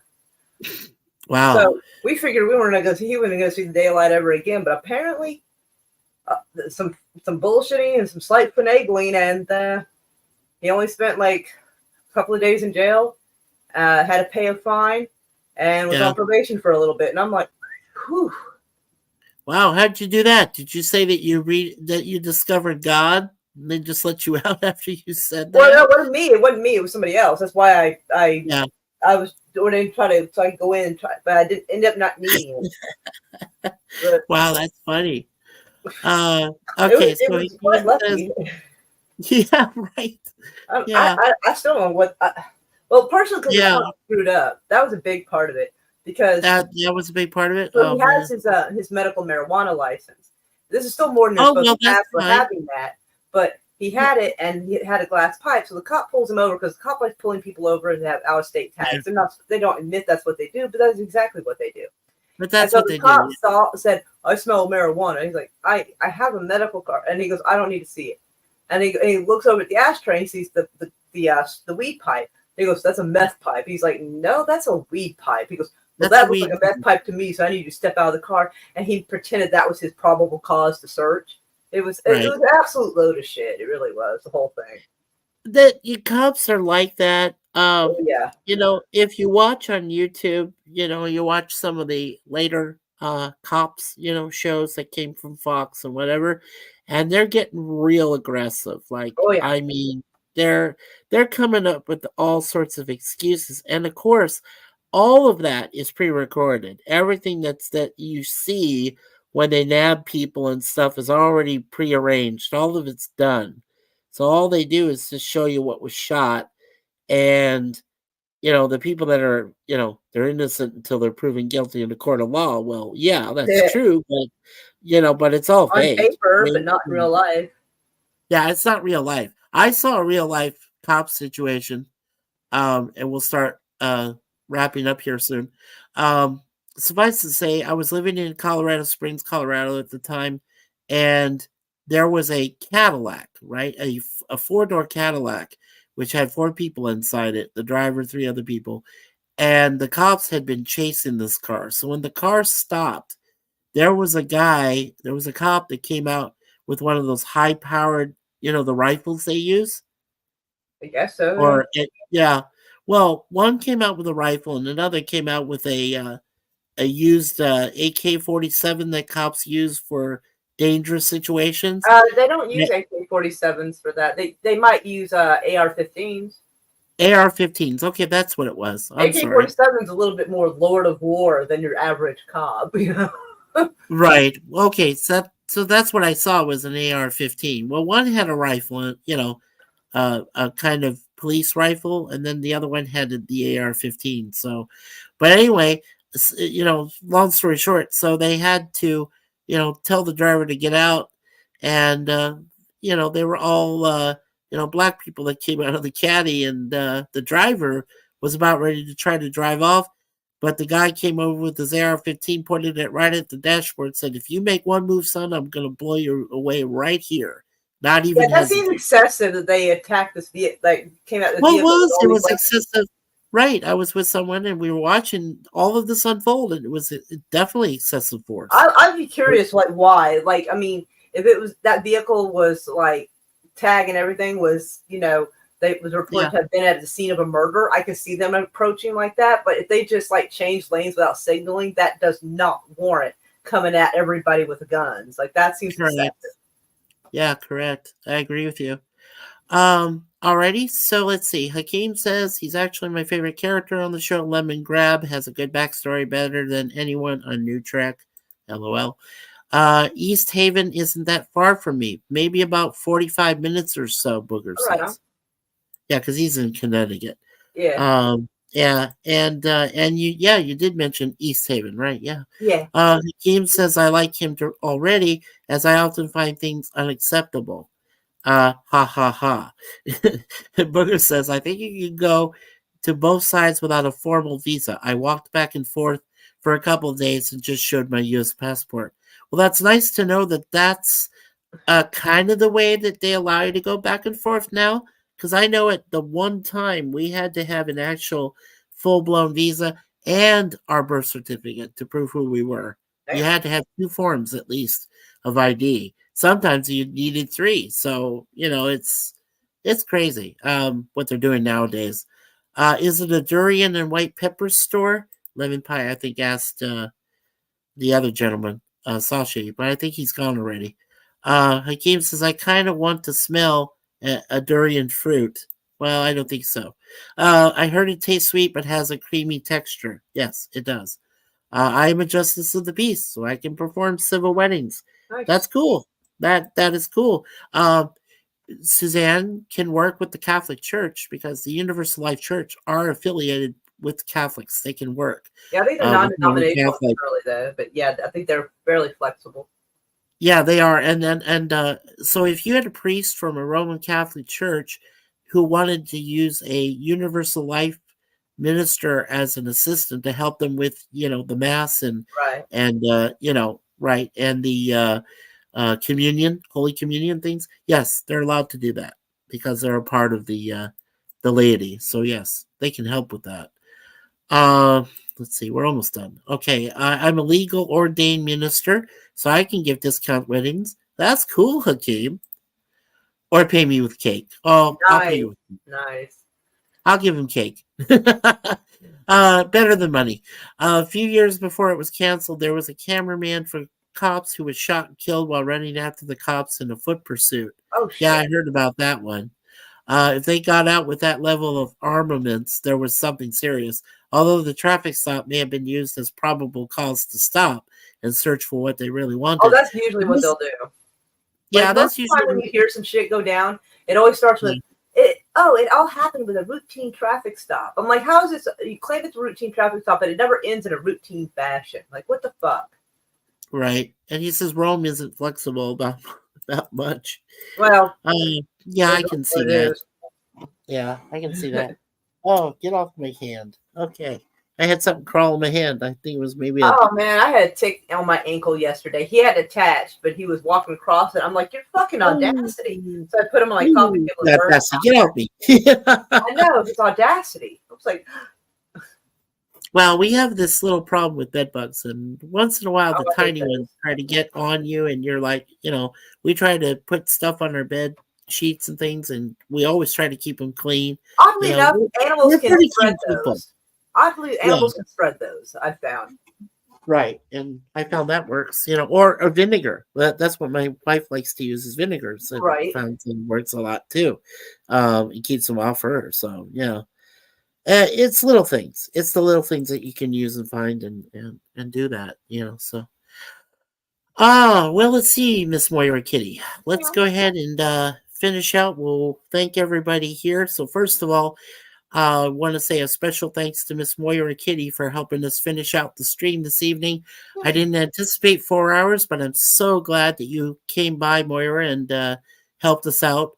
Okay. And also, of course, we like to thank my friend Jim's Landscape LLC #1 Commodore Productions. He came in first tonight to help us on the panel, and I really appreciate him being out there for us.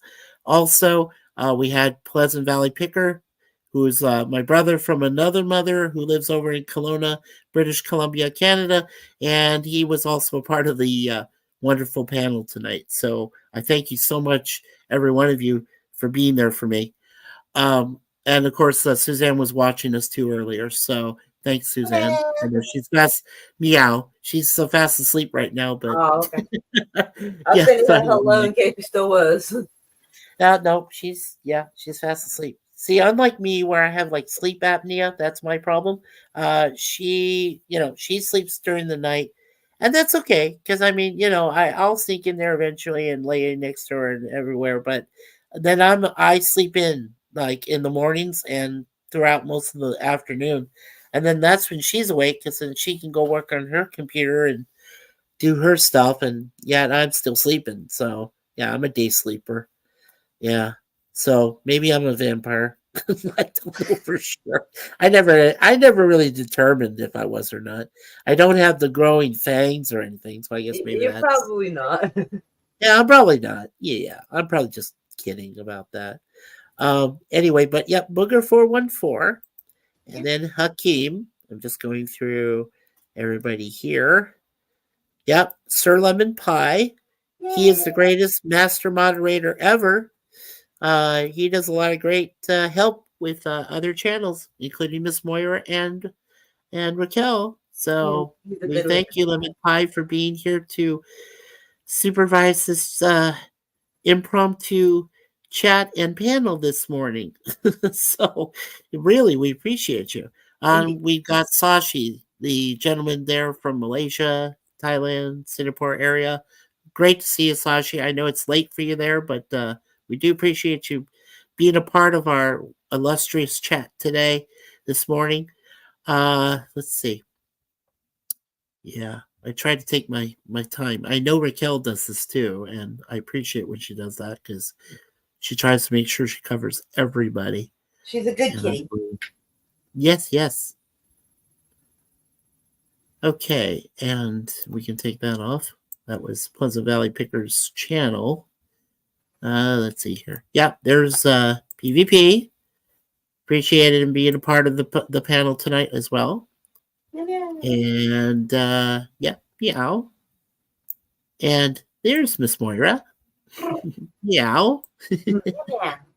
You do look great on camera, Moira. Aw. I don't mind seeing you more on camera if you join our future panels. I don't mind. And if you feel bad or if you feel you don't want to have the time, I won't fault you. It's fine. Let's see, Suzanne Eckstein. Yeah, she was here tonight. It's good to see Miss Suzanne. And of course, I think that Suzanne and PvP might be having a thing, Moira. Oh, I think my. I think if we can get them together, Oh, yeah. Meow and giggity. Yeah, for sure. Then we got Jim's Landscape, of course, like I said, LLC. He came on tonight first and helped start our panel. That was pretty awesome of him. Let's see. You know how you have that weird feeling that you're forgetting someone? Yes. Very right? awesome. Yeah, I mean, you go through the whole stream and the chat, and you're thinking, there is someone. Well, I know my beautiful wife, Suzanne Fournier. She helped us out tonight, and she showed herself and showed some portraits she loves to paint. Ooh. There we go. I just found him. Yep, our brother from another mother, Woohoo. and he is also Suzanne's co-husband, and she's the co-wife. It's a platonic thing. It's not a actual romantic thing, but it's a platonic thing. It's his way, down there in Louisiana. But Jay Aldridge was here tonight. And Jay, I hope you feel better. We'll pray for you and hope that you do get well soon. So it's great to see you, Jay. I'm glad you came. Let's see. Yeah, still going through. There was a lot of people tonight. Oh, by the way, I did tell you, Moira, we reached 150 subs. Nice. Yeah, yeah. Oh, I was so excited. You remember I told you we were trying to reach that elusive number, and we finally did. So nice. I'm That's very, awesome. very happy about that. Now, what Suzanne told me was we need to shoot for 200. So that's the next goal is when we reach 200 subs, then we'll do something for that. Sci-Fi Sif Dan was here briefly. He said, "Congrats on reaching over 150 subs. Here's hoping to reach that monetization of 500 subs eventually." Yeah, I hope so. So Sci-Fi Sif Dan was here, and I'm just clearing everything out. And yep, we're caught up. So there we go. Yep, we're all set. And here is Moira Kitty's wonderful YouTube channel. So Lemon Actually, Pie's got the looks link nice. It doesn't look listed like there. You guys need to go and check out Moira's website there on YouTube. She's got some awesome content. She's also does shows with Raquel SSG 2211, such as Night Owls and your movie reviews, right, hun? And well, no, she does movie like hangout streams and stuff, and mine Yeah. are kind of like hangout, but like in a link you can watch movies. Okay. And Hakeem says, "Thank you, Mikey, panel, and chat. It's been another great stream. I'm having a crappy week, and this made it Aw. better." Well, I Oh, hope your Hakeem, week gets you are better. so welcome, dude. You're so welcome and you know what? You were so special for being for every single stream or webcam I've been doing. And that we've been doing, Suzanne and I, since I got this brand new computer as a wonderful gift from my wife. And you've been there for every single stream and stuff I've done. You've even been to to other channels and panels that I've joined. You are just the best. So Hakeem, hugs to you, love to you, Yeah, man. lots of hugs to all of you. Yeah, to everybody, and meows. Yeah. Special meows. And thanks for coming, Hakeem. And Lemon Pie, of course. Thank you so much, Sir Lemon, for being here. Okay, since we got Miss Moira. Moira, what's going to be happening in the neck of your woods in the next week or so? I'm looking around for a movie to show everyone. I'm hoping that the website I use will have the new Henry Cavill movie coming out pretty soon. Ooh. It's coming out. Argyle? Oh, I already showed Argyle. No, this is the League of Ungentlemanly Warfare or something like that. That Like, sounds weird. It's kind of like Inglourious Bastards with extra pizzazz and magic, I guess. Well, now I saw Inglourious Bastards with Christoph Waltz, and that was freaking awesome. Yeah, this is going to be similar to it because I think they're going after the same kind of bad guys, the little angry German bad guys, and I think it's coming out in maybe a few days, maybe the 24th. I'm not entirely sure, but I'm hoping that like a couple of days after it, I'll have access to it so I can show everybody a new movie. Yeah, go ahead and keep going, Myra. I don't want to be rude. But yeah, I haven't picked out what new movie I'm going to try to show everybody. It's kind of hit or miss on this website. So like sometimes it's a good new one, sometimes it's kind of eh. So like I guess just if y'all feel so inclined, you can hit the notification bell, and hopefully like it'll pop up and let you know what movie's going to be shown. Yeah, that's why I say for every one of our friends' channels. Very simply, we always say hit the like, hit the subscribe, hit the notification bell, the ding, ding, ding, so that you know of future events, future streams, webcams, whatever they have coming up for you. YouTube is now starting also to, which I think is probably a good thing. It's starting to see the websites that you visit the most in the community, and it is starting to favorite them for you. So if you type like only a couple of letters in, let's say, for example, you go and visit Raquel's channel or Moira Kitty's channel a lot, for their different streams, YouTube will now automatically like send you there. Like they'll pull up a few letters and say, "Is this the person you wanted to see?" And of course, if you say yes, you go right there. So they've been doing that for a while, and I just noticed it because, like, there's a few streams I go to. I try to become part of panels and things like that, and I go to those places a lot. So yeah, they're starting to recognize your preferences, and you don't erase them when you go into history and you clear out your stuff. Leave the sites unchecked, so then that way they can keep track of where you go, which is not necessarily a bad thing, because if you want to get You read to my that mind. I was point thinking, again- I don't know if I want them tracking me. yeah. It's Well, like then if you you knew don't, you can exactly always what I thought erase the it. moment I did. I'm like, Well, yeah, if you don't want them following you, then yeah, I guess you could just erase it. But I don't know. It helps me find the type of places I want to go in and chat with people and do stuff. right. So the places I frequent the most often, I guess that's what I'm saying, is they're able to give you that frequency. So anything else going on for you, sweetie? Not right now. Okay. Alrighty. Well, let's see. All right. So we'll go to myself here real quick. Um, as for us, well, as I said, I think we're going to go ahead and take 2 weeks off and have some time for ourselves. We do have, unfortunately, we do have a couple of personal issues we have to address next week, but it's all good. I mean, it's not bad news. It's just stuff we have to do. Um, you know, even as retired as we are. But we are going Friday next week on the 19th to celebrate our 8th wedding anniversary, as I've stated before, and we're going to have it at a place called T-Bones. It's going to be awesome dinner and everything else that's going on. So that's what we plan on doing. So just know we won't be doing our streams for the next 2 weeks. But that being said, around the first week of May, that's when we'll come back and we'll do some, every Monday I have a concept show called Mikey TV, and that starts at 4 p.m. Eastern, 3 o'clock Central. It's just a webcam. I just tell you guys about an event that's going on, and or topic that's happening.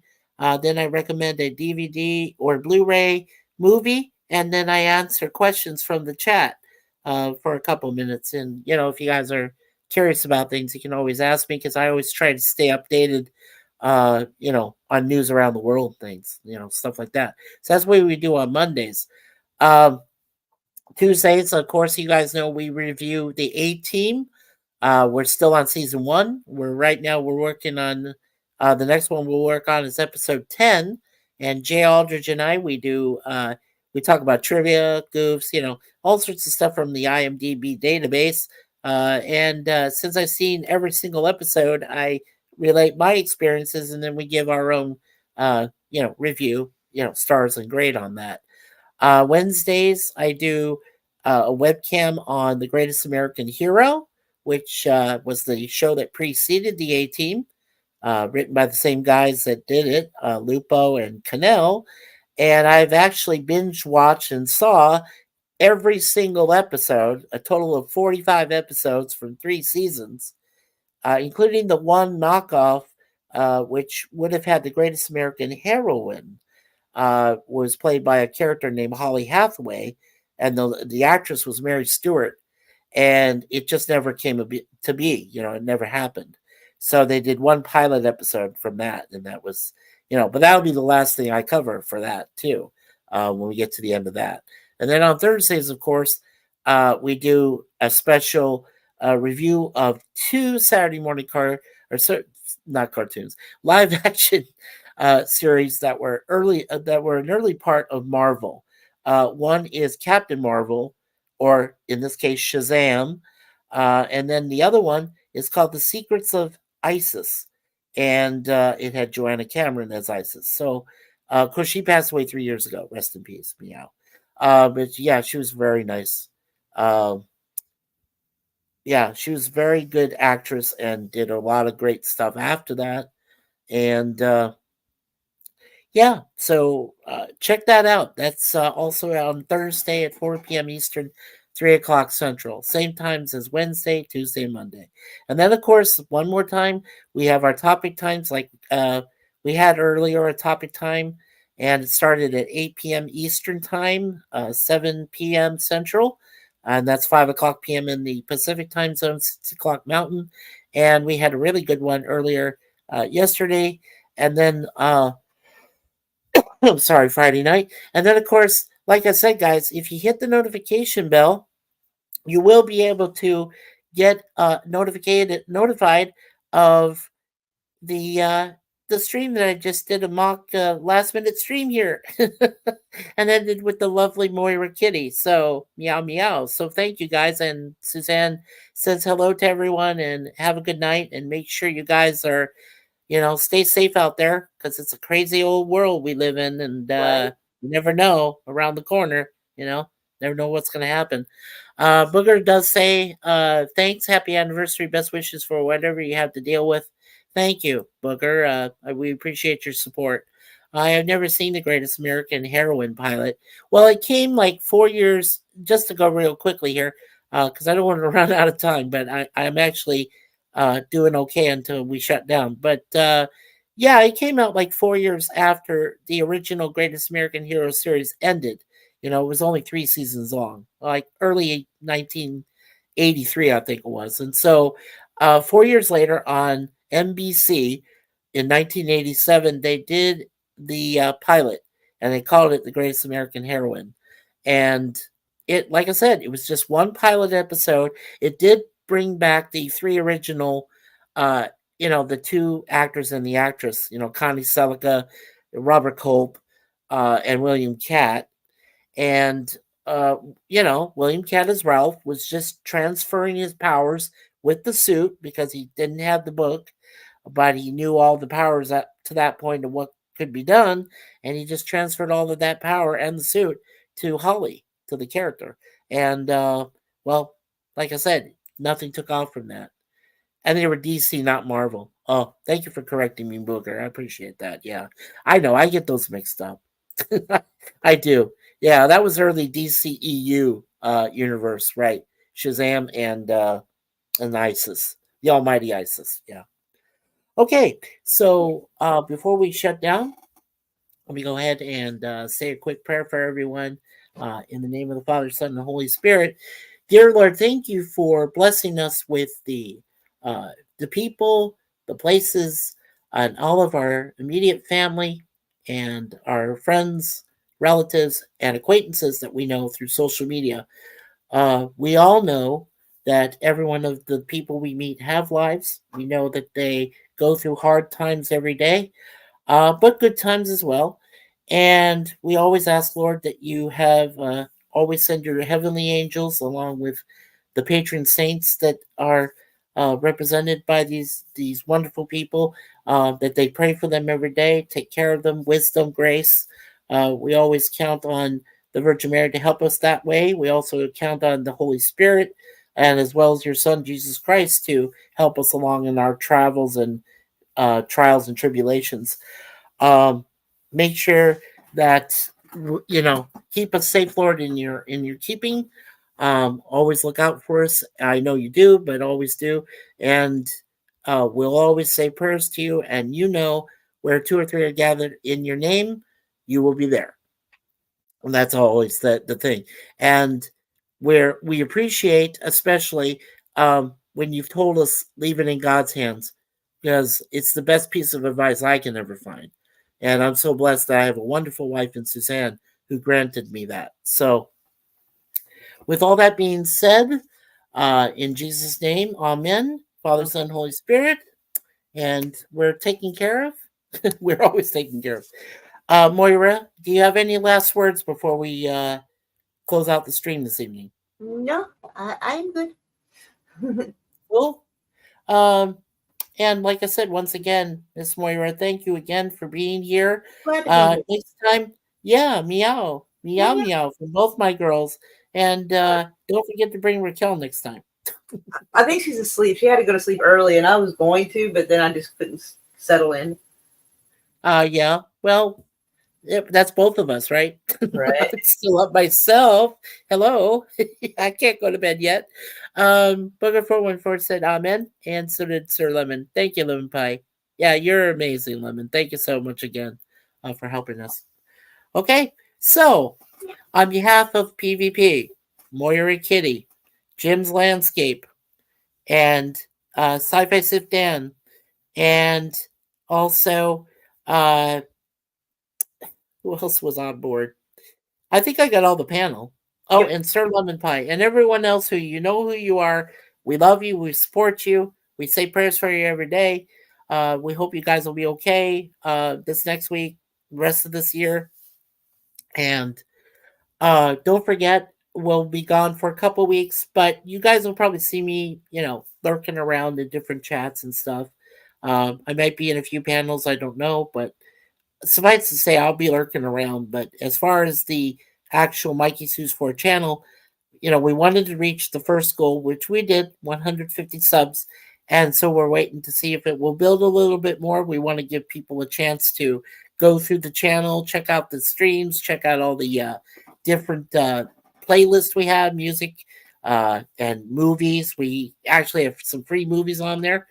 Without any interruptions. So with all that, thank you again, Moira and everyone. And with that, the aisle is closed. We'll see you in 2 weeks. Yeah. Meow.